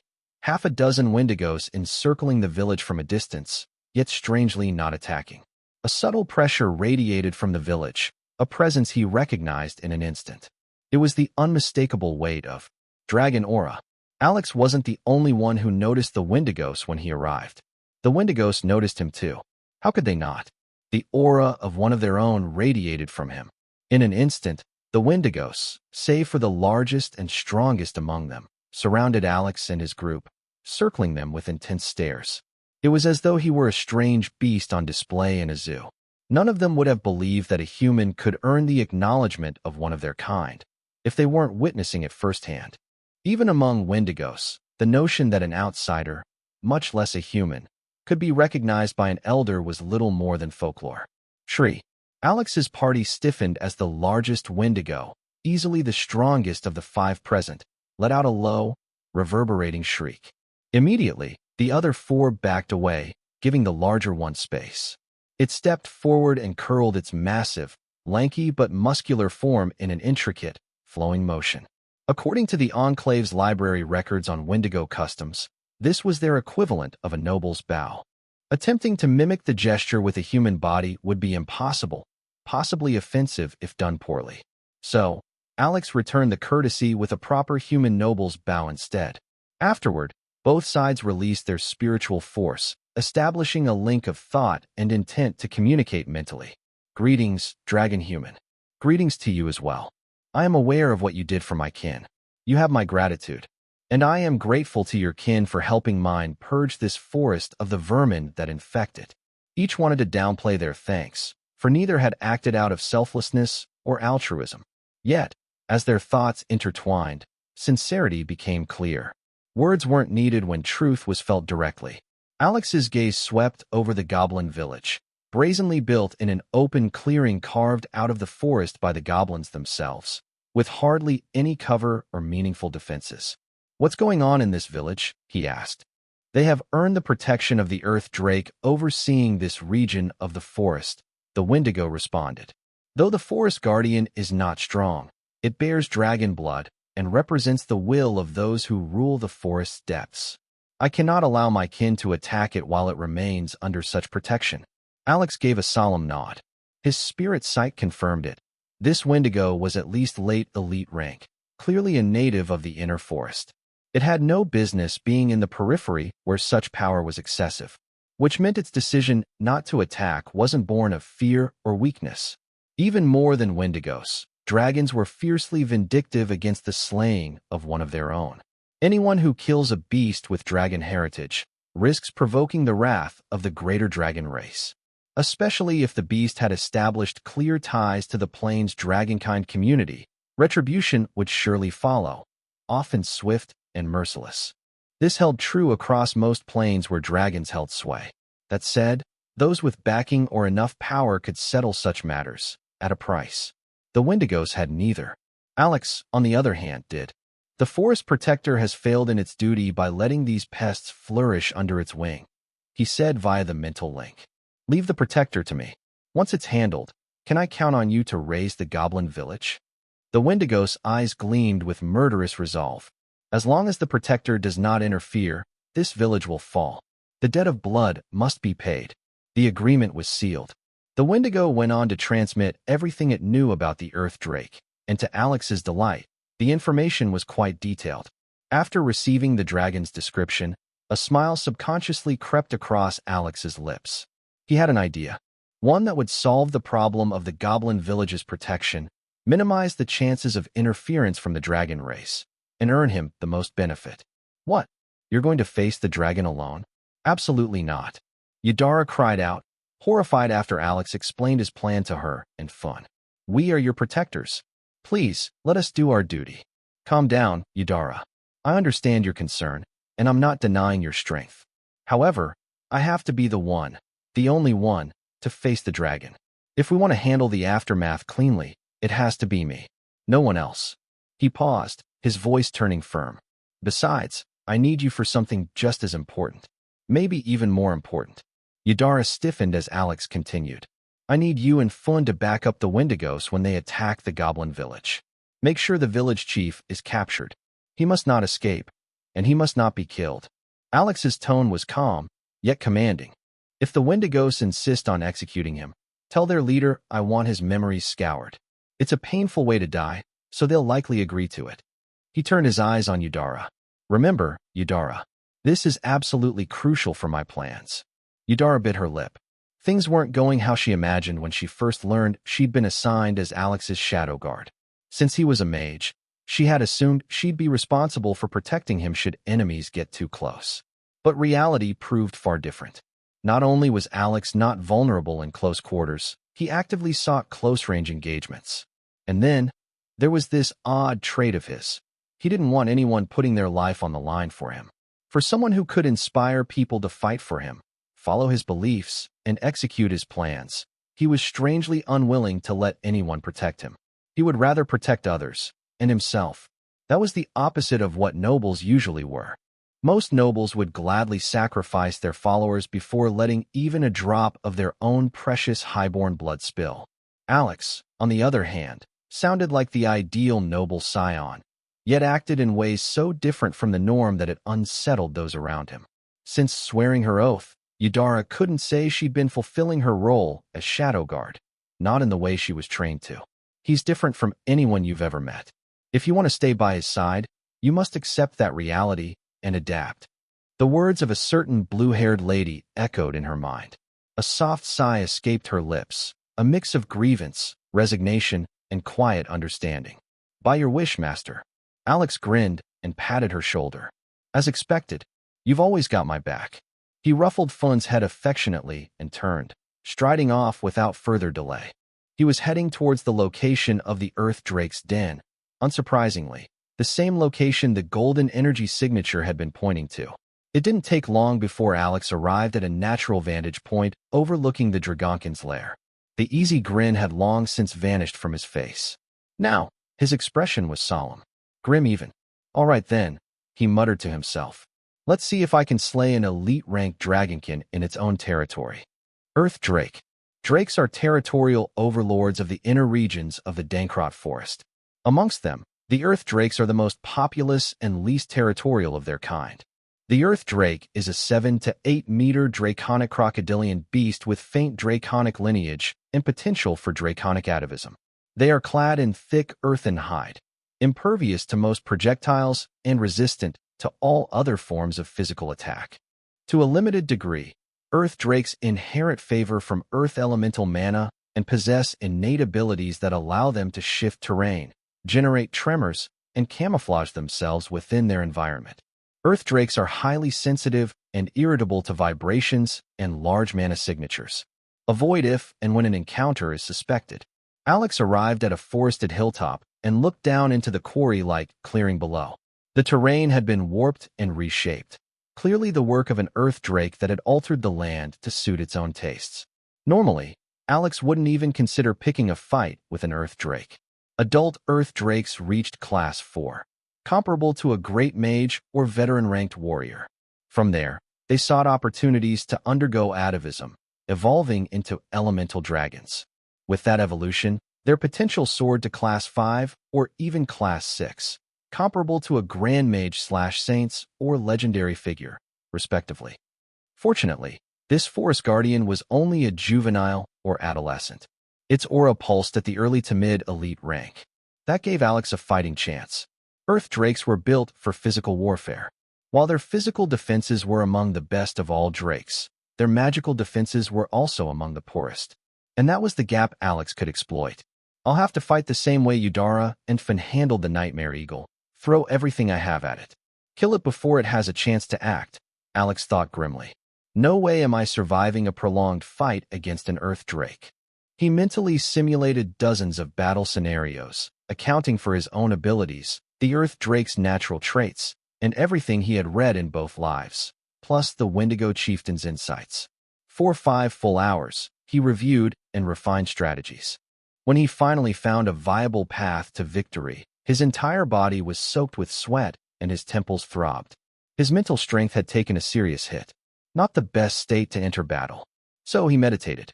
By the time he opened his eyes, the sun was dipping beneath the horizon, half set and half risen, casting twilight across the land. The brief balance between day and night. He exhaled in relief. I made it in time. The sight before him seemed trivial, but it wasn't. This ephemeral balance of light and night was crucial to his plan. This balance won't last more than a minute, Alex muttered. Victory or defeat will be decided in that window. His truth-seeker eyes flared with a golden gleam. Spirit sight activated, scouring the local mana spectrum. It didn't take long to locate the largest mana source in the area, buried beneath the quarry clearing. Fireball. Without wasting a second, Alex cast the largest fireball he could muster and launched it toward the source. Boom. The impact rocked the terrain, exploding into a fiery shockwave. Large energy release and intense vibration. Alex narrowed his eyes. Get your ass out here, Earth Drake. Roar. Drake fear. The Earth Drake did not disappoint. It burst forth from beneath the ground like a living landslide, earth and stone cascading off its body. Once fully emerged, it reared up and unleashed a thunderous war cry, its overwhelming pseudo-draconic pressure flooding the quarry. The shockwave sent birds fleeing, smaller beasts skittering into the underbrush, and even nearby beasts shrieking in terror as they bolted from the scene. Roar! The moss-covered beast, its body caked in stone and roots, turned its gaze toward Alex and issued another roar. This one was laden with draconic intent, a declaration of dominance. In response, Alex's lips curled into a grin touched by madness. His eyes flared, a crimson tint overlaid with a golden hue, until they morphed into draconic slits. Behind him, a translucent figure shimmered into view, an ethereal, humanoid silhouette, warped and inhuman. Calm madness. Bloodline manifestation. His bloodline surged. Power erupted from within, cloaking his form in a draconic aura of its own. The faint yet refined presence pushed back against the Drake's oppressive force. Drake fear versus dragon presence. The Earth Drake possessed greater quantity, its brute aura battering the surroundings.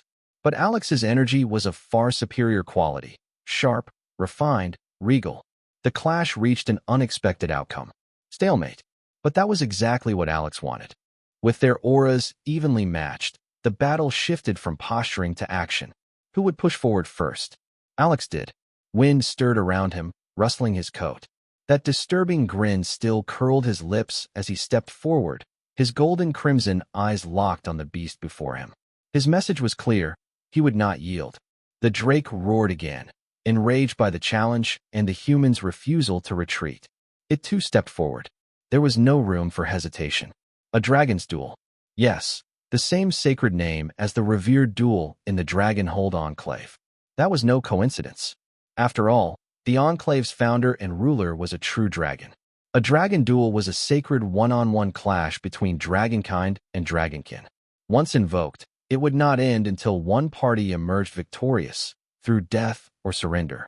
No dragon would dispute the result of such a duel, not when it was born from ancient custom and recognized bloodlines. Featherflight, Featherfall, Dragon's Commute, Body-Strengthening Magic, Velcorous Armour, Dominion and Domination, Beast Intimidation, Abyssal Conqueror's Step, Beta Bracer, Rune. With the duel now active, Alex wasted no time. He activated every burst technique and enhancement he had in his arsenal. His body surged with condensed, multifaceted power. The Earth Drake, sensing the sudden spike in energy, roared and lunged forward with terrifying speed. Shockwave. The hill beneath Alex trembled, then crumbled. The Earth Drake had struck the terrain, having no intention of give the man sway. The ground gave way beneath Alex's feet, sending him plummeting towards the quarry floor. But he wasn't panicked. His expression was focused, even exhilarated. Precast spells lit up around him, allowing him to glide through the air. He bounced lightly off the debris and floating rocks, manipulating momentum until he landed gracefully on the fractured ground below. He had barely straightened when the Earth Drake's shadow fell over him, followed by its descending claw. Mana coating. Alex's body erupted with mana. One side of his form shimmered with crackling black energy, laced with lightning, netherspark mana. The other glowed with radiant golden fire, solar mana. Darkness and light. Night and day. The twin mana streams painted his body like the two halves of a setting horizon. And beneath the split tones, a storm of power brewed, ready to meet the wrath of the Earth Drake head-on. Unlike warriors who used aura coating to amplify their physical prowess, Alex was wielding mana coating to harmonize with the world itself, enhancing his magical potential to its peak. The world slowed around him. He and Rune moved in perfect sync, calibrating every output and feedback loop to support the conditional spell Alex had in mind. This was it, a make-or-break moment. The Earth Drake's claws were just meters away, its venomous breath flooding Alex's senses. Yet even as death loomed, he remained calm. Then he uttered, "Sun-glowed dusk veil." Darkness fell. A dome of shadow swallowed both Alex and the Drake. Yet within that void, Alex stood encased in a stubborn, unyielding glow, the dying light of a sun refusing to set. In that moment, he felt it, a faint yet overwhelming connection to the world. An absurd, surging flood of raw mana responded to him like a tide to the moon. It was too much. His mana vessels wouldn't survive the overload. He had only 2 seconds before the spell's feedback shattered his mana heart. Only one choice. Cast. Cast the largest spell he could, before the surge consumed him. Grade 6 solar spell. Blessing of the unyielding sun. Golden armor layered itself over his body and soul, woven from solar radiance. It would block one decisive blow against him. Grade 6 netherspark spell. Nightshock Grasp. From beneath the Earth Drake, spectral hands, half shadow, half lightning, shot up and latched onto the beast. Black lightning surged into its frame, ignoring flesh and scales to paralyze muscle and torch organs. The damage would worsen every second it remained in contact. The Drake convulsed. Alex pressed on. He linked with Rune, accelerating spell formation through sheer will and precision. Special warfare spell, Void Lightning Fire. A small orb formed in his palm, unstable, shimmering, slipping in and out of visibility. The orb devoured light, sound, mana, even space and time themselves. It seemed to move slowly, but only from Alex's warped perspective. In truth, it traveled instantly. The orb phased straight through the Earth Drake's chest. No impact, no explosion, just silence. Then, silent detonation. The Drake's heart vanished without a trace. Lightning webbed through its nerves, frying everything inside. Simultaneously, the fire aspect ignited the creature's own mana, burning its mana from within till nothing remained. Just before the second ended, Alex canceled the dusk veil. Time resumed. Boom. The Earth Drake's body crashed to the ground in a limp heap. Alex stumbled, dropping to one knee, chest heaving, limbs shaking. The blessing of the unyielding sun washed through him, flooding his cells with stabilizing light, delaying the collapse that should have come. He dropped into meditation, trying to cycle the lingering energy before it dispersed. But he couldn't. The realization struck cold. He had lost his ability to move mana through his body. A wry smile tugged at Alex's lips. A cursory internal check confirmed his suspicion. His mana heart had completely shut down, and his mana pathways throbbed with dull pain. I won't be able to use mana for a few days, he concluded. Honestly, he'd been expecting worse. Paying a price for unleashing that kind of power was inevitable. There was simply no way an early intermediate-ranked mage, even one as uniquely built as he was, could kill a mid-class 3 Earth Drake, a true dragonkin, without suffering serious backlash. Losing access to mana for just a few days? That was a blessing. If not for his meticulous planning and flawless execution, the outcome would have been far more tragic. Maybe even fatal. Yes, the Earth Drake had a weakness to magical attacks, but that was only when compared to its Drake kin. At the end of the day, it still carried a sliver of dragon blood, one of the purest and most blessed lineages in the known world. And with that blood came many blessings, an instinctive favor from elemental mana and heightened resistances to spells. Alex, too, enjoyed a touch of this favor, though it was often eclipsed by his other two, more dominant bloodline's parts.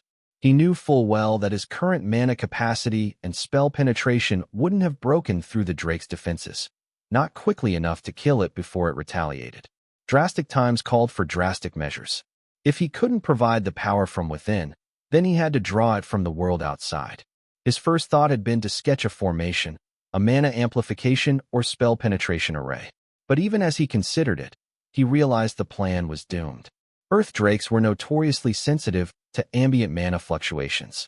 The moment he began drawing the formation, it would notice the change and interfere before he could finish. Not to mention, his current knowledge and skill in field-deployable formation drawing weren't anywhere near fast or subtle enough. So, he'd sought an alternative, conditional casting. A forbidden fruit few mages bothered to reach for. Conditional casting demanded synchronicity with the world and obedience to a set of metaphysical conditions in exchange for a massive boost in spellcasting power. There were many types, from the basic to the near impossible, due to their complexity. The boost gained usually scaled with the difficulty of the condition. For example, casting fire spells in hot environment like a desert or near lava flows. Channeling water magic by a lake or river. These were elementary level tricks at foundational level difficulty. But what Alex attempted was far more intricate. He synchronized with the transition between night and day. A fleeting moment at sunset, when the sky held equal weight of both darkness and light. That delicate balance granted him a temporary, potent alignment with the natural world. Using Netherspark mana to link with the rising night, and solar mana to bind with the falling day, Alex achieved a harmony that amplified both. A moment of true equilibrium, seized, shaped, and unleashed. For a brief window of time, Alex gained access to a vast, stabilized pool of balanced mana of both day and night. This rare synchronization enabled him to not only cast spells that required immense reserves of either Netherspark or solar mana, but also unleash a spell that demanded a massive infusion of both in perfect harmony. Ordinarily, he couldn't do this. His mana control hadn't yet reached the level required to combine the two, solar and Netherspark, into a unified spell. Not even spell interception via Omni Rune could bypass this limitation. The problem wasn't just incompatibility.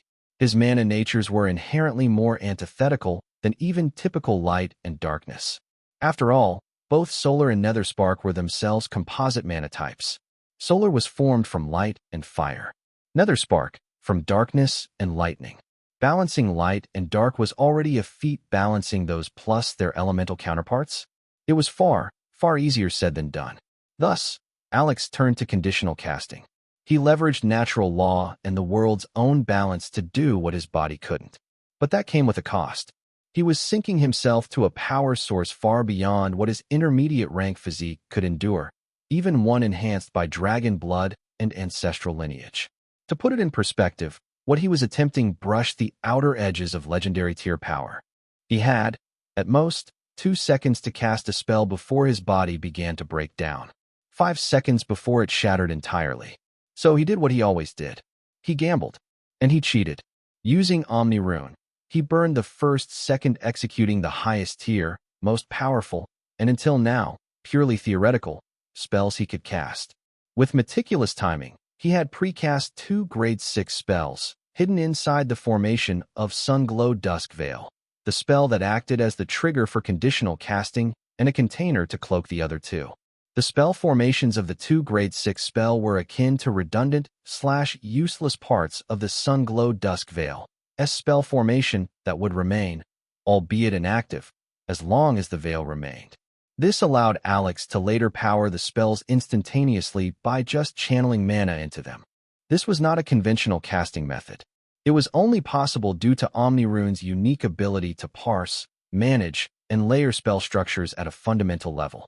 The instant the synchronization to the dual-natured mana pool locked into place, Alex funneled the first surge of that overwhelming power into the 2 dormant grade 6 spell circles.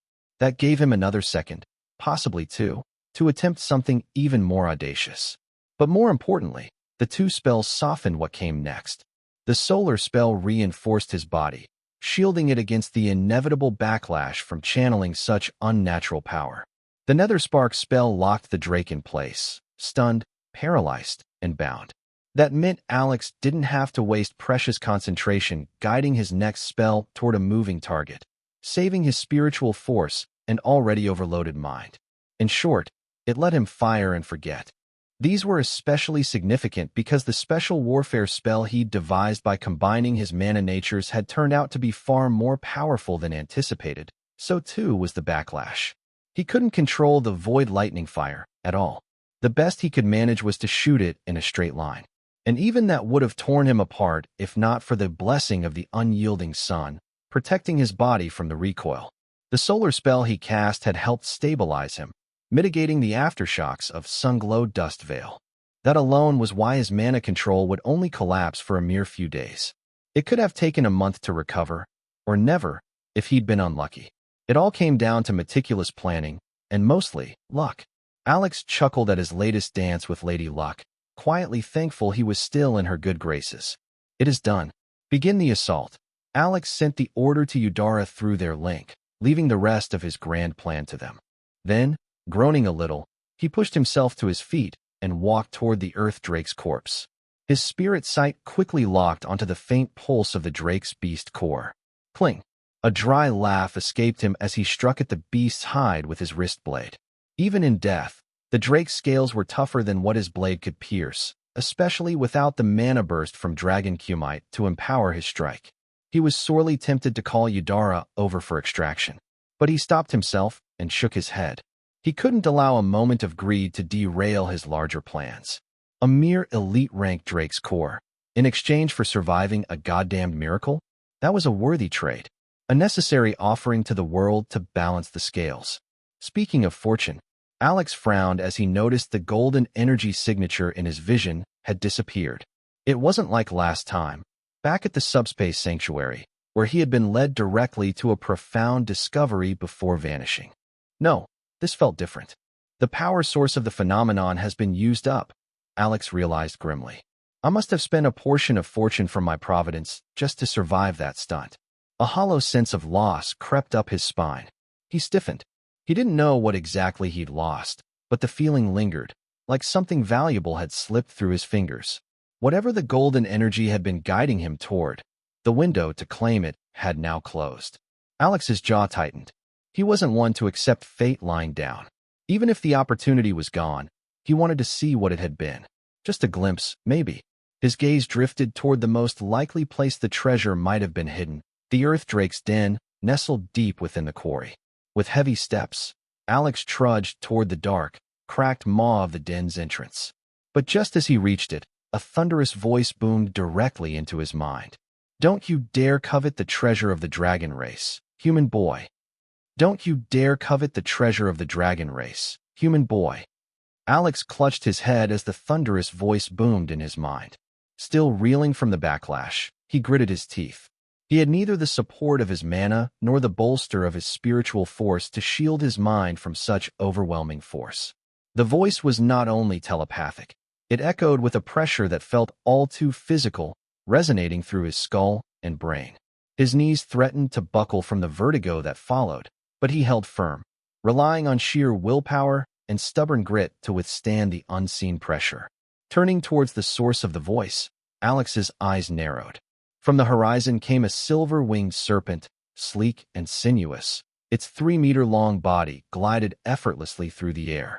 When it arrived, its 40-centimeter girth and 4-meter wingspan cast an ominous shadow over Alex and the entrance to the Drake's den. But its size was not what held his gaze. Its presence was wrong. Winged serpents, amphipteries, were dragonkin. Lesser ones, like drakes. Alex had experience with both true dragon and lesser dragons, and their dragon presence were distinct, especially to someone like him, who had tasted the essence of a true elder dragon. Yet this pressure wasn't that of a common amphiptera. No, it radiated the unmistakable aura of a true dragon. In fact, the sheer quality of its dragon presence came dangerously close to that of the elder dragon heart Alex had consumed. That shouldn't be possible. No dragonkin could climb to the later stages of the legendary rank without undergoing atavism or an evolutionary leap into full dragonhood. That was the ceiling, an ironclad rule. And yet this creature seemed to defy it. Even odder, despite its overwhelming aura, its body remained a mere 4 meters long. That was smaller than the elite rank Drake Alex had just slain. This shouldn't exist, Alex thought, eyes narrowing. "Human, how dare you kill a member of the dragon race?" The serpent's voice thundered again. "If you get on your knees and plead now, I will grant you a swift death and not wipe out your entire bloodline." Its tone was dripping with arrogance, the kind of scorn only the ancient and powerful could wield. But before Alex could utter a word, a familiar bulwark figure appeared in front of him, solid as a fortress. Clad in pitch-black plate armor, the man's presence intercepted the amphiptera's oppressive aura like a wall of iron will. "Jared," Alex exclaimed, eyes widening in surprise. Indeed, the bulwark standing before him was none other than the Saint Dark Knight. Jared, the presumed right hand of Earl Drake Fury. Jared didn't glance back. His attention was fully on the winged serpent above them. "Please, calm yourself, Your Excellency," Jared said firmly, yet with respectful deference. "Our young lord had ample reason to slay the Drake. Your Excellency, Zilbrus." Alex stiffened. Zilbrus? That name, it clicked in his mind. But even more shocking was Jared's use of Your Excellency. For a saint like Jared to speak with such reverence could only mean one thing. This creature was a legend. A genuine legendary ranked being. At that level, titles like race or species lost weight. Whether human, elf, dragon, or beast, a legendary existence commanded respect. Even sworn hostile races would hesitate to show open disrespect to one of such stature from their enemy race. Zilbrus, the spatial dragon. A legendary figure who rose from being the weakest of the wind amphiptera, crippled by a congenital defect, to mastering spatial laws while still beneath the legendary rank. He evolved into a never-before-seen silver dragon, a unique species at the pinnacle of all colored dragons, thanks to his spatial affinity. Just one step shy of becoming an elder dragon. Come to think of it, Zilbrus was said to have a bizarre quirk. He would often revert to his original amphiptera form and compress his body down to around 4 meters using spatial manipulation. That's barely double the humble 2-meter frame he had in his weakest days. Alex recalled. His gaze sharpened as Jared, ever unfazed, addressed the arrogant dragon. The forest protector neglected its duty, allowing goblins, vermin with a kill-on-sight decree within the empire, to not only infiltrate but thrive in Dankrot Forest. This is a clear violation of the treaty signed by our Fury family and the Empire with the law guardians of this forest.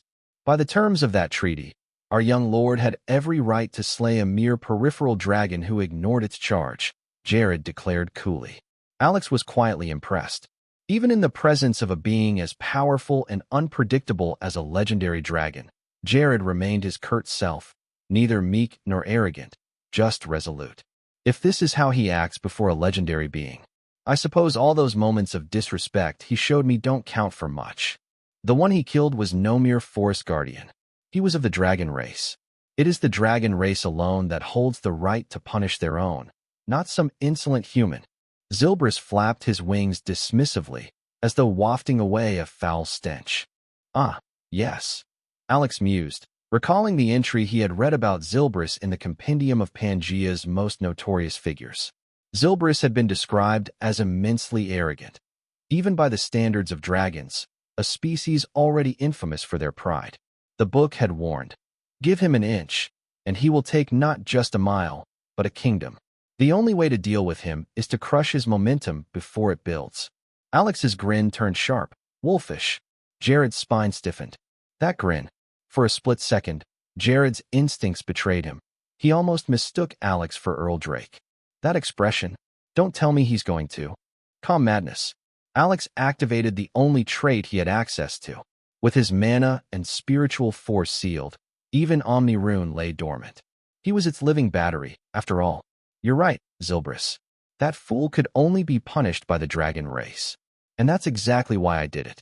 He tilted his head, his voice dripping with insolence, speaking not as an equal, but as if Zilbrus were beneath him. You. Jared's eyes widened in disbelief. He knew Alex was bold, but this? Even Earl Drake wouldn't go this far. You dare? Zilbrus's aura flared with wrath. I do. What are you going to do about it? Alex held his gaze. His voice neither submissive nor prideful, just infuriatingly flat. A deliberate provocation, tuned to avoid feeding Zilbrus's superiority or defiance. A single breath stretched into an eternity, and Alex didn't blink. You. Knight's Bastion. Jared instantly stepped in front of Alex, raising his tower shield with practiced ease. Are you crazy? Do you have a death wish? He snapped. Stand down, Jared. I know what I'm doing, Alex said calmly, attempting to walk past. He didn't get far. The Knight's Bastion was active. Jared's protective technique rooted Alex behind the wall of steel. And with his mana and spiritual force currently sealed, Alex couldn't brute force his way out. The hell you do? Jared growled. Calm down and look. He isn't attacking, is he? Alex gestured ahead with his chin. Jared's eyes narrowed, then widened in surprise. Over 15 seconds had passed, and Zilbrus hadn't moved. The livid silver dragon, still radiating divine pressure, stood frozen. 15 seconds. Enough time for Zilbrus to kill them both 10 times over. Yet the dragon did nothing. You? How is that possible? Zilbrus asked at last, his narrowed eyes fixed on Alex. You're not blind. You should be able to tell, Alex replied with a faint smile.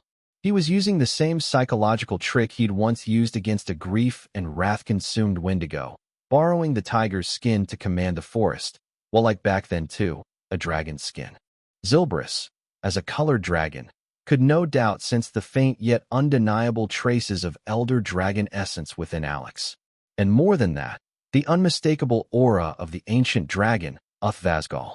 According to Merlin, when he'd slain the elder dragon, who he passed on its heart and blood essence to Alex, he had also issued warnings to the upper hierarchy of Pangaea, Plains dragon race, which meant every elder and colored dragon in the realm was at least aware of Uthvasgal's presence, and wary of anything bearing his mark. So here stood a human not only carrying the residual essence of a dead elder dragon, but cloaked down to his soul in the aura of an ancient dragon.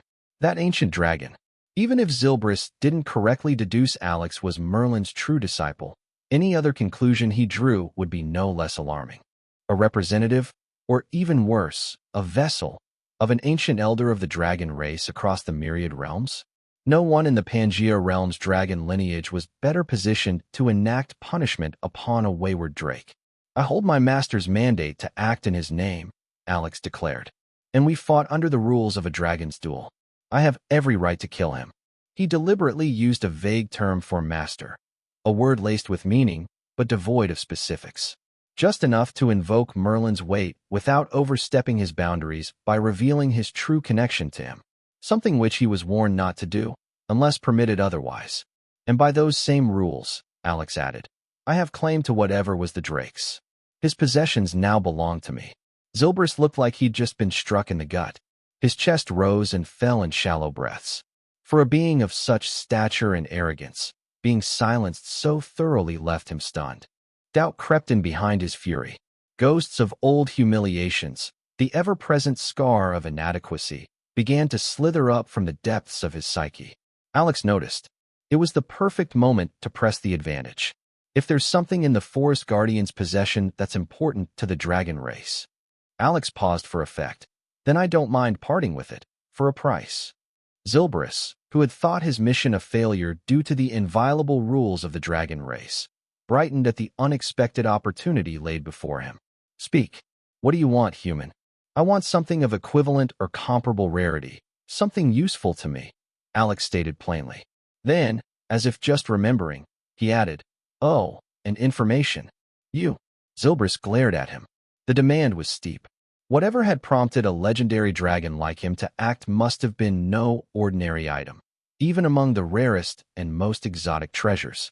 And then there was the matter of information. Depending on what the knowledge entailed, who it was about, or to whom it was given, its value could easily rival, or surpass, the rarest item in the world. What kind of information do you seek? Zilbrus asked with a tense expression. He had to fully understand the cost before agreeing, even if he had limited choices. Nothing too extraordinary, Alex replied, his tone measured.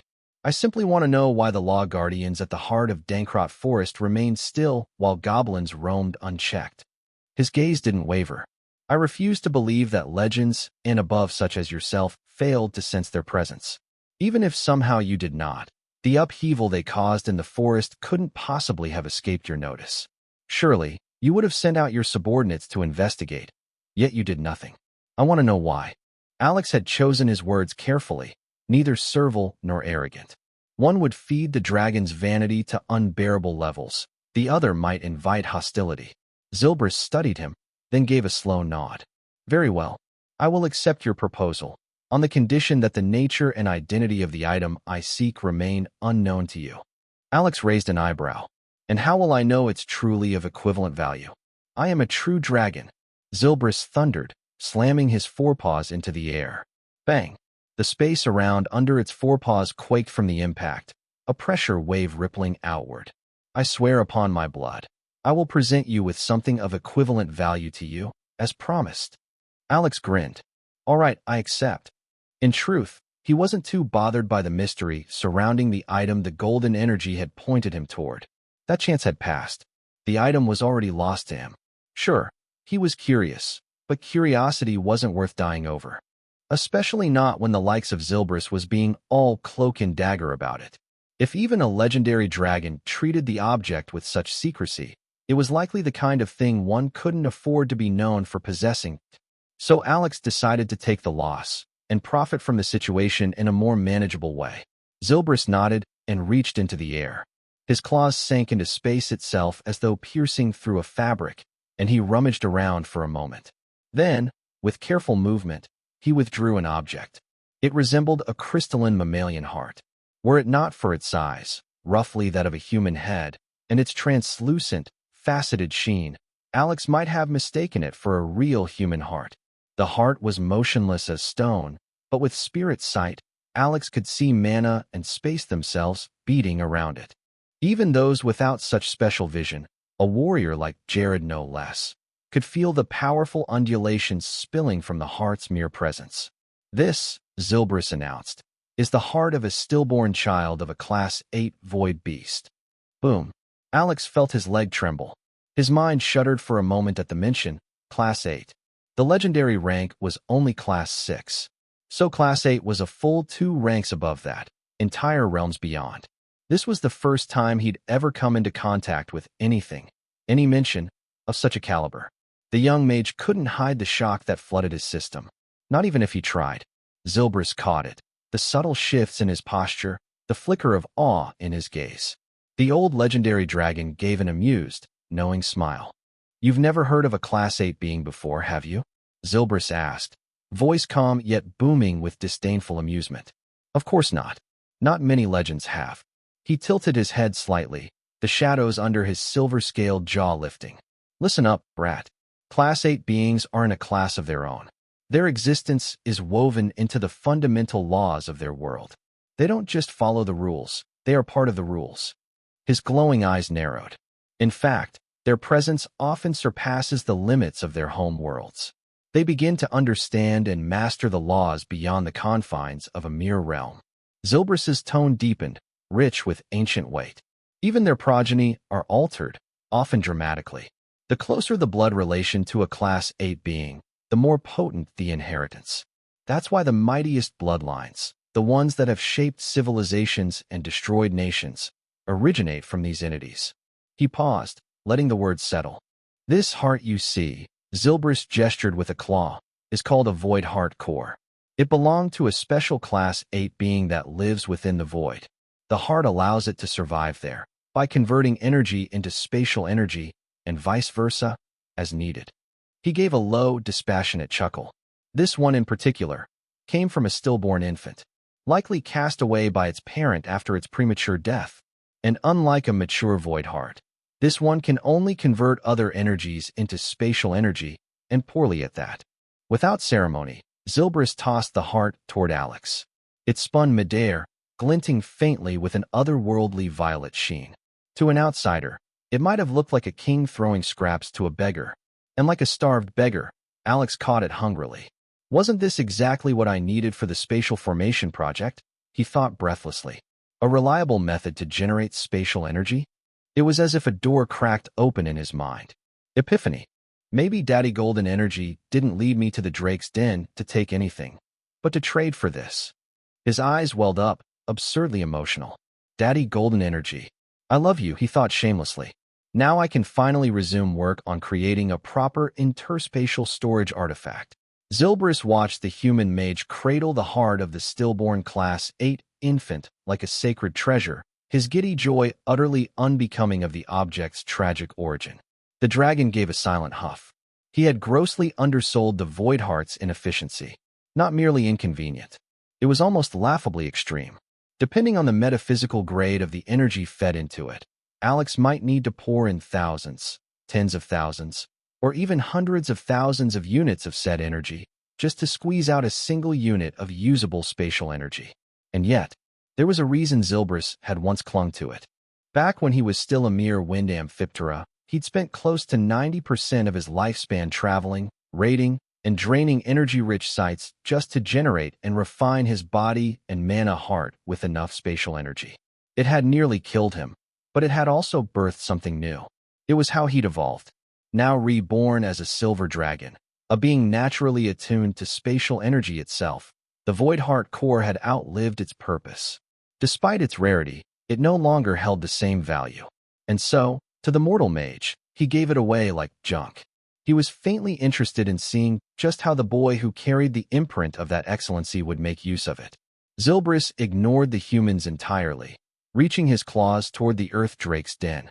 Without moving an inch from his position, still hovering leisurely above Alex and Jared, he calmly sliced out the space around the den itself and tucked it away into the void. Den and all, including the all-important item. Alex's brow twitched at the display. If the silver dragon was going this far, then the value of whatever he had taken was clear. It had to be something truly precious to the dragon race. Still, Alex didn't doubt that Zilbrus had given him something of equal value in return. After all, the silver dragon had given his word. All he did was twist Alex's own words. Zilbrus had given to Alex something of value that equaled how the dragon race valued the item he had taken.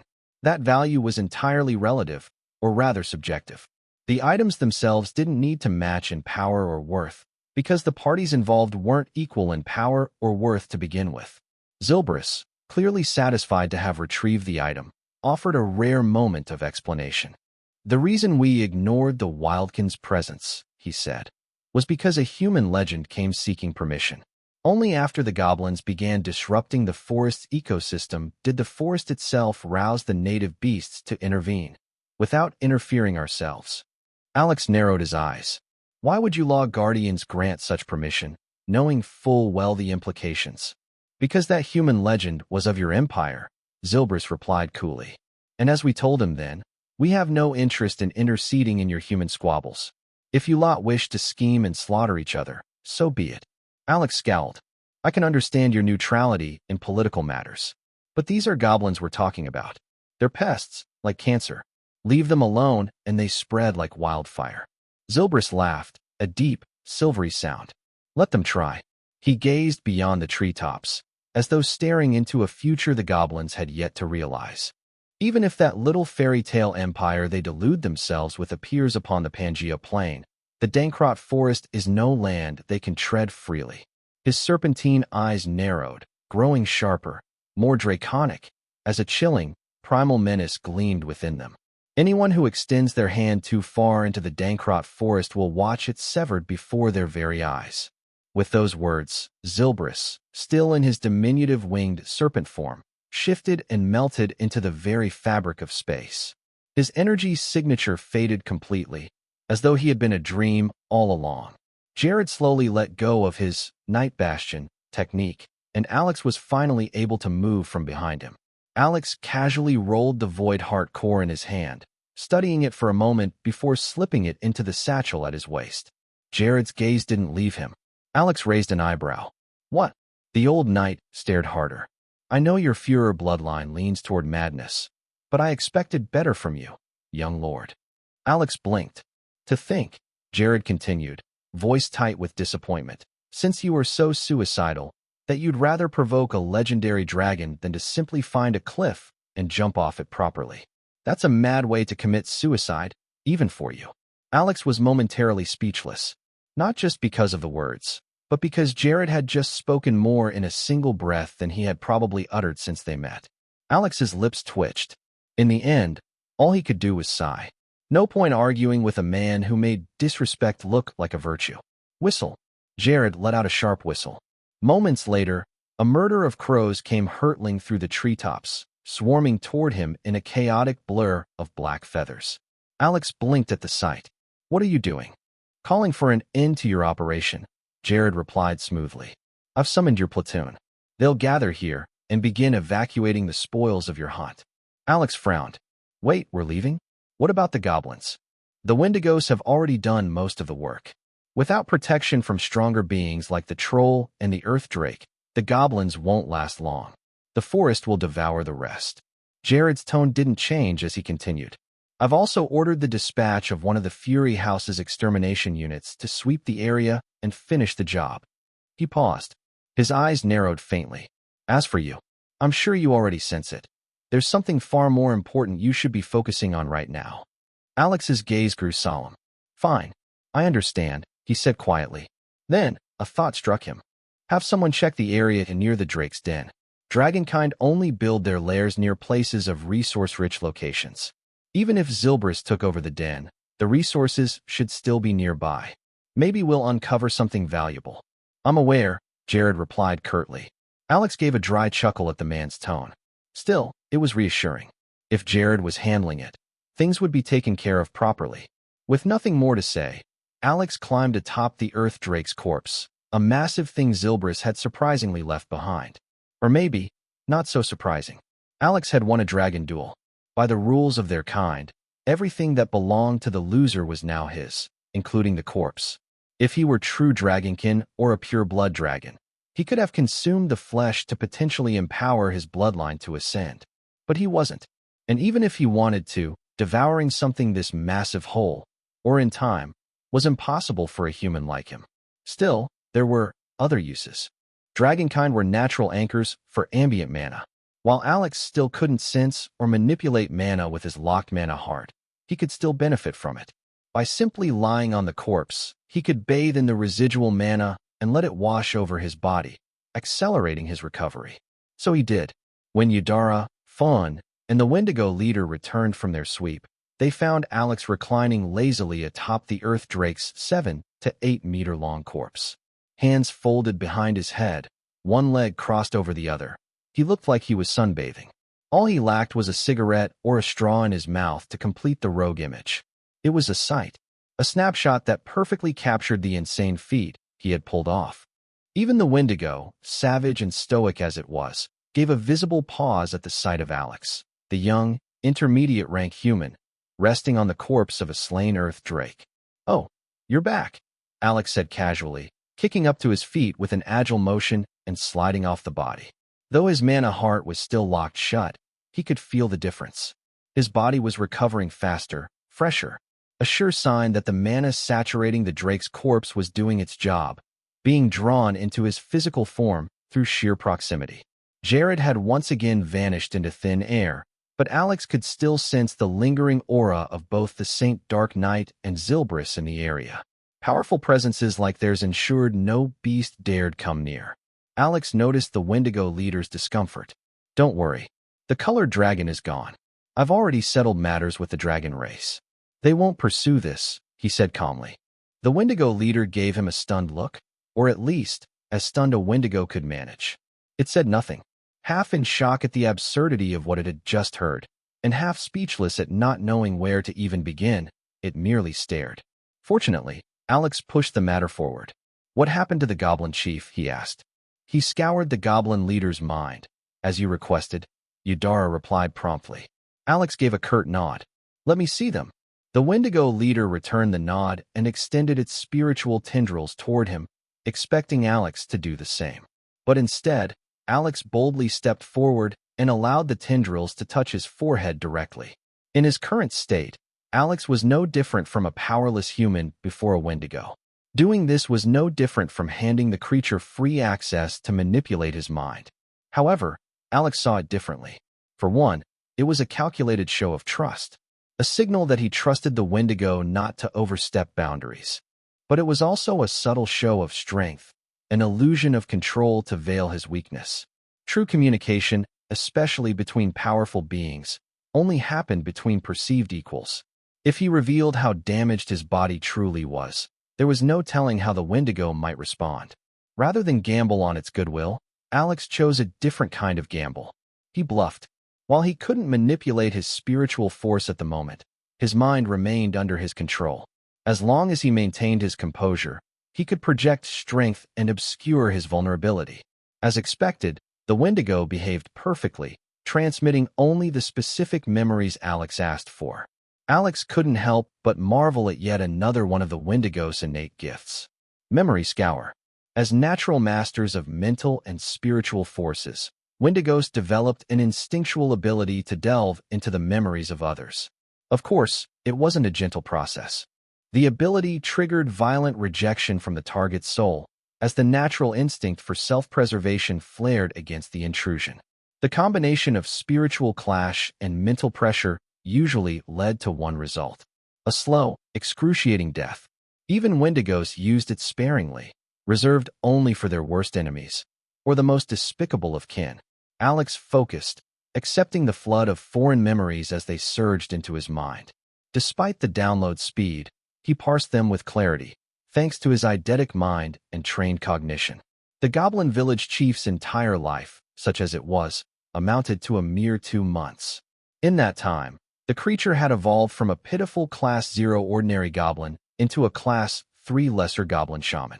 Its earliest clear memory was waking in a dark chamber beside others of its kind. Not long after, they were herded into another dim hall, this one filled with a disturbing presence. There, the ideals of a so-called goblin empire were force-fed into their minds by a cloaked figure whose face remained obscured, even in memory. Alex couldn't discern much about the cloaked figure, only that they were humanoid in shape. And since they spoke in the goblin tongue, which even newborn goblins instinctively understood, he couldn't rule out the possibility that the figure was a goblin themselves, even as his instincts told him otherwise. Why would a goblin, a superior, evolved variant, go so far as to conceal their form when addressing weak newborn kin? It didn't add up.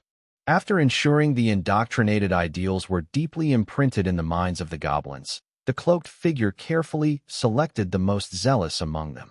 Those chosen were made leaders of various goblin cells, This goblin leader included, and, most likely, the chieftain of that hidden meadow village as well. Each of these goblin cells had been packed into separate cages and discreetly transported to various parts of the Dankrot forest. Whoever was behind the operation was methodical. No hint of their identity was left exposed. No two goblin cells were aware of each other's location. Complete isolation.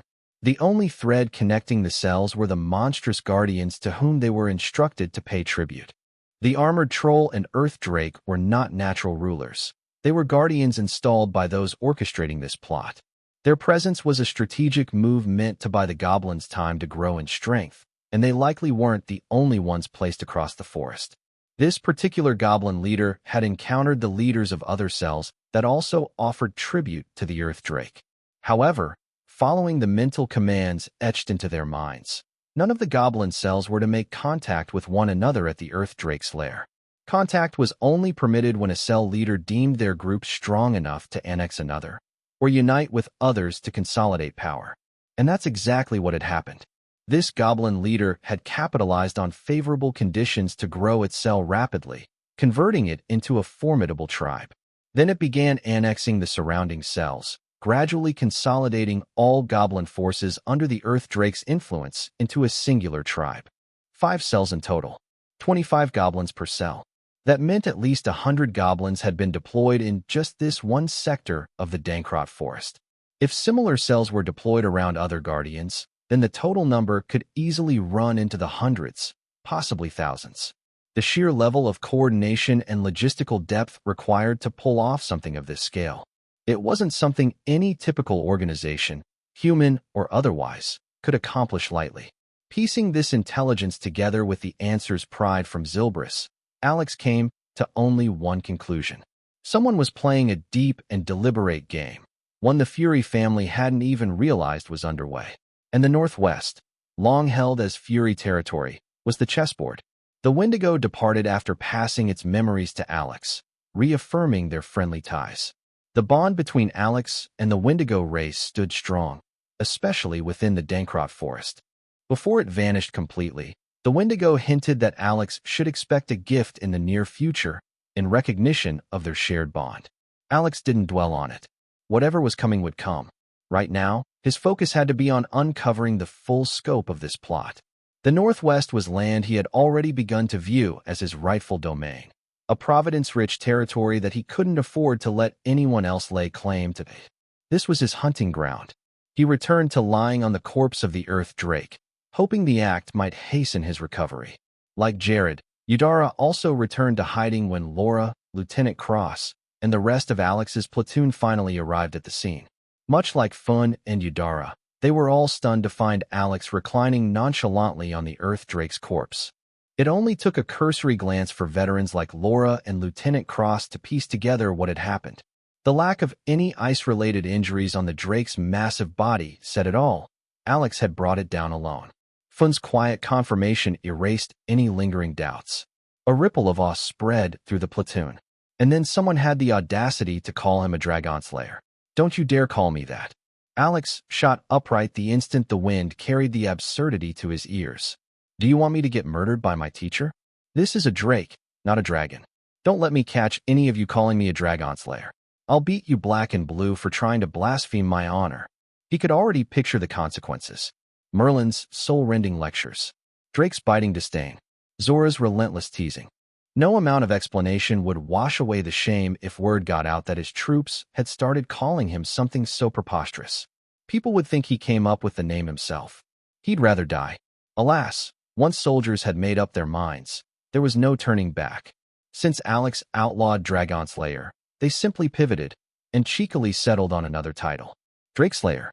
And because his mana heart was still sealed, he couldn't even mete out proper punishment. That only made things worse. The name spread like wildfire through the ranks. 2 days later, the extermination force Jared had requested finally arrived. Jared conveniently made his appearance just as they did. With the handover of duties to the new Goblin Extermination Task Force, Alex's platoon began singing praises of their young commander, loudly and without restraint. Before Alex or Lieutenant Cross, reluctantly and only after intense pestering, could silence them, The tale of the Drake Slayer had already spread. By the time they arrived at the northern Dankrot defense fort, the name had somehow preceded them. Alex's eyes narrowed dangerously at Jared, who, for once, was in an uncharacteristically good mood. He was certain this so-called gloomy dark night had something to do with it. But even if he did, there was nothing Alex could do. The damage was already done. So, in classic Carpe Diem fashion, Alex cast the matter aside. Whether it's fame or infamy, I'll turn it to my advantage. With that new resolve, he shelved the name for a more pressing matter. He and Jared were escorted through the fort by none other than the fort commander himself, straight to the war room. Unbeknownst to the average soldier, two high-ranking figures had secretly arrived at the fort. The Lord Marshal of House Fury's army, Baron Derek Lawson, and the head of House Fury himself, Earl Drake Fury. Such was the weight of the matter that was about to be discussed. Wildkin.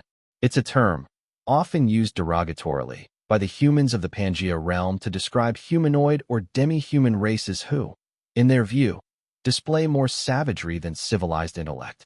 The usage of the term is incredibly loose, often hinging on the speaker's personal bias or subjective interpretation of what constitutes savagery.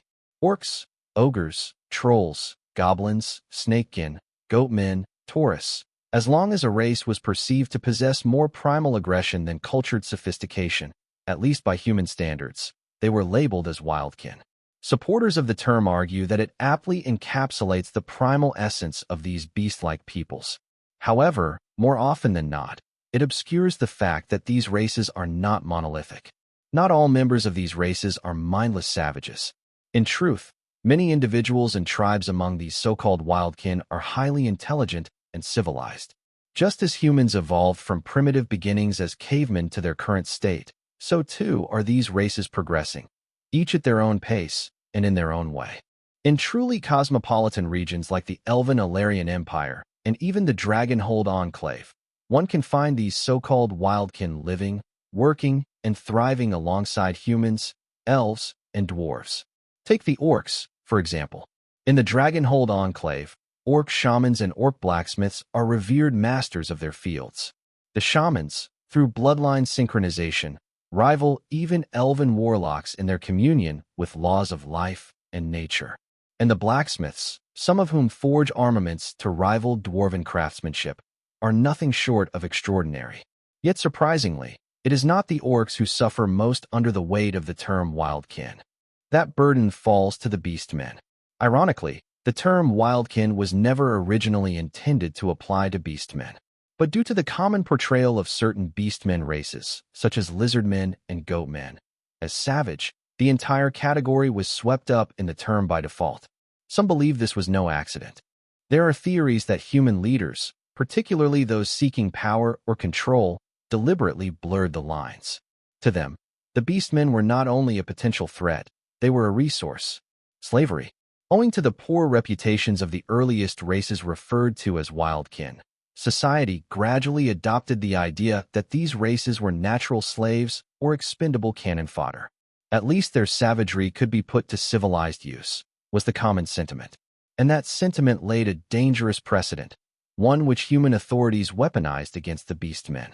Lion men, tiger men, wolf men, distinct from lichens or werewolves, were born warriors. Female foxmen and rabbit men, often lauded for their enchanting beauty and alluring physiques, became highly sought after as sex slaves. Elephant men, with their natural strength and endurance, were treated as superior beasts of burden, more valuable than horses or oxen. These traits made beastmen especially desirable to the nobles of the human empires. And with the stigma of being branded wildkin, usually based on exaggerated or outright false claims of savagery, these races could now be legally enslaved, traded, and exploited with barely a murmur of protest. In truth, they had become the targeted victims of the wildkin label. That said, did the wildkin races earn their initial reputation out of nowhere?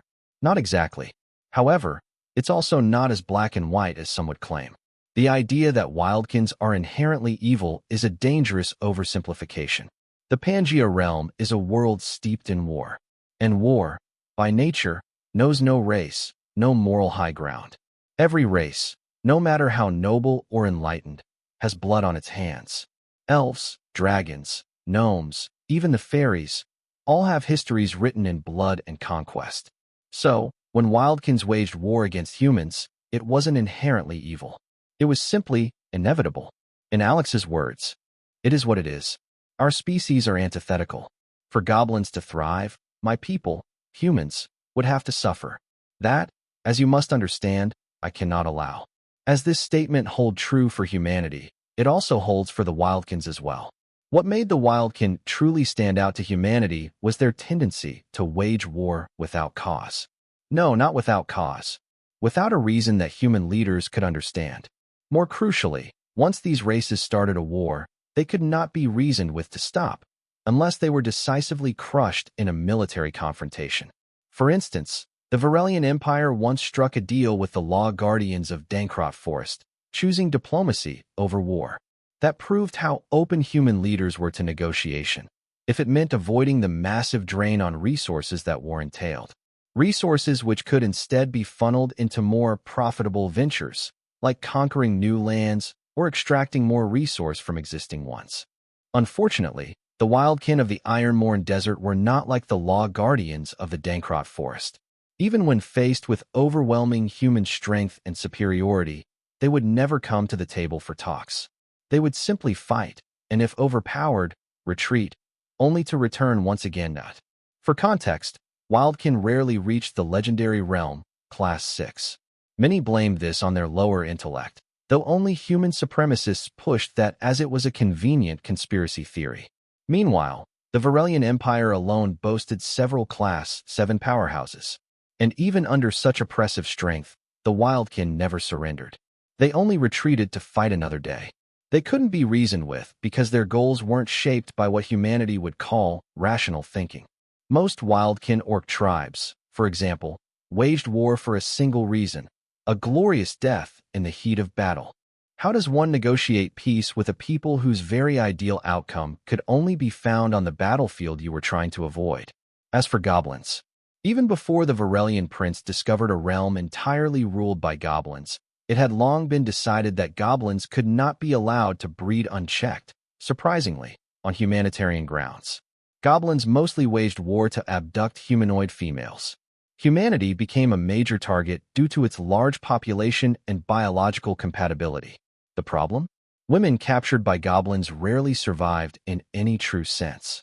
What was left of them was worse than death. Thus, the decision to cull the goblin race had long been made, to protect the women of the primary intelligent races, humans, elves, dwarves. When the Varelian prince stumbled upon an actual goblin-ruled realm, it added a dangerous political dimension to the issue, lighting a greater fire beneath the already smoldering policy of extermination. Then came the trolls. Trolls were lazy and insatiable, a dangerous combination. They were innately simple creatures. Their greatest pleasures in life were twofold: eating and sleeping. But their simplicity bordered on dangerous extremities. With enough food, a troll could sleep away the rest of its life, its dream fulfilled.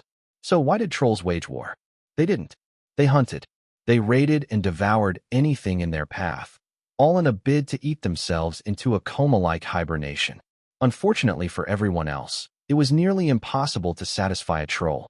There was even a record of one devouring an entire elder dragon, flesh, bones, and all, in order to gather enough energy to finally drift off into the eternal slumber it so craved.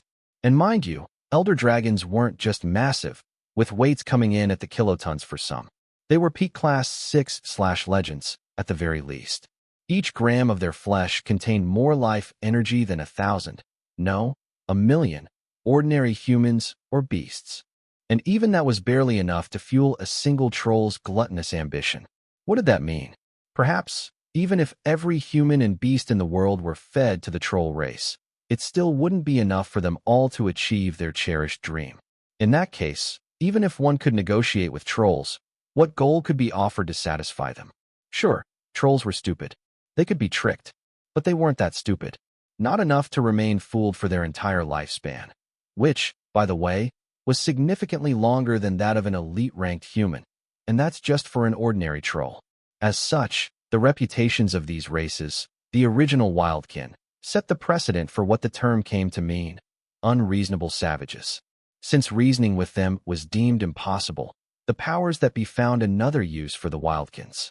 With a little generational propaganda, no narrative positioning, it gradually became a norm for many military-aged men, and even talented women, to rally under a noble's banner to fight the wildkin menace. This, as it turned out, often bolstered a noble's army far more than the wildkins ever depleted it. In other words, in the long run, nobles ended up with more troops because of the wildkin attacks. Thus, the incentive to truly end the conflict all but vanished, creating a vicious, self-sustaining loop. The wildkin attacked. Nobles exaggerated the impact. Affected individuals joined the noble armies. Skirmishes followed, and the cycle repeats. That said, while most nobles benefited from the existence of wildkins, not all of them were enthusiastic about diverting precious resources to deal with them. Many preferred to pass the responsibility on to someone else. And in more extreme cases, they simply paid others to resolve the problem on their behalf. A problem solvable with wealth wasn't a problem at all, as far as they were concerned, especially if it spared their own precious hides. And so, the guardian families came to be. These were noble families whose designated duty was to protect the empire from external threats, whether from other nations or from wildkin raiding parties near their borders. Of the two, the latter became their primary role, especially given how rare cross-border wars had become on the Arun continent. The Fury family was one such guardian family. With their bloodlines steeped in a lust for battle, and their lands bordering the iron-morn desert, it was only natural for the Fury family to step into that role. Especially in the early days, shortly after Drake Fury became an earl.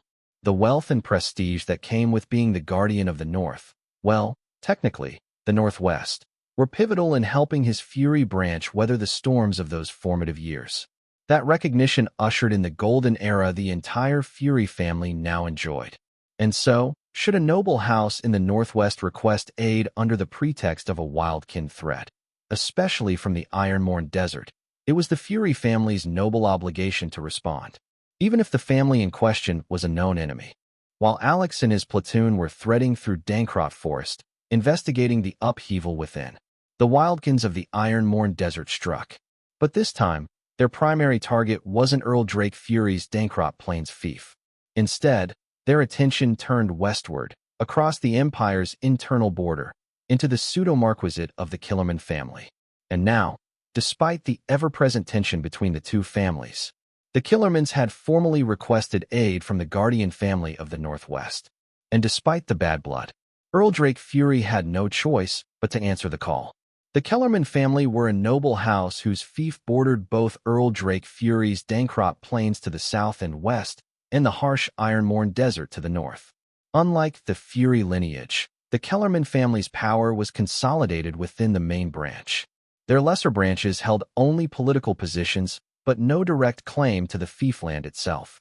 Officially, the entire Kellerman territory was an earldom, yet it stood at the very threshold of ascending into a marquisate. A sliver more land, and the title of Marquis would be within reach.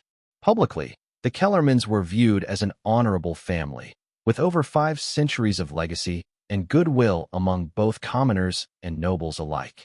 Their only open and long-standing rival were the so-called upstarts of the Fury family, especially the Fury patriarch, Earl Drake Fury. The Kellermans had once been strong allies of the Schomer family, the very house that Drake Fury annihilated in his rise to power. It was well known that the Schomer earldom had been a vassal of the Reichert duchy. What wasn't as widely known was that the Schomers had succeeded in drawing the Kellermans into the Reichert's influence as well. In return, the Kellermans had been promised support, military and political, to expand their holdings and rise into a full marquisate, just as the Schomers had been poised to do. But those dreams had turned to ash when Drake Fury and his wolves of war swept through the Schomer territories like a storm of death. With his union to the Holt family, and through them, ties to the Matchholts, the Reichert duchy had prudently withdrawn its ambitions from the northwestern region. They abandoned the Kellermans and their lofty aspirations. Unable to challenge the Holt marquisate, let alone the powerful Mockholt Grand Duchy, the Kellermans redirected their bitterness toward the Fury family. Thus began not a rivalry, but a deeply rooted enmity. Yet despite their hatred, Earl Kellerman was no fool. He knew the Kellermans were not bred for war. They could not match Drake Fury, the Mad Earl, or his battle-hardened wolves of war and the soldiers of the Fury family. If the powerful Shomers had been trampled, then the Kellermans would fare far worse. And so, they waited. They planned. They gathered strength behind masks of diplomacy, biding their time for the day they could strike a decisive blow against the Fury name. Now, with a little help from an unexpected ally, the time had finally come. But before the grand undertaking could begin, some sacrifices had to be made. 1 week prior to Alex's platoon return to the northern Dankrot fort. Location, City of Worth, Kellerman family fiefdom. The City of Worth was the largest Kellerman fief city situated near the southern edge of the Ironmourn Desert. It sat close to a wind-carved natural passage, a narrow valley-like gap that cut through a portion of the otherwise treacherous Ironmourn region. The passage was too narrow to allow for large-scale military movement, covert or otherwise. However, it served as a rough civilian route through the desert to the northern nations. Thanks to this precarious yet invaluable trade artery, the City of Worth had grown into a bustling frontier hub. It marked the beginning of a perilous but highly profitable trade route through the Ironmourn Desert to the Dwarven Ironhammer Empire and the Elven Illyrian Empire, two great powers north of the Arun continent. It was a fact that a significant portion of the Kellerman family's wealth came from this very city. To call it important would be an understatement. As a result, the city was always managed directly by the head of the family and served as the official training ground for the heir apparent to the Kellerman seat. That wasn't an ironclad rule, but an unspoken tradition that had held true for most generations. Nearly every Kellerman family head had spent their formative years managing the City of Worth in some capacity before eventually ascending to the title of Earl Kellerman. The city's economic relevance, paired with its close proximity to the volatile and hostile lands of the Ironmourn Desert, meant the Kellermans poured considerable funds into equipping and maintaining a strong city defense force. Ordinarily, this force would be more than sufficient to repel the occasional wildkin raid or bandit incursion. However, a large portion of Worth's defenders had recently been reassigned by the family for other purposes, leaving the city more vulnerable than usual. This sparked unrest among the citizenry. Some grumbled in private, while others boldly speculated about a coming conflict between noble families, with the Fury family being the most commonly named target. The city remained abuzz with such rumors, until everything changed. The City of Worth was encircled by 20-meter-high special stone walls, patrolled day and night without pause. Every hour of every day, there were boots on the ramparts. Lieutenant Hans, a grizzled veteran and commander of one such patrolling platoon, stood at his post, scanning the horizon with a distant gaze. Southward lay comforting grasslands, lush, green, and vibrant.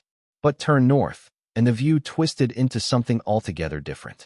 There, nothing but endless red sands stretched to the horizon, an alien, brooding landscape that seemed to drink the sunlight and return only silence.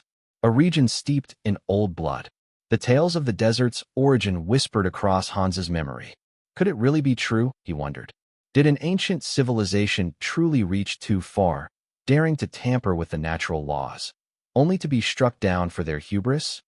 In his younger years, Hans had served under the Kellerman family's living legend, Count Justin Kellerman, the famed family guardian. He still remembered the day the Count stood at this very post, gazing into the desert, when he spoke words Hans would never forget. Always remember, the natural laws are as cruel as they are kind. Honor them from a distance, and fear them when you come too close. Only then can one avoid ruin born from ambition beyond their due. Never forget, the natural laws are cruel, and none more so than time. It was only now, decades later, as Hans neared his 50s, that he finally grasped the full weight of those words.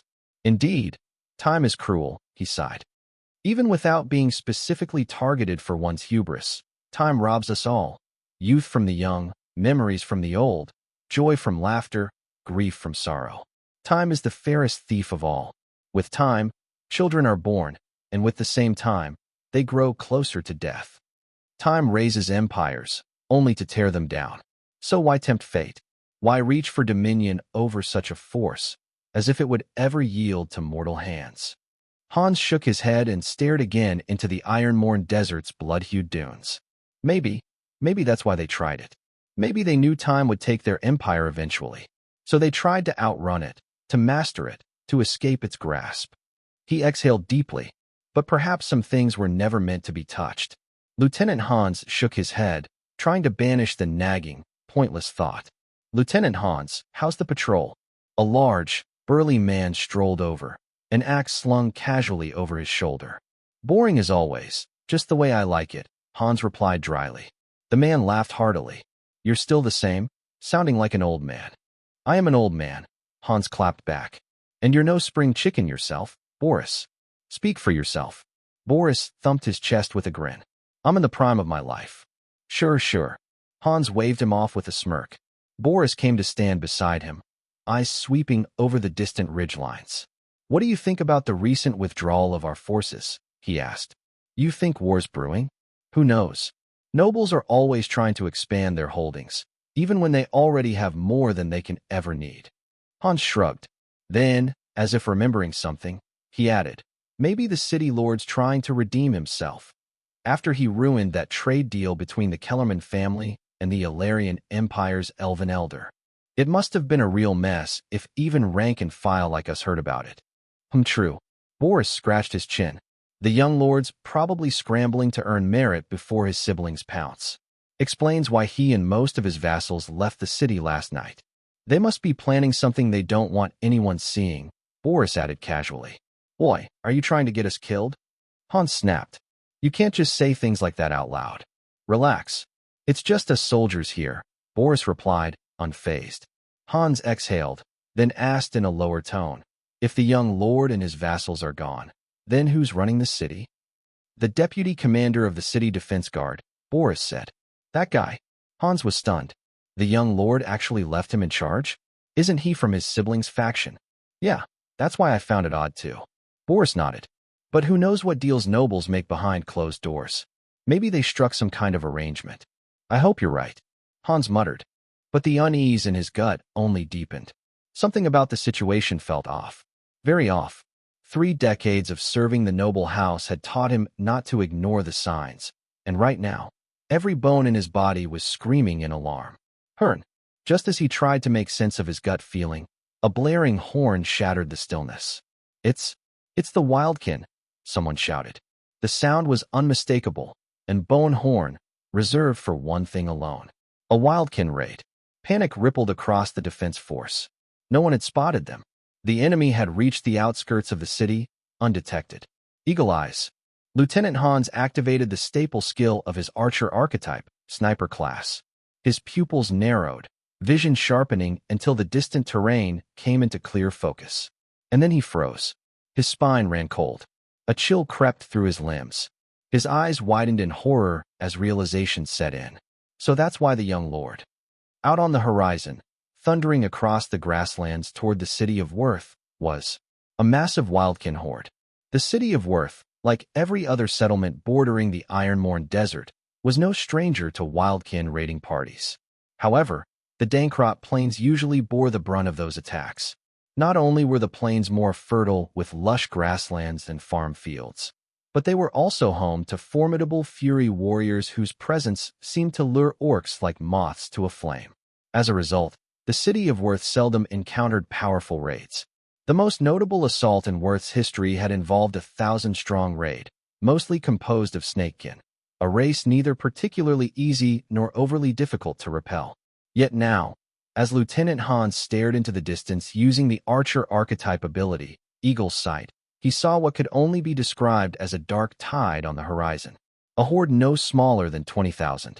Leading the charge were powerful orc warriors and shamans. Behind them surged a chaotic mix of wildkin races and desert beasts. There were humanoid forms with savage goat heads, the feared goat men of the iron-worn desert.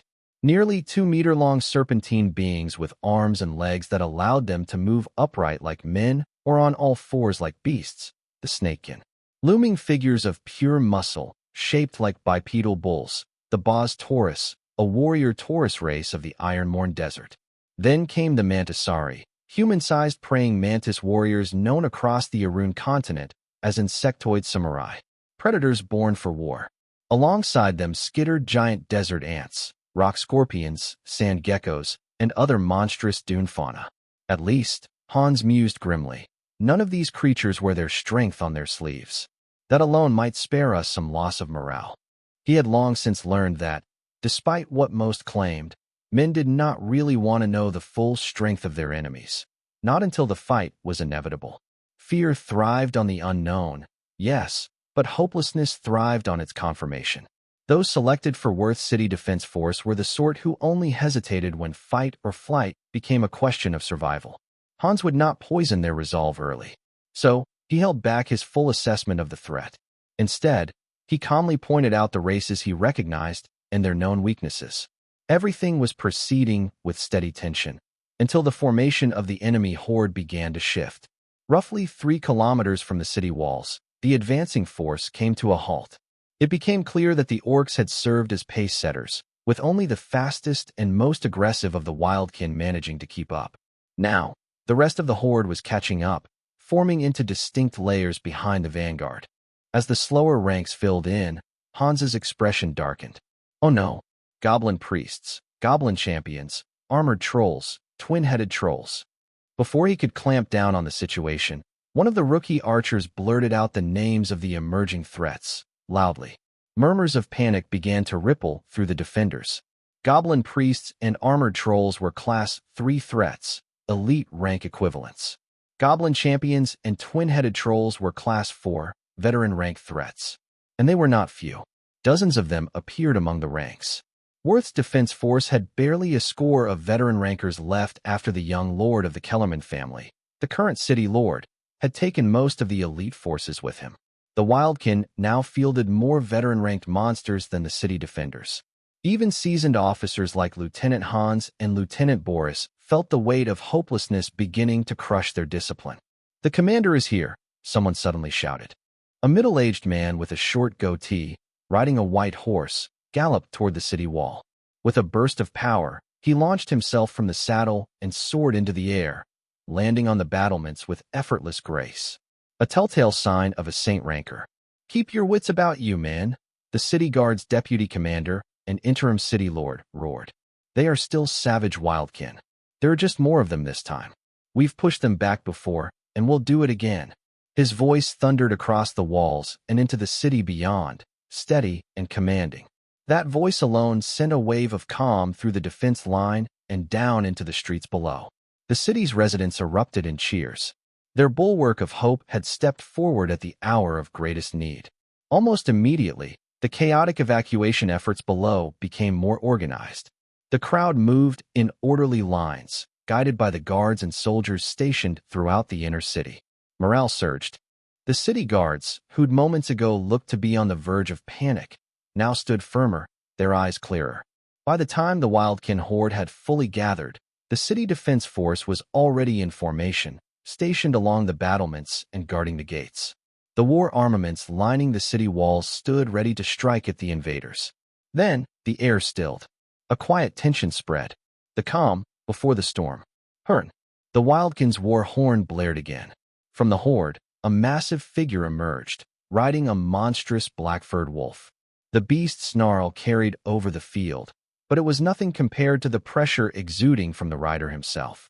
The deputy commander's eyes narrowed. "Orc chief, get ready," he roared. At that exact moment, the orc chief raised his massive hand and waved it forward. The Wildkin army surged into motion. Armored trolls took the lead, their thick hides and crude bone armor soaking up the arrows raining from the battlements. Behind them, Wildkin priests and shamans of different races chanted in unison, casting buffs and protective enchantments over their advancing troops. From the walls, human mages and archers responded in kind. Bolts of fire, ice, and lightning exploded outward, interwoven with a relentless barrage of arrows. Boom, boom. Explosions erupted in the Wildkin ranks, sending bodies flying and leaving scorch marks on the blood-soaked ground. Still, the armored trolls pressed forward, unstoppable tanks of meat and bone, followed closely by their even larger kin, the twin-headed trolls. The average armored troll stood at 4 meters tall, but the twin-headed ones were closer to 6. These towering monstrosities posed the greatest threat to the city walls and quickly attracted the attention of the veteran-ranked defenders. Yet, true to troll nature, they refused to die easily. Regenerating flesh and sheer size meant they could not be brought down swiftly. That left the regular guards to hold off the rest of the horde. Lieutenants Hans and Boris joined forces, collapsing their platoons together. Hans took command of the archers. Boris led the melee fighters. With steel in his eyes, Boris charged into the fray atop the wall, spearheading the effort to repel wildkins who'd managed to climb the defenses. Meanwhile, Hans barked orders as his archers picked off enemies trying to ascend. Strangely, the most dangerous climbers weren't the larger races. It was the goblins. Small, nimble, and slippery, the goblins could scale walls with terrifying speed. Once over the top, they could become a lethal distraction amidst the chaos. Hans knew that. He focused his archers on them. Every goblin struck down with a single arrow. One kill at a time, they thinned the swarm and bought the melee fighters more time. It worked, at least on this section of the wall. But just because they were holding their line didn't mean the other segments were as lucky. A section of the city wall was under siege, attacked by a coordinated assault force of sand geckos, snake men, and goatmen. The goatmen made the loudest entrance, drawing the defenders' attention with their thunderous war cries and aggressive charges. Meanwhile, the sand geckos and snake men slithered silently along the sides, scaling the walls in the chaos. They flanked the distracted guards, striking with venomous precision and opening gaps in the defense line, just enough for the goatmen to complete their ascent. And once the goatmen got up the wall, all hell broke loose. These lean, 2-meter-tall monstrosities, muscles rippling and eyes glowing with battle fervor, tore through the weaker city defense guards. Their oversized war axes hacked through bodies, cleaving soldiers clean in half at the waist. Their brutal strength, merciless methods, and terrifying efficiency shattered morale across the section. And the wildkin took full advantage of that fear. Tisk! Lieutenant Boris clicked his teeth in frustration. He threw a quick hand signal to Lieutenant Hans, who immediately nodded in reply. Strength. Haste. A surge of internal energy rippled through Boris's body. He shot forward like a cannonball, cleaving through wildkin in a straight path toward the collapsing defense section. His axe intercepted that of a charging goatman, who had raised its weapon to split a trembling young guard, barely 19, down the middle. Steel clashed with a roar. With swift footwork and deadly precision, Boris weaved his axe around the goatman's heavy swings, using tight angles and quick reversals to disarm the beast. Then, in one clean, decisive arc, he cleaved it clean in two. But before the rescued guard could even gasp in relief, something wet and fast shot from the side. Schlup! A sand gecko's tongue pierced the boy through the chest, dragged him into its gaping maw, and swallowed him whole in one horrific gulp. Barbarian leap. Fury overtaking reason, Boris launched into the air and brought his axe down in a thunderous overhead strike. The gecko's head split in half. The blow cleaved through its spine, ribs, and haunches, severing the monster in half. Inside its bisected body was the boy's corpse, crumpled, bleeding, and barely breathing. Boris took only a single glance to assess him. He's not going to make it. I'm sorry, kid, Boris muttered before turning away. His war cry echoed like a beast's howl. Even the wildkin hesitated, unnerved by the sheer force of it. Swallowing his grief and fury, Lieutenant Boris barked new orders. He rallied the remaining guards and led a brutal counteroffensive, clearing more snake men, sand geckos, and goatmen off the wall. But the wave never stopped. More monsters poured in from the sides, replacing every fallen one. It was like trying to stop a flood with a sword. Boris's expression hardened. They were losing the wall. A brief glance at Lieutenant Hans told him all he needed to know. The old veterans looked at it plainly. We won't hold this much longer. They needed to fall back, regroup within the city, and try to force the enemy into a narrow street war, where ambushes and choke points might turn the tide. But neither of them had the authority to give that order. The captains and sub-commanders who were still locked in brutal battles at the main city gates, trying to hold the breach. Elite and veteran-ranked trolls had pushed through there, dragging their forces with them. And the defenders had no choice but to meet them head-on. It was chaos everywhere. No orders were being given. No reinforcements were coming. Just as despair began to settle in. Shockwave punch. The air trembled. High above the city guard deputy commander, the acting interim city lord, hovered in the sky. Until now, he had stood motionless, observing the orc chief and his wolf rider guards outside the walls. But something had changed. He turned sharply to face the city's northern gate, where the fighting had grown most violent, and threw a devastating punch through the air. A palm of internal energy shot out from his hand and slammed into the ground near the city gate, right between the defenders and the onrushing invaders. Driven by refined shockwave concepts under the basic elemental laws of Earth, the technique released a concussive burst that blasted the invaders back without damaging the city wall or harming the defenders. Retreat to the second defensive line. The city guard commander's timely intervention gave the defense forces officers the opening they needed to issue coordinated orders. The city guard began a slow, disciplined withdrawal from the outer wall and reformed their ranks below. Shield bearers took point, spearmen formed up behind them, while archers and mages arranged into a ranged backline. This shift freed up elite units, ranger and cavalry archetypes, to maneuver independently across the battlefield. The mounted cavalry focused on breaking through enemy formations and disrupting their cohesion, while the rangers performed strategic assassinations and swift strikes. This was where Lieutenant Hans's sniper class shone brightest. He moved like a predator through the battlefield, each arrow of his striking true, vital points only, while shifting from vantage point to evade the invaders' elite skirmishers. Lieutenant Boris was assigned to a similar strike party. Their mission? Eliminate any foes who slipped past the defensive lines. While rank and file clashed in formation, stronger officers engaged in duels that heavily influenced the morale of both armies. On one front, a Class 4 Mantisari tore into a shield-bearer formation. The reinforced metal-bound shields were little more than paper before the creature's scythe-like forelimbs, which sliced through both shield and flesh with terrifying ease.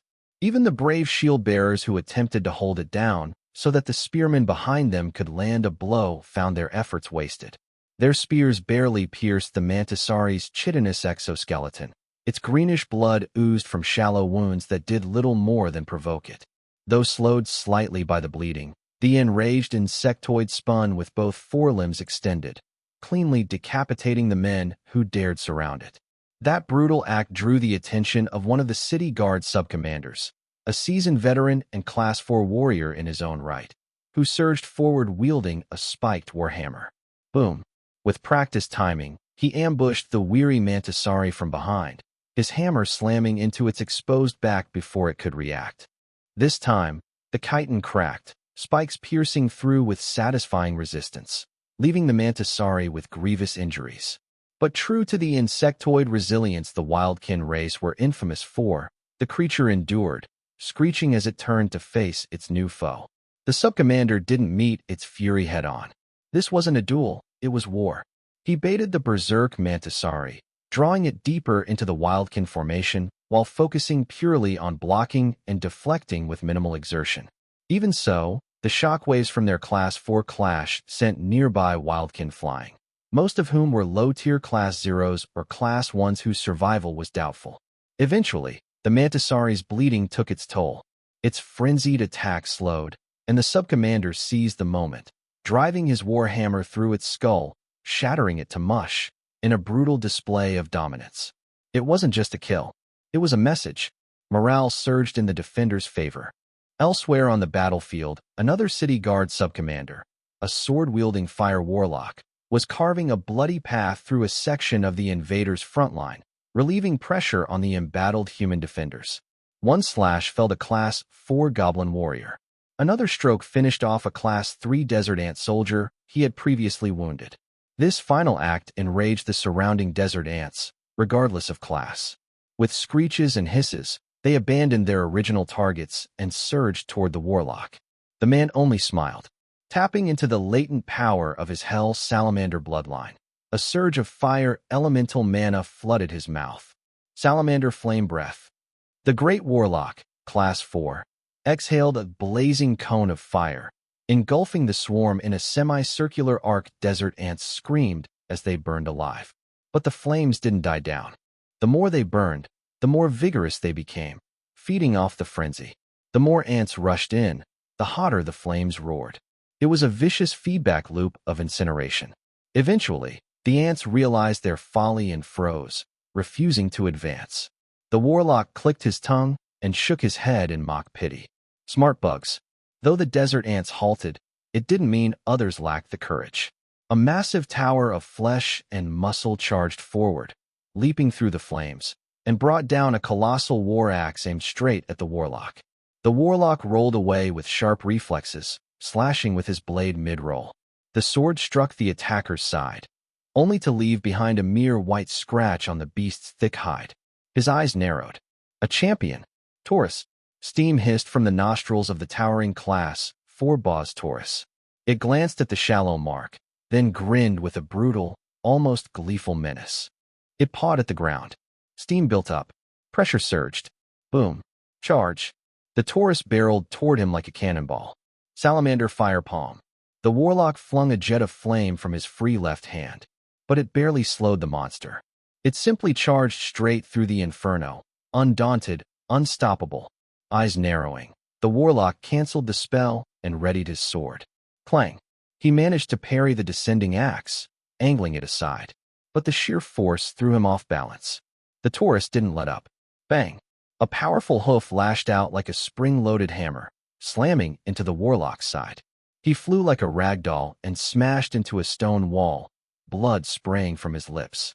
Dazed and winded, he barely pushed himself up when the Taurus roared and lunged for the kill. But he wasn't alone.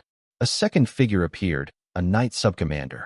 His tower shield intercepted the next blow, halting the Taurus with a resounding clang. Steel clashed with muscle. Flameback steel. The warlock and knight joined forces against the beast. Neither side could gain the upper hand.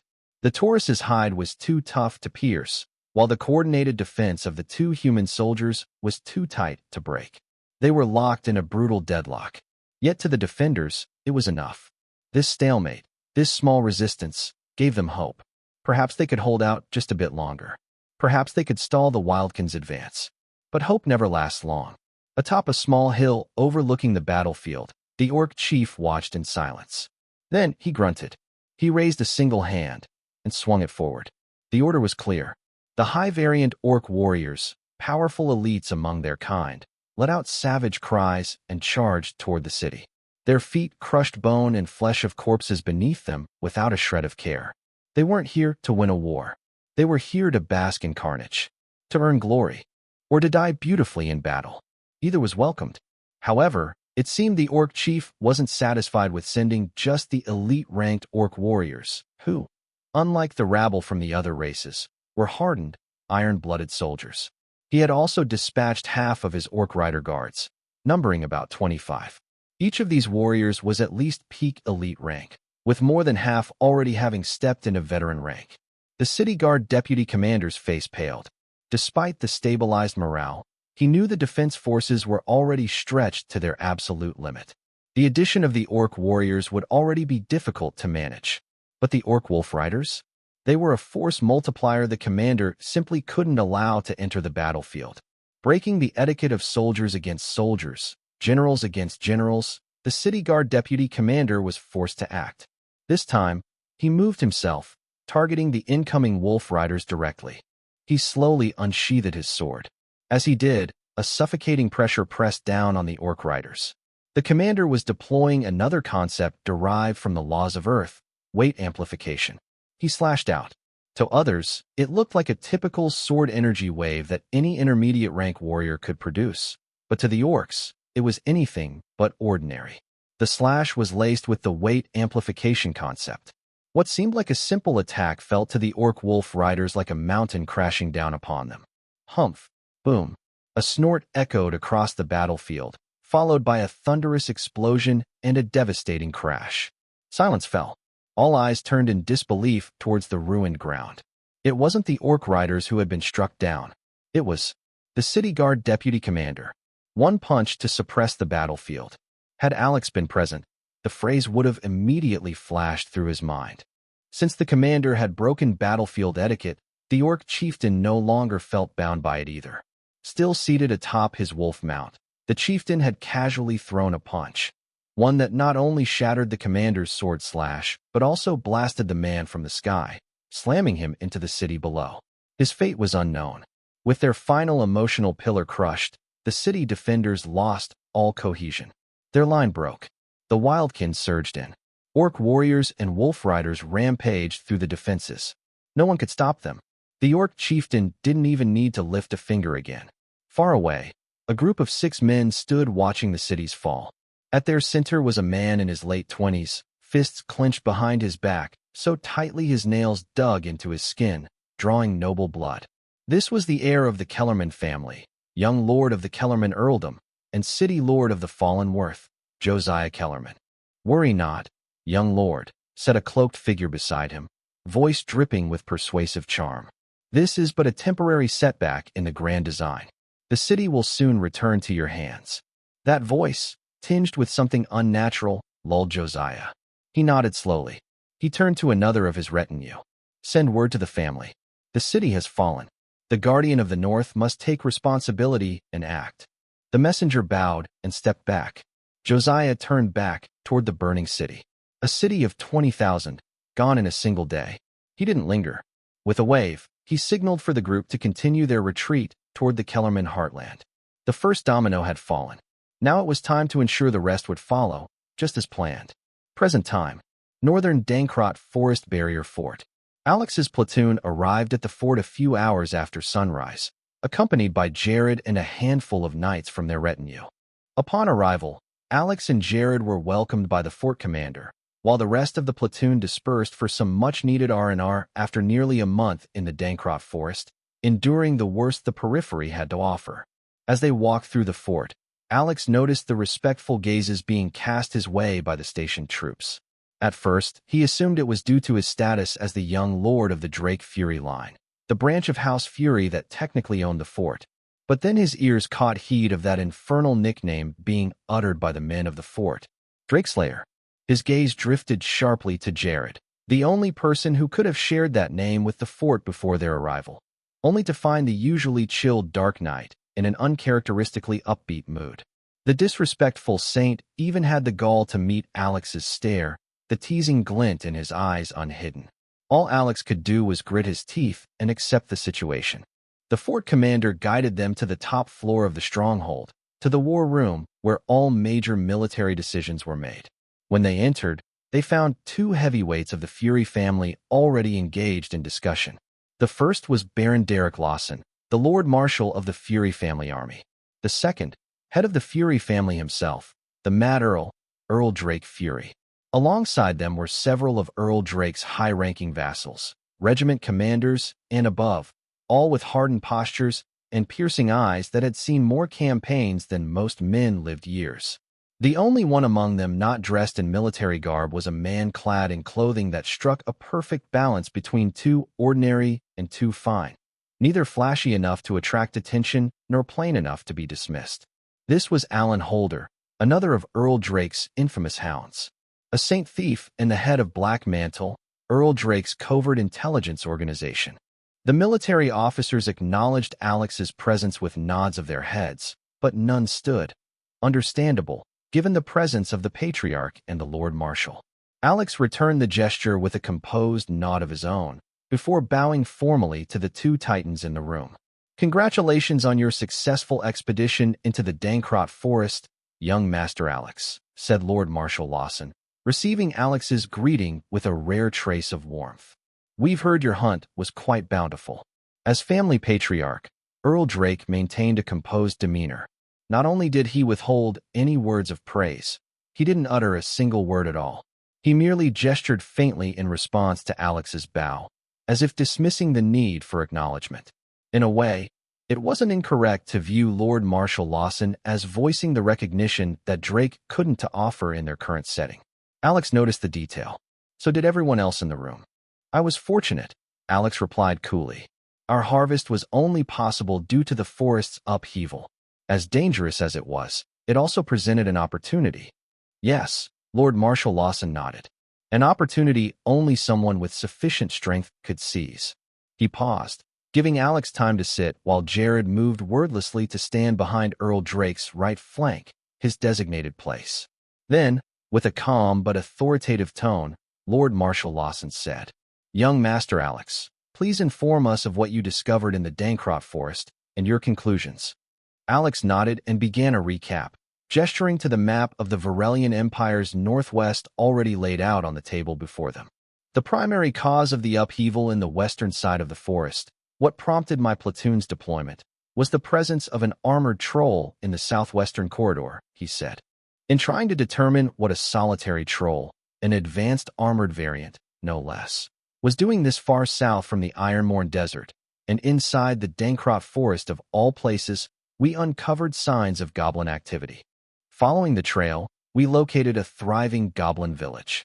After capturing and interrogating the goblin chief, we discovered that village was just one of many cells hidden throughout the forest. So, in accordance with imperial law, and as is the duty of our guardian family, I had my platoon move to eradicate them all." His words were met with supportive nods from the assembled military officers, each silently affirming they would have done the same. My platoon neutralized no fewer than 15 separate goblin cells. Strangely, it also appeared the forest itself was displeased by their presence. It dispatched its forest wardens and the Wendigos to purge the goblin settlements as well.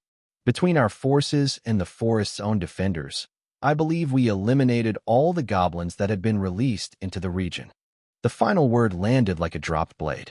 Predictably, the sharpest minds in the room latched onto it. "Released?" one of the high-ranking officers echoed, frowning. Alex gave a subtle nod. "After slaying the Earth Drake, one of the forest's guardian beasts, I was confronted by one of the protectors of the dragon race and a law guardian of the Dankroft Forest, His Excellency Zilbrus, the Silver Dragon."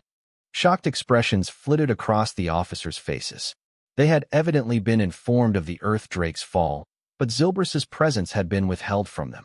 After resolving the matter of the Earth Drake's death, Alex said without elaboration, His Excellency confirmed that both the armored troll and the Earth Drake, along with other creatures, had been placed there to protect the goblins by the same person or persons responsible for introducing them into the forest. Murmurs stirred among the officers. According to the Silver Dragon, the responsible party is a human legend from within the Varelian Empire. And, because of the existing agreement with our family and the royal family, the Law Guardians chose not to interfere. Unease rippled across the officers' expressions, their silence turning heavier. As for the goblins themselves, Alex went on, "We uncovered something strange. They claimed to have received a prophecy, a revelation foretelling the rise of a so-called Goblin Empire. The details they shared bear an uncanny resemblance to the Goblin Empire Prince Magnus Ledevicus eradicated in the foreign plains centuries ago using the might of the Empire. The resemblance is too precise to be coincidence. I suspect the same individual or individuals who placed the goblins in the forest may have also implanted that vision. To what end, however, remains unclear." With that, Alex turned to Lord Marshal Derek and gave a respectful nod, signaling that his debrief was concluded. Alex glanced at Jared. He had assumed the man had reported everything to his father and Lord Marshal Lawson. However, judging from their reactions during his debriefing, they had clearly been surprised by several of the details. "I guess he's not completely tactless," Alex mused. "Thank you for your hard work, young Master Alex," Lord Marshal Lawson said, after sparing a glance at Earl Drake, who remained silently seated. "But it seems to me, young master, that you hold certain suspicions about who may have orchestrated this plot within the Dankroft Forest." The Lord Marshal gave Alex a pointed look. Alex felt suddenly put on the spot. He sighed inwardly, then shook his head outwardly. "I don't believe it's appropriate to voice those suspicions yet. After all, they are just that, suspicions," he said carefully. "It doesn't matter. You're among your officers. Speak your mind, boy," Earl Drake said flatly. Alex turned his eyes to his father. After a brief, silent staring contest between father and son, Alex scratched his head in annoyance. "Fine," he muttered through gritted teeth. "These are just my thoughts. I have no concrete proof. It's all circumstantial at best." He took a moment to gather his thoughts, then leaned forward at his seat and gestured towards the map laid out before them. Looking at the map of Dankrat Forest and overlaying the locations where my platoon found the goblin villages, factoring in the terrain, elevation, and beast population. If the goblin settlements overgrow unchecked, they'll trigger a beast tide that heads straight for the Dankrat plains. And if the goblins use that chaos to launch attacks, targeting the plains to capture more breeding mules, the situation on the plains will spiral into full-blown disorder. He paused, tapping a region on the map with his finger. Also, brainwashing the goblins to see the forest as the launching pad for their delusional empire guarantees their focus remains here. They'll stick to operating within Dankrat Forest and the surrounding plains, conveniently sparing nearby territories from the fallout. He straightened and looked around the table, finally locking eyes with his father. From all this, we can infer three things about whoever's responsible. First, their target is you, father. Whether this is a personal vendetta or a calculated move against you in your capacity as Fury Patriarch, one thing's clear. You, and by extension the Fury family, are the focus of this operation. If I had to guess, the most straightforward motive behind planting goblin cells in the forest would be to tie down Fury forces under your command. Whether this is the main strike or just a smokescreen for a bigger assault doesn't matter. The goal remains the same. He let the weight of that hang before continuing. Second, we can safely deduce the masterminds are, let's say, not allies. At best, they're hostile towards you. At worst, they intend to cripple your entire fiefdom. Either way, an attack on you is an attack on the Fury family. And finally, Alex gestured at the forest border. The third thing we can infer is that these orchestrators want the chaos contained within the Dankrat region. Every indication suggests they've taken great care to prevent it from spilling over into neighboring regions, almost as if they have stakes or vested interests in these neighboring regions. Alex looked back to the map as he continued. If we were to piece all these deductions together, then the people most likely to be responsible for this are the Kellerman family. Is that all you have? I expected something better, Earl Drake jeered. I told you all I had were bare-bones deductions, and now you want me to pull concrete proof out of my ass. Alex wanted to glare at him, but he kept himself in check. Instead, he took a breath before continuing. While it's true the Kellermans aren't the only ones who meet all the deductions I listed, among the healthy pile, they're the only ones who could have placed the goblins within the Dankrat Forest. He shook his head slowly. Or rather, I should say, there was no way the goblins could have been settled in the forest in the manner they were placed, without either our knowledge or the knowledge of the Kellerman family. After all, both families have controlled entrances into the forest. Unless we're saying we allowed the operation to happen, the only other likely party are the Kellermans. Even if they didn't carry it out themselves, they are in the know, Alex finished, his tone filled with quiet certainty. It is the same, someone muttered from the table. Noticing the shift in atmosphere, Alex turned to Lord Marshal Lawson. We came up with a similar deduction as well, the man admitted. Then why did you ask me? Alex asked, brow furrowed. Because it sounds more believable if someone else, without prior knowledge, reaches the same conclusion, Lord Marshal Lawson explained. He added, especially since something happened recently that casts doubt on that deduction. What happened? Alex's frown deepened.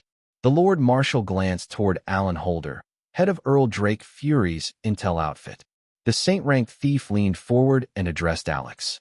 Due to the rising tensions along the border, I had Black Mantle members spread out across the various major settlements within the Kellerman fief. To pick up signs of hostile movements or army deployments? Alex guessed. Exactly. Alan Holder nodded. There was a large troop deployment from the city of Worth. Initially, we believed it was the Kellermans rallying their forces, but hours later, the city was invaded and completely overrun by a wildkin horde. Alex's eyes narrowed. So you think the Kellermans discovered the horde beforehand and pulled their most important personnel out in time? If it's Worth, then the one stationed there, according to the Kellerman dossier, should be their young lord, Josiah Kellerman, right? We believe so. It'll ruin Josiah's standing with the fief's ordinary folk, but it's no different from what any noble might do. After the invasion, the Kellermans hastily called on us for support to rid their lands of the wildkin, before the creatures spread deeper into the empire, Alan added. Alex's brow furrowed. And we don't find that suspicious? **E City of Worth is one of the largest cities under the Kellermans, Lord Marshal Lawson said. It houses at least 10,000 families. It's not a place they can afford to give up easily. That's exactly why. Alex's hand nearly slammed the table. He glanced around and saw skeptical faces from most of the officers. Meanwhile, Earl Drake and Lord Marshal Lawson gave him a different look, one of understanding. But they said nothing. It hit him then. They were waiting. No, they were asking him to convince the rest. Alex frowned for a moment, but in the next, inspiration struck. Does anyone know what autonomous reptiles are? He asked. Most of the commanders looked confused, exchanging glances. One man, clad in robes that marked him as a mage, raised a hand slightly. They're reptiles capable of shedding and regrowing their tails, he answered. And when do they do this? Alex pressed. When threatened, or when they gain some advantage by doing so. The mage officer's eyes flickered as the realization hit. I see. You think the Kellermans pulled something similar? Exactly, Alex confirmed with a nod. Whatever they're doing, they either want us to charge into the fray without suspecting anything, or they want to remove suspicion from themselves when things unfold, or both. And what better way to achieve that than by allowing a crippling loss to befall them? One bad enough that we'd naturally let our guard down. He pointed at the campaign map laid out before them. The major Wildkin tribal territories lie toward the western edges of the desert. That puts them in directly north to our fief, which is why we usually bear the brunt of their raids. He tapped their fief's location, then drew his finger eastward. But this time, they bypassed us entirely.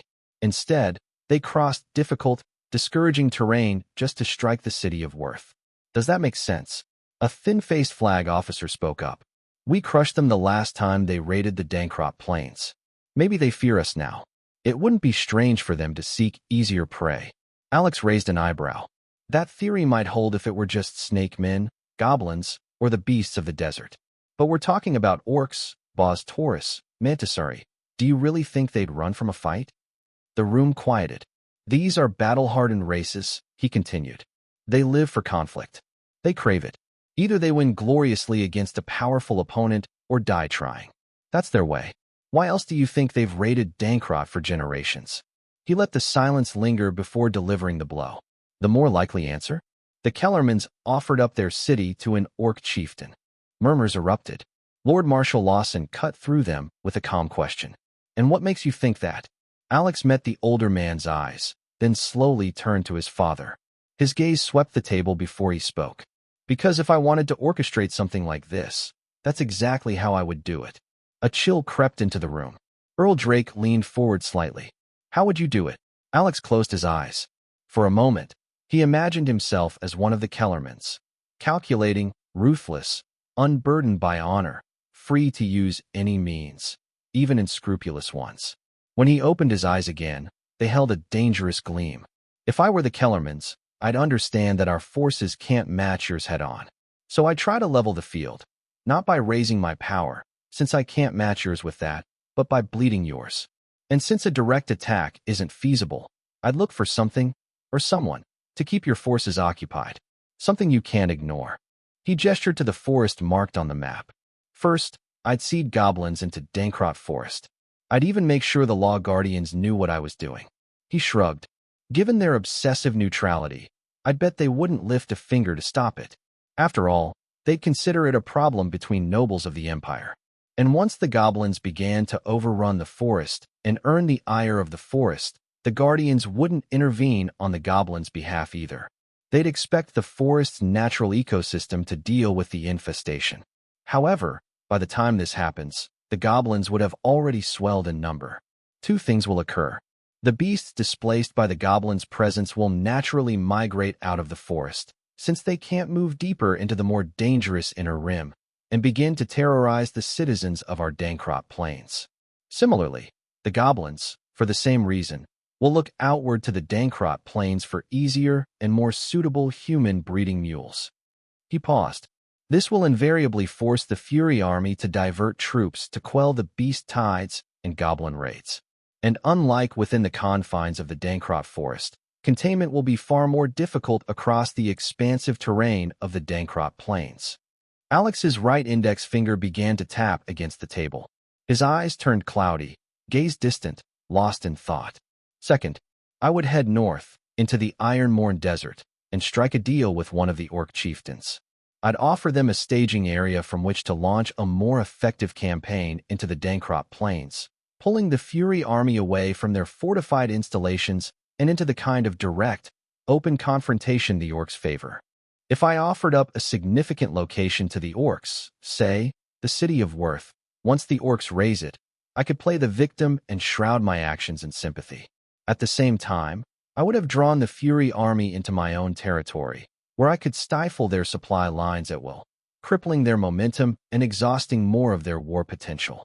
The tapping stopped briefly, only to resume moments later.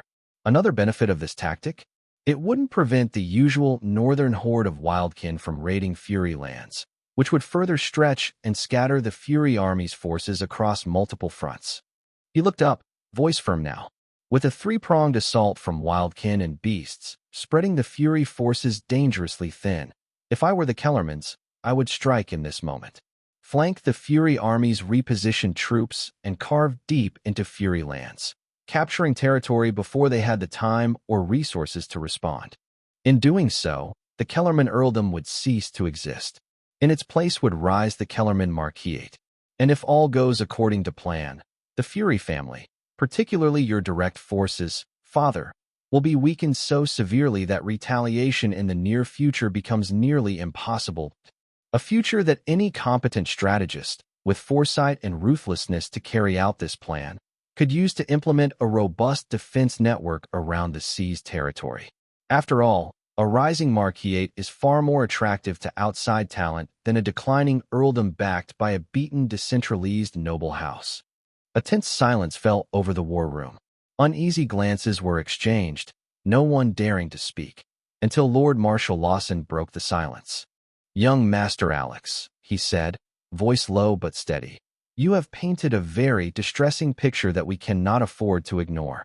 That said, in order to defend against the scenario you've outlined, we would need to reposition our forces, potentially leaving ourselves vulnerable to other threats." He leaned forward slightly. "Is there a way for you to prove, or at least provide some evidence, that points to the Kellerman family actually putting this plan into motion?" A heavy pause. "We need certainty before we can deploy countermeasures. As it stands, we're still bound by duty to offer the Kellermans our support, as one of the Empire's guardian families." Everyone turned toward Alex, awaiting his response. The youth, for his part, stared blankly at the war map laid across the table. Then his eyes sharpened. A small, knowing smile spread across his face. "Why don't we just ask them?" 2 days later, Alex was deep within Kellerman territory. After the meeting with Earl Drake and the Fury Army's military officers, Alex had been authorized to travel into enemy land in pursuit of the truth. He was to obtain the information he needed however he saw fit, so long as it brought clarity to his suspicions. Of course, as Earl Drake's heir, he had to first spend some time convincing the Earl's vassals. They were staunchly opposed to the idea of sending the young lord of the family branch behind enemy lines. Alex argued that he was the only one who knew the right questions to ask. There was no template he could pass on or prepare in advance. He needed to be present, on site, to sense the flow of information and react accordingly. The questions would only arise in the moment, shaped by the opposition's responses. This reasoning didn't satisfy the vassals. One after another, they proposed alternatives that didn't involve Alex putting himself in harm's way. But their opposition could only go so far, especially in the face of Earl Drake's own approval of his son's audacious plan. And so, Alex left the fort with Alan Holder, bound for an espionage-style operation deep within Kellerman lands. Only Udara, his ever-present shadow guard, accompanied them in secret. The rest of his platoon had been left behind, unaware that their commander had even departed the fort. Even Finn had been left behind. The awakening of the fire aspect of the wolf's bloodline was imminent. Bringing such an unstable, volatile element into a mission that required subtlety and composure would have been far too dangerous. To soothe the adolescent wolf, as it had grown and could no longer be called a cub, Alex had used his authority to secure access to a private cultivation chamber saturated with fire elemental mana. He hoped it would accelerate Fun's transformation. At the very least, Fun seemed so comfortable in the chamber, despite his ice affinity, that he forgave Alex for leaving him behind. With that final detail settled, Alex, Eudora, and Alan Holder mounted two specially trained griffins, Alex and Eudora sharing one, and took flight toward Kellerman territory. The journey gave Alex a new understanding of why air travel wasn't as common as one might expect. He had never doubted that the mages and craftsmen of this world could create a flying vessel. After all, even sea-bound ships used levitation magic to glide more efficiently. Theoretically, adapting that same technology at greater heights to the skies shouldn't have been too difficult. But theory and practice were very different things. Air travel was inherently perilous, for one reason above all: beasts. Unlike on land, where magical creatures maintained rigid territories and predictable domains, airborne beasts had a far more fluid sense of territory. Their domain was often a shifting aerial radius, moving as they moved. And if the creature happened to be one of those apex predators that soared the skies with impunity, then its domain would never remain in a fixed location at all. In such a fluid environment, it was difficult for most to see a viable market for air travel, one where profit might only be possible through large-scale operations, given the immense effort and resources required to make it sustainable. For much of the journey, Alan Holder had to release his saintly aura to keep airborne creatures from approaching them. More often than not, regardless of race, most beings who had reached Class 5 rarely sought confrontation with others of their rank unless absolutely necessary. As such, most Class 5 beasts they encountered simply ignored them, while those below Class 5 fled at their approach. As for Class 6, legendary beasts, those were hegemon powerhouses that would not stir unless it was worth their while. They were apex entities whose very emergence triggered distinct environmental phenomena, making them easy to detect and avoid, provided one hadn't already caught their attention or landed on their menu. The entire trip was a revelation for Alex. His inventiveness surged as he pondered ways to tap into this obvious gap in the market. Even if not for profit, the military implications alone of being able to deploy personnel and assets by air could not be overstated, especially in a world like this, where aerial forces were seen as the pinnacle of elite military units, if only due to their sheer rarity. Alex barely noticed the 2 days pass before they entered the Kellerman heartlands. Naturally, they didn't fly straight into any major city. Instead, after the first day, they landed on the outskirts of a small resupply city. From there, they boarded a merchant carriage that had been prearranged by a Black Mantle operative. By the following day, the trio had arrived at their destination.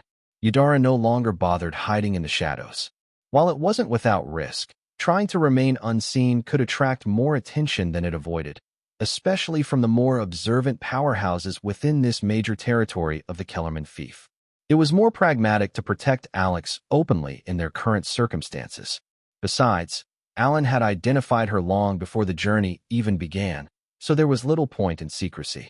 Following Alan's suggestion, she donned leather armor and posed as a hired mercenary escorting a client on a merchant trip. As for Alex, he dyed his hair black and adjusted his appearance slightly to reduce his resemblance to Earl Drake. According to Alan, with the black hair and slight facial tweaks, no one within the Kellerman fief would recognize him as a Fury. His ruby-red eyes differed significantly from the intense crimson that marked the Führer bloodline, adding an extra layer of disassociation. Under Eudora's insistence and Alex's casual agreement, they booked 2 separate rooms at an inn in Woolton City ahead of the operation, one shared by him and Eudora. The Kellerman family stood out amongst the nobility for several reasons, one of which was their peculiar practice of separating their political, administrative, and economic capitals. This stood in stark contrast to the usual noble tradition of consolidating all 3 spheres into a single city directly under the family's control. What made this even more bizarre was the Kellerman's strong advocacy for the concentration of power into a single family branch. One would have expected them to centralize everything into one city as well. But reality, as always, was more complicated. Fortunately for Alex, this oddity played to his advantage. It meant he didn't have to reach too deep into the lion's maw to get what he needed. Woolton City served as the administrative and economic capital of the Kellerman earldom. It was located roughly 100 kilometers west of Warrington City, the political and military capital of the fief, and the seat of Earl Kellerman's power. It was for this reason that Worlton and Warrington were often referred to as the twin capitals of the Kellerman domain. Back at the Dankrot North Fort, Alex had raised more than a few brows among the assembled military officers when he told them he wasn't heading to Warrington, but to Worlton. His stated reason? To ask whether the Kellermans truly intended to attack Fury lands. On the surface, war and conquest appeared to be matters of politics and military might. But from his past life's experience, Alex knew better. Wars were, more often than not, administrative in origin and always driven by economic motives. Besides, none of the political or military leadership would give him the answers he wanted, even if he asked nicely. Instead, his aim was to approach someone else who would give him the information he needed, without even realizing they were doing so. He reviewed a series of documents he had requested from Alan Holder. These were intelligence reports compiled by Black Mantle agents embedded within Kellerman territory. The reports gave him the baseline knowledge required to approach his chosen target with the right questions. Thanks to his eidetic memory, Alex quickly absorbed and internalized the information. As midnight approached, the trio slipped out of the inn in silence. Silent steps. Abyssal Conqueror's steps. Second step. Phantom's Veil. Shadow Stroll. Each of them, Yudara, Alex, and Alan, activated their high-grade stealth movement techniques, bypassing Worlton's patrols as they headed towards a quiet residence tucked away near the city's inner district. The target was a modestly opulent bungalow, with a modest garden up front and thick greenery behind. Its location spoke volumes. This was the sort of home that only an upper-middle-class citizen could afford, likely purchased after saving every coin across a lifetime. The three Fury operatives exchanged glances in the moonlight. Then, without a word, they moved in. Alex had learnt many seemingly obvious things that people often overlooked while working for a multinational tech company in his previous life.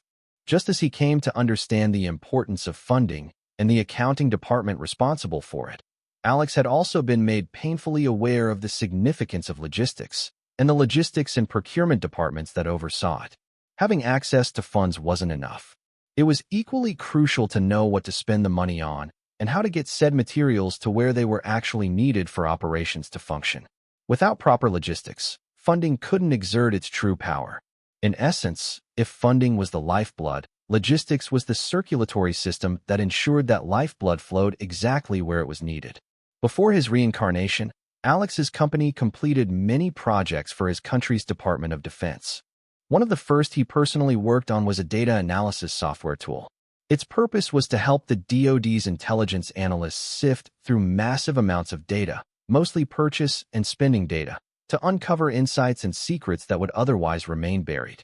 Alex worked closely with those intelligence analysts throughout the project and, in the process, passively absorbed a wealth of knowledge on how to determine an organization's intent simply by tracking how it spent its money. In the words of the analysts, it was shockingly easy to tell a lot about a person just by observing their spending patterns. And at its core, a nation or an organization was simply a large group of people, a bigger puzzle with the same solution. So, it didn't come as much of a surprise to him when he later discovered that both his country's military, and even his own company, often obscured their logistics reports by adding bulk materials with little to no use, breaking down key resources into more basic components, or outright encrypting the identities of sensitive materials. Thus, when Alex had told the table of Fury military officers back at the northern Dankrot barrier fort that he would ask the Kellermans if they intended to wage war against the Fury family, he obviously had no plans to ask that question directly. Instead, his true intent was to obtain information on the Kellermans' spending patterns and decipher their strategic intentions from there. Fortunately for him, during a rough test of the officers at that table, Alex discovered that most noble families in this world, while aware of logistics' importance in shaping the outcome of war, were still largely ignorant of how precisely those logistics could expose one's broader intentions. Logistics officers were paid decently, yes, but they didn't receive nearly the level of respect or strategic significance they would if this knowledge was widely understood. And that, right there, was a blind spot Alex fully intended to exploit. Military and political officers who were truly in the know about the actual military operations were far beyond Alex's reach. Perhaps it would take a full team of saints just to get close to them. However, a logistics officer, especially one who wasn't fully briefed on the sensitive details of said operations, was easily within reach. As long as Alex could obtain seemingly harmless data from such a person, he could extract exactly what he needed. Alan Holder, Alex, and Yudara entered the bungalow house and quickly secured the only resident inside, a woman in her late 30s. She was beautiful in her own right, especially plump in all the right places, but Alex had long since built up a tolerance to beauty, thanks to the many stunning women already in his life. All it took was a single glance at Yudara for the woman's allure to fade completely into the background.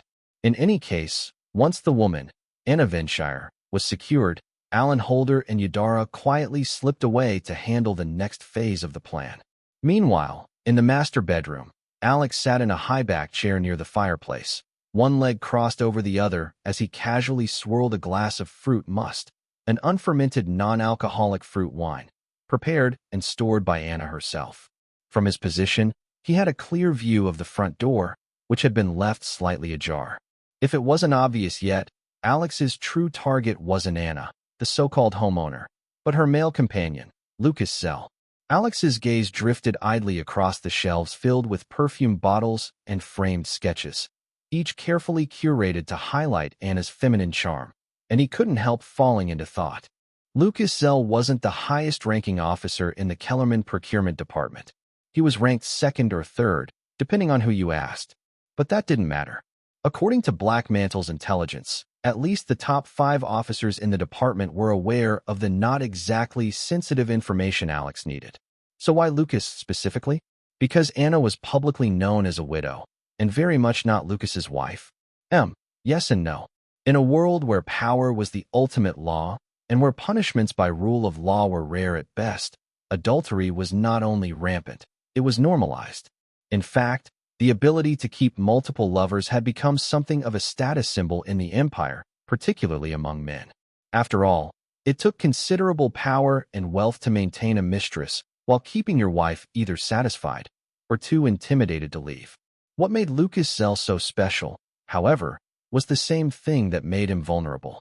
He was a politician in all but title, a vocal advocate and public figure who championed family values.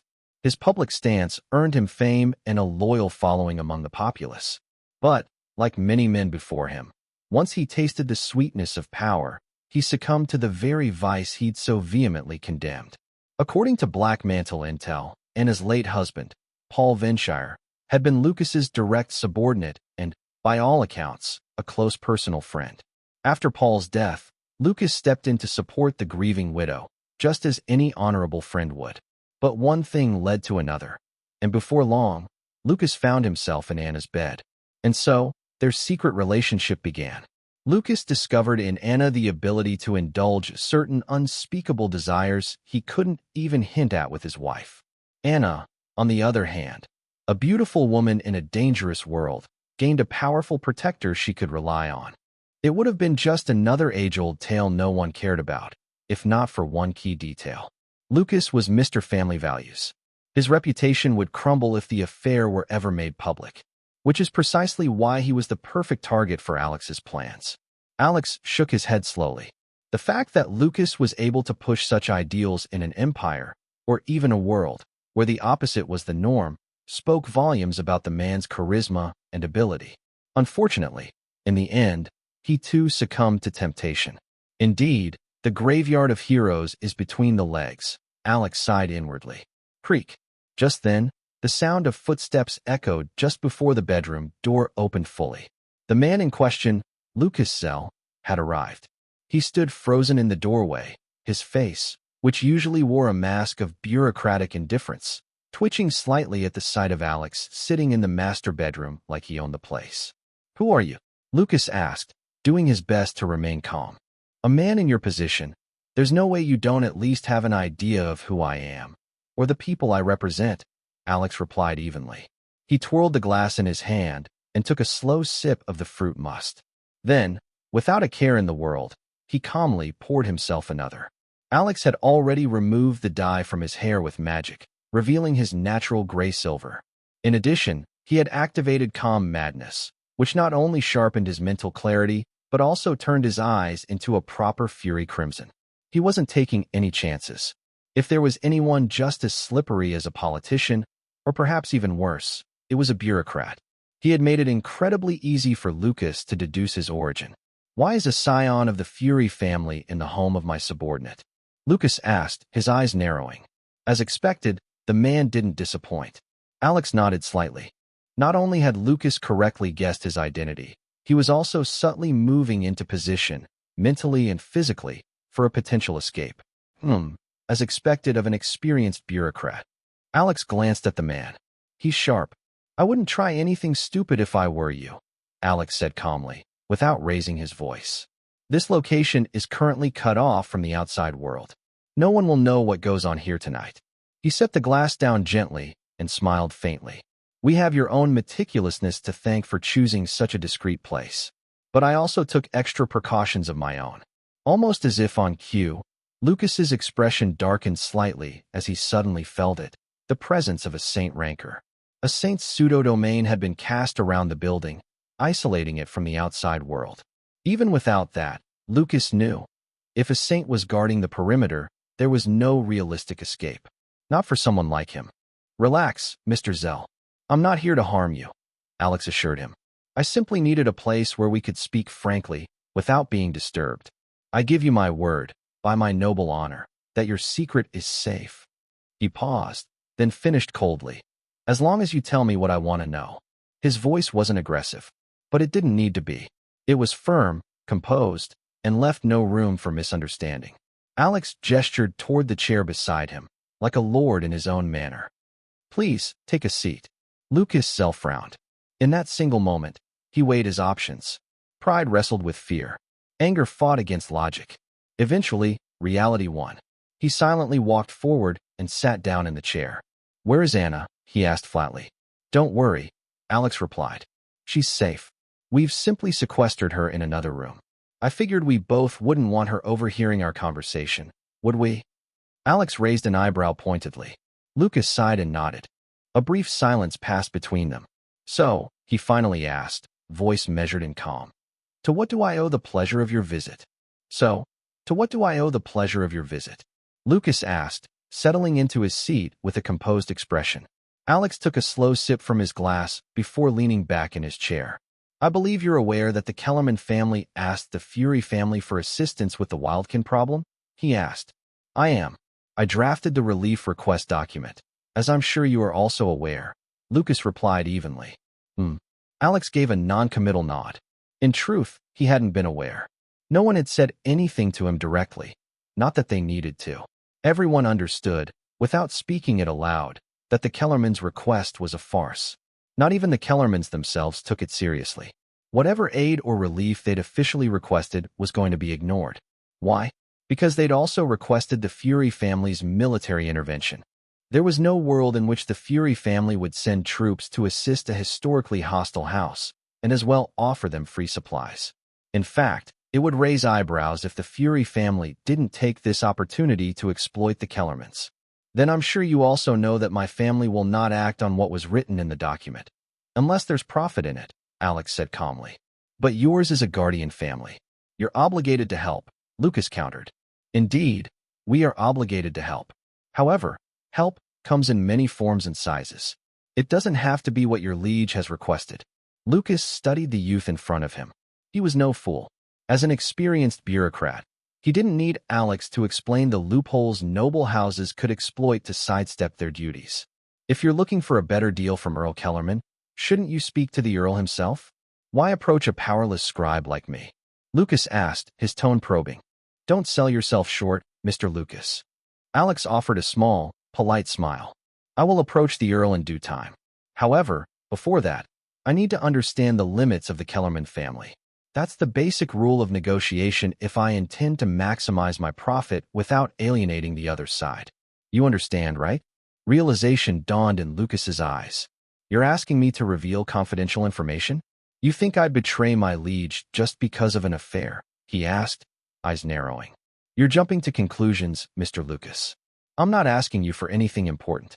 I simply want economic information not available to the public." I couldn't care less about the Kellerman's secrets. Is your liege more powerful than my Fury family? Why would I care about a weakling's secrets? Alex deliberately played the part of the arrogant noble youth.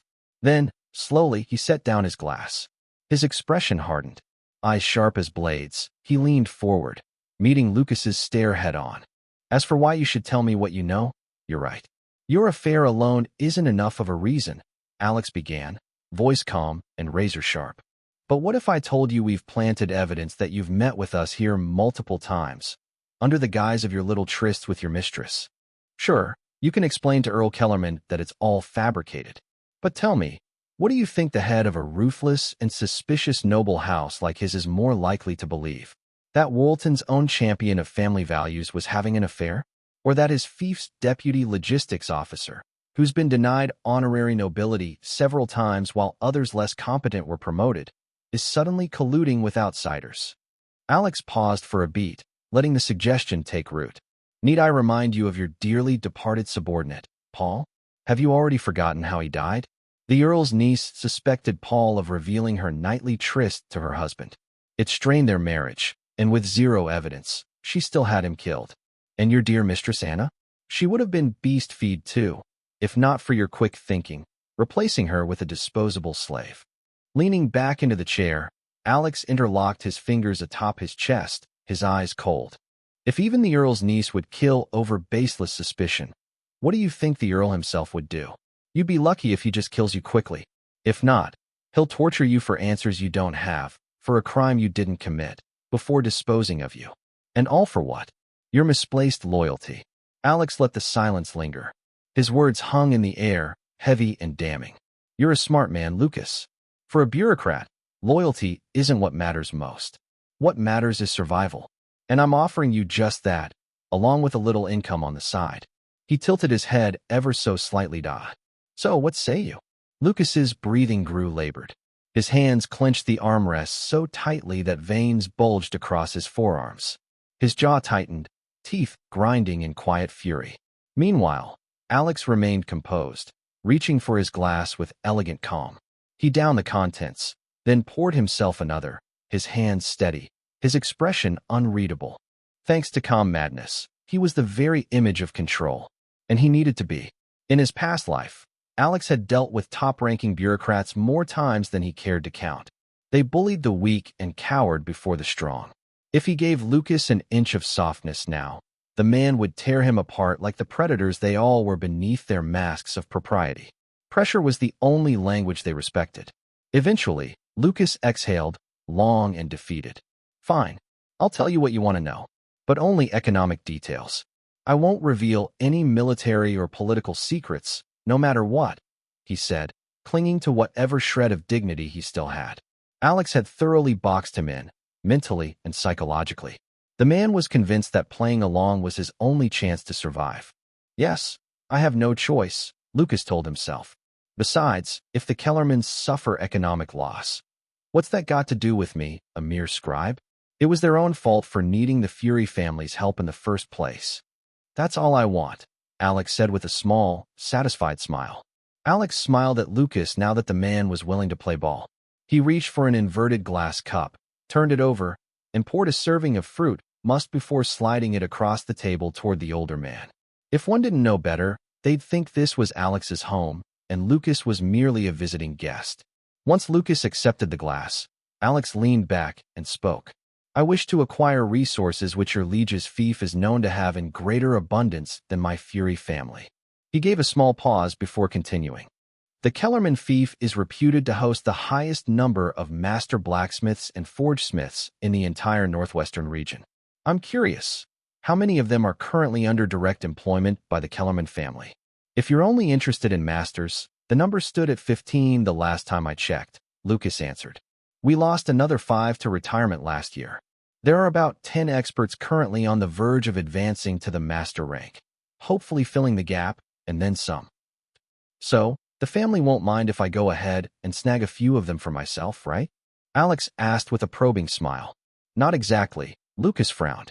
You might be able to get your hands on some of the experts, but I doubt the family would let any of the masters go, under any circumstances. Why is that? The experts aren't guaranteed to become masters. Meanwhile, the family currently has the masters working around the clock to help rebuild Ormshire City, which was destroyed by the plague last year. Lucas shook his head with a tired sigh. The fief's been bleeding income ever since the city fell. Earl Kellerman has ordered a full-scale reconstruction effort. The administrative department has even started signing up every artisan they can find. The recent spike in smith contracts has become a hot topic in the logistics and procurement departments, he revealed. In that case, I suppose my alternative target, or from the Kellerman mines, is also off the table? You're right. In fact, the fief is more likely to buy or from you than sell any. Even after ramping up mining operations by purchasing more slaves, most of the output is being funneled straight to Ormshire. There's barely enough or flowing into the other cities and towns. He gave a bitter chuckle. It's become a major headache for the procurement department. Textiles, then? Alex asked, though his tone suggested he wasn't hopeful. Don't tell me Ormshire is also swallowing those up. Lucas shook his head. Not Ormshire this time. It's the other cities and towns. As you probably know, Ormshire was the major textile supplier within the fief. Without it, every other settlement is scrambling, fighting over what little remains on the market. I was under the impression the fief was known for its large textile reserves. I remember reading somewhere that Earl Kellerman once boasted about having enough stockpiled to supply the entire Northwest for half a decade, possibly even a full decade. Alex raised an eyebrow. Lucas sighed.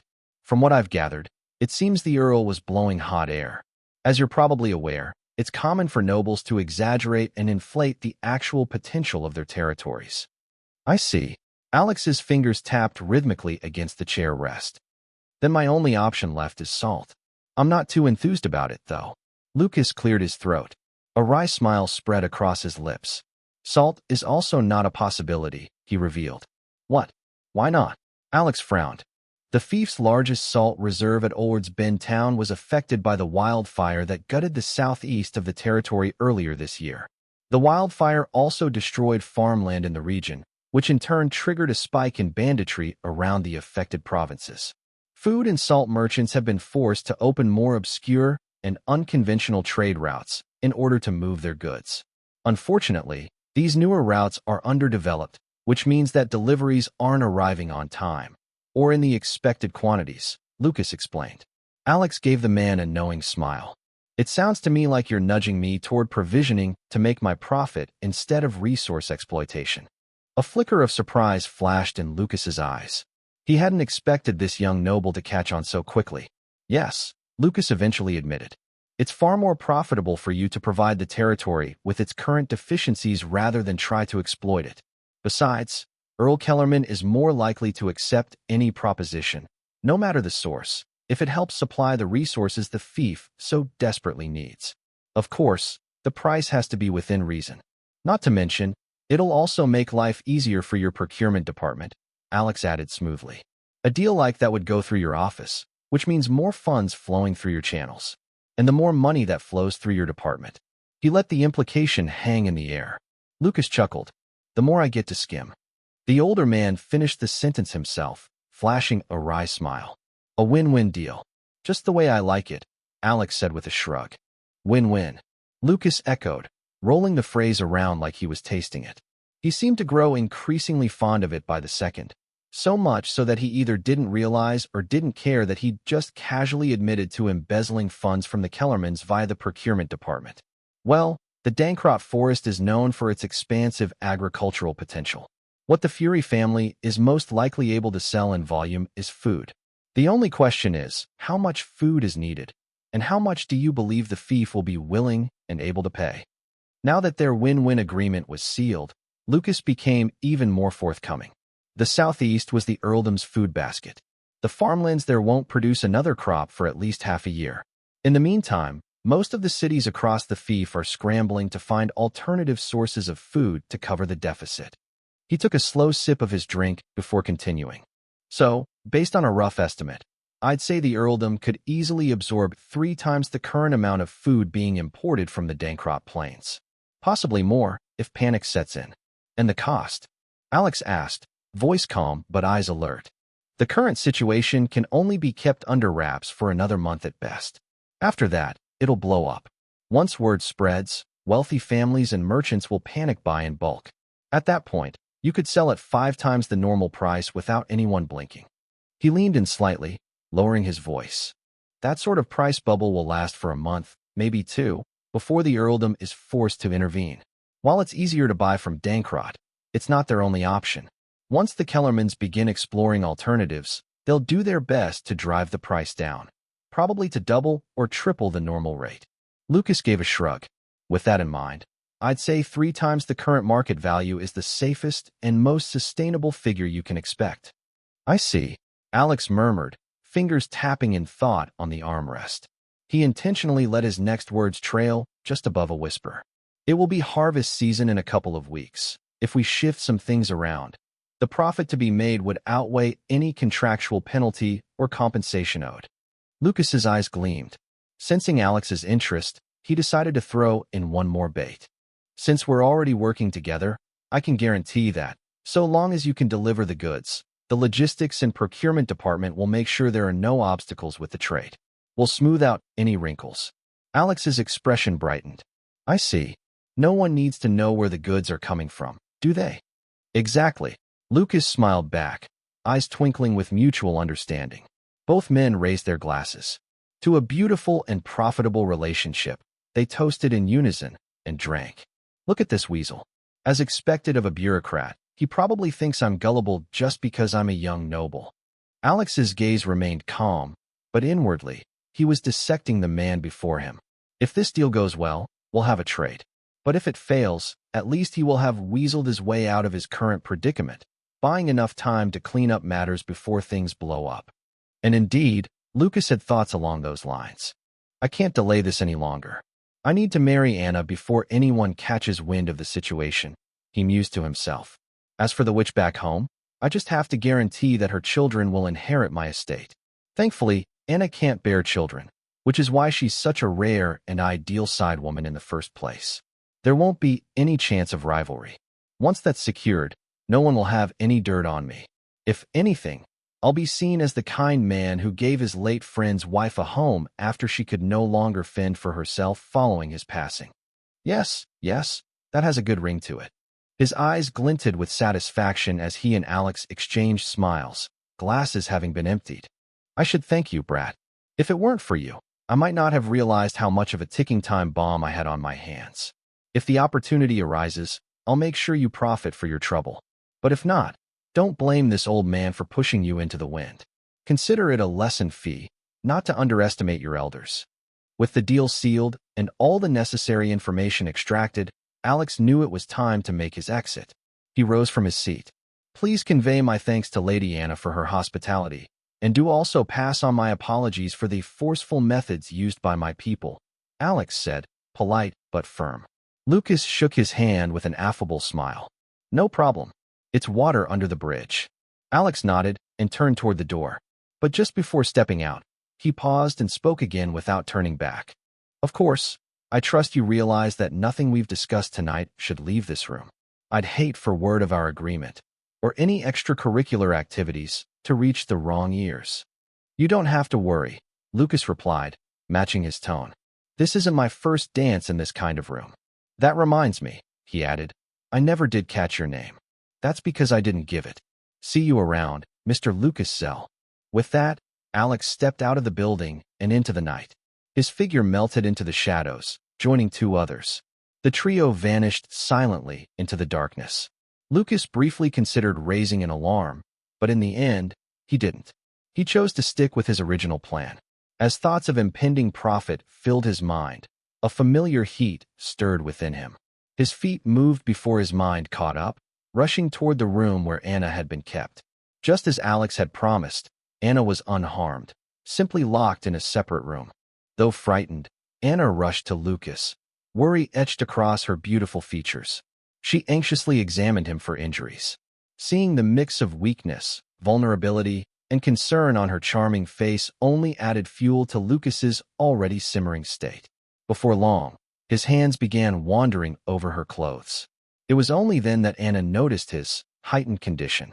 One of the things Lucas liked most about her was how well she read his moods, and how readily she accepted her place.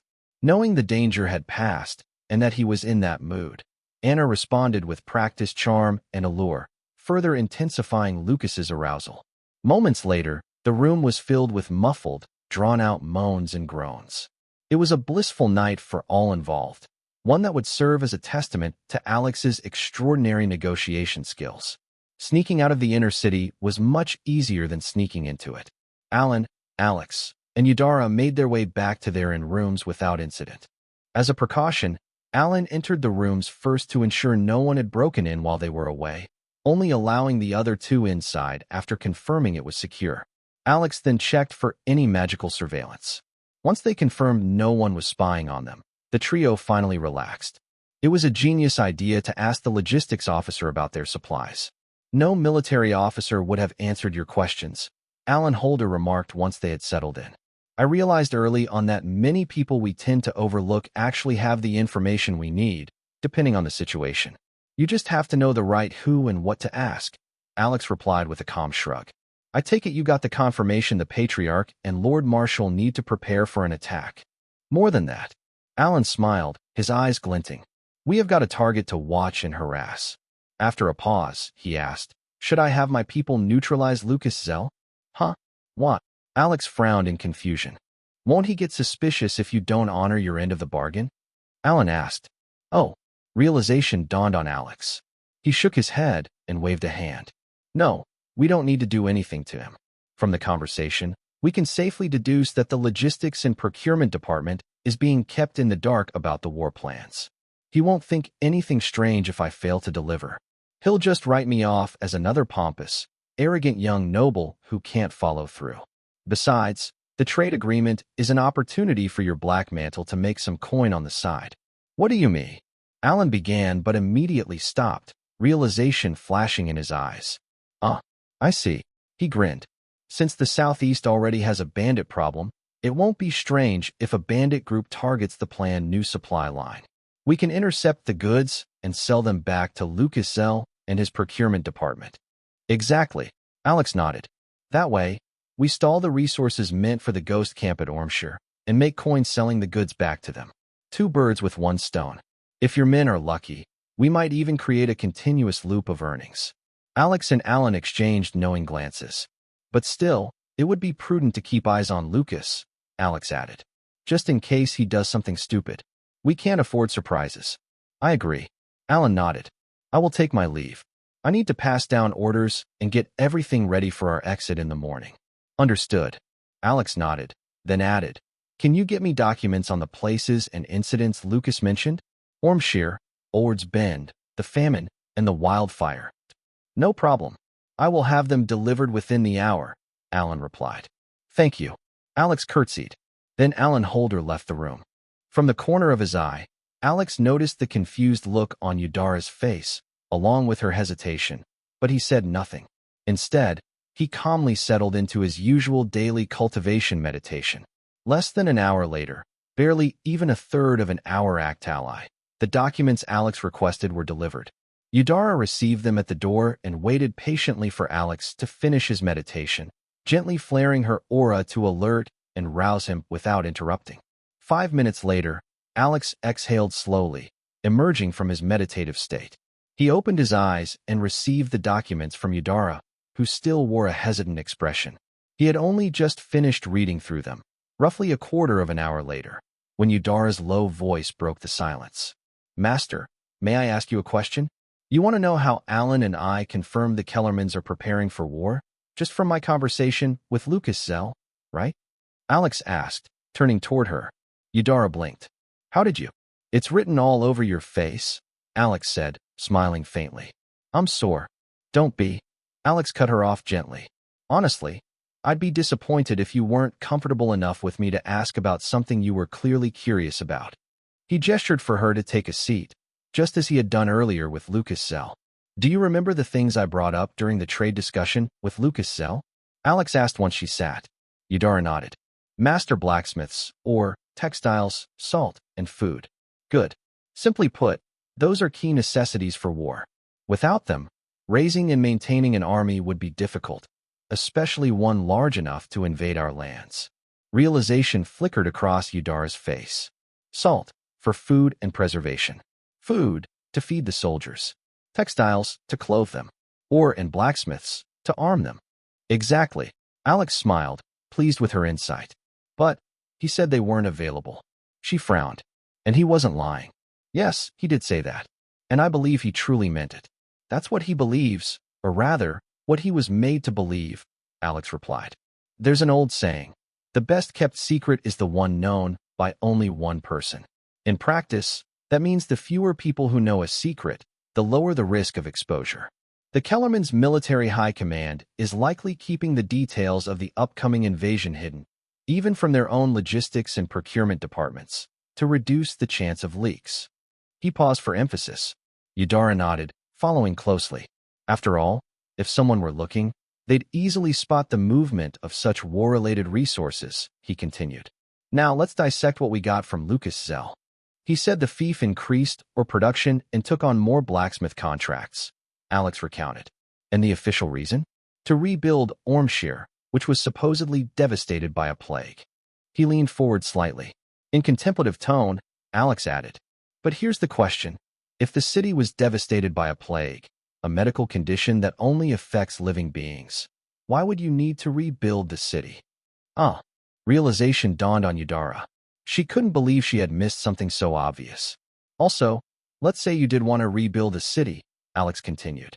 Does it make sense to channel the bulk of your ores to a city that's supposed to be rebuilt with wood, brick, and mortar? To send all your master smiths to handle the project? Including the ones who specialize in military constructs. He let the words settle for a moment before driving his point home. This tells us at least two things. 1. There is something more going on in Ormshire than just city reconstruction. 2. Whatever the master smiths are building, it surely isn't a civilian construct.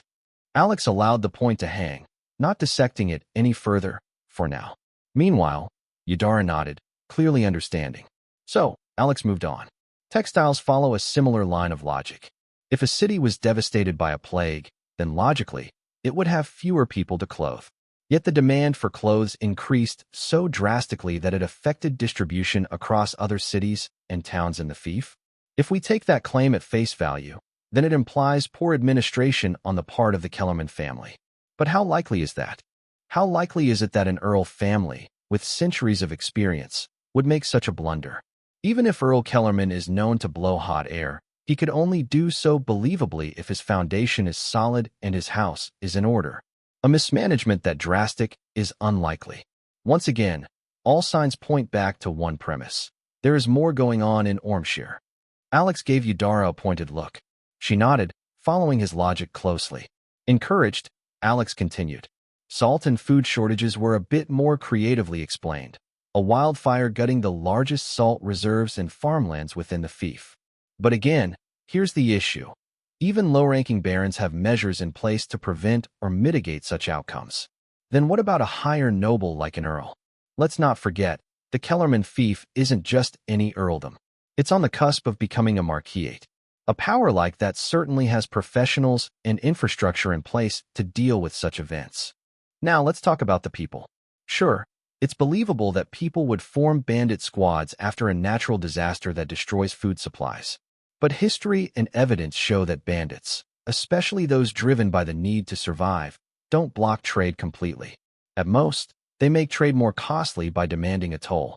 They don't shut down entire trade routes, forcing merchants to seek out alternate, more hazardous paths.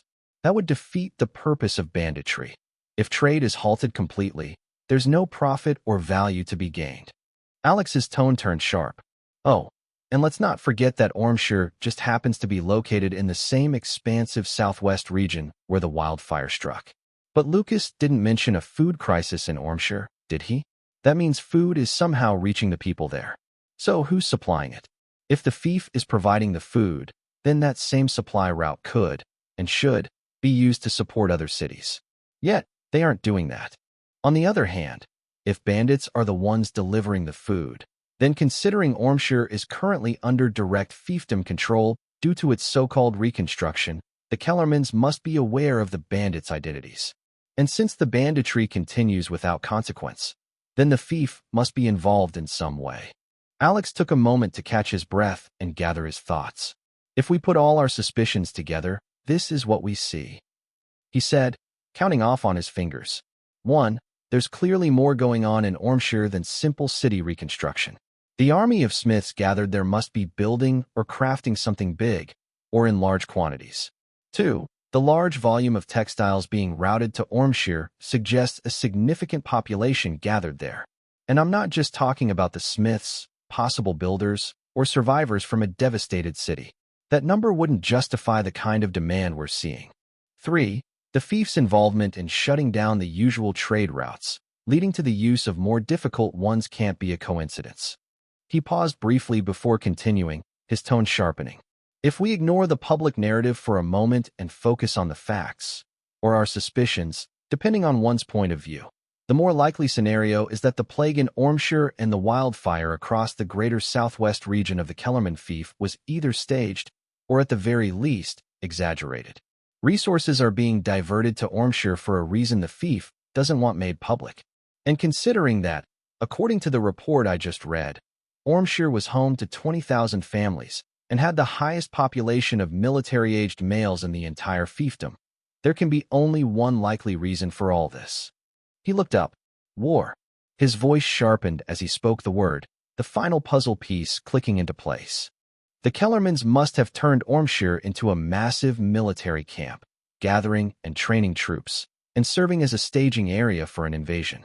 Given its location, the most likely target is our Fury family. He continued, ticking off more of the clues. The spike in food and salt is clearly to feed soldiers. The textile demand is for uniforms, war flags, and inner layers for armor. The surge in ore and blacksmith activity points to large-scale weapon production. Alex leaned back slightly, voice firm with conviction. So, based on all this, circumstantial though it may be, Saint Holder and I have enough to not only be convinced ourselves, but also to convince the Fury military high command that a Kellerman invasion is imminent. Especially now, with Wildkin tensions on the rise. He smirked lightly. Of course, I'm certain the Black Mantle Head will dispatch operatives to verify our suspicions while we're en route back to the northern Dankrot barrier fort. Eudara stared at him, a mixture of awe and astonishment in her expression. It felt as though a whole new dimension of warfare had opened before her eyes, one she had never considered before. Alex smiled knowingly. He could sympathize with the feeling.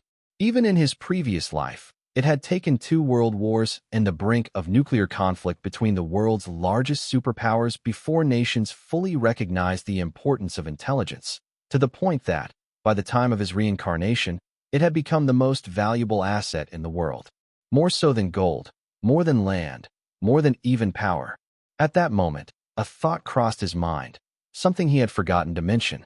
Do you know how the Black Mantle can easily confirm whether our suspicions are valid? Do you know how Black Mantle can easily confirm the validity of our suspicions? Alex asked. By going to Ormshire? Eudara replied uncertainly. Alex shook his head. Not necessary, and also far too dangerous. The Kellermans must have the place locked down so tightly that no stranger could get close. Then, there's another way. What's something Lucas mentioned that I haven't touched on? While Eudara might not yet understand military intelligence or how to analyze it, what she did have was an attentive mind. It didn't take her long to realize what Alex was alluding to. The trade routes, she said. Alex's smile widened with approval. Very good, he nodded. The reason they open new trade routes is obvious. Black Mantle, merchant guilds, and other organizations have eyes all over the normal routes. That makes it difficult to move sensitive materials or troops covertly. So, it's only natural they'd open an alternative route. Then shouldn't they have hidden the new trade route entirely? Why did Lucas mention it like it was common knowledge? Eudara asked. I'm confused about that too, Alex admitted. Maybe they figured it would be more subtle to make it semi-public. After all, a long trade route covers a lot of land. It would be impossible to keep all of it hidden. So instead of hiding it outright, they let just enough information leak to make people think it's normal or ordinary. He gave a wry smile, then continued. That's just my guess. Whatever the case, the route itself is the easiest way to confirm Kellerman's true intent. If this new route happens to lead into some obscure part of Fury territory, someplace our forces wouldn't be prepared for, then that alone is proof enough. Do you understand now? He asked. I do, Master. Eudora nodded firmly. Any other questions? Eudora hesitated, then gave another nod. Earlier, you said you would have been disappointed if I hadn't asked you. Why is that? A shadow guard isn't supposed to ask questions. And yet here you are, asking questions, Alex said with a teasing smile. Sorry, Eudora pulled back quickly. Don't be. I'm joking, Alex said with a quick chuckle. He sighed, the amusement fading into something more thoughtful. As I've expressed before, I'm not a typical young noble. I don't follow the usual standards or doctrines expected of someone in my position. Likewise, I don't expect the people around me to behave according to the norm either. If they want to serve under me, they must be different from the norm. In that vein, I don't want you to simply be my shadow guard. I want you to become my shadowy hands and feet, to reach where I physically cannot. My representative in the dark. My champion. He looked at her, voice steady and sincere. I have high hopes for you, Eudora, and I'll reveal more of them in time. But for now, if you're to live up to those expectations, you'll need to be like Saint Alan. A saint? Eudora blinked. No, I know you will become a saint in due time. Alex shook his head. What I'm talking about is his ability to read between the lines. To find the critical clue in a haystack of seemingly useless information. The ability to be, and to run, an intelligence outfit. Because in my vision, information is more important than overt power. With the right knowledge and the right intellect, even the strongest being in the world can be brought to their knees by the weakest. In a sense, information is a form of power that anyone, irrespective of cultivation ranking, can obtain and wield. I need you to eventually become my custodian of information, so that I may wield said power when the time comes. I'm not someone who likes to stay on the defensive, and in my eyes, you have the potential to be more than just a mere guard. You will become my most important agent, and, if the need arises, my most powerful weapon.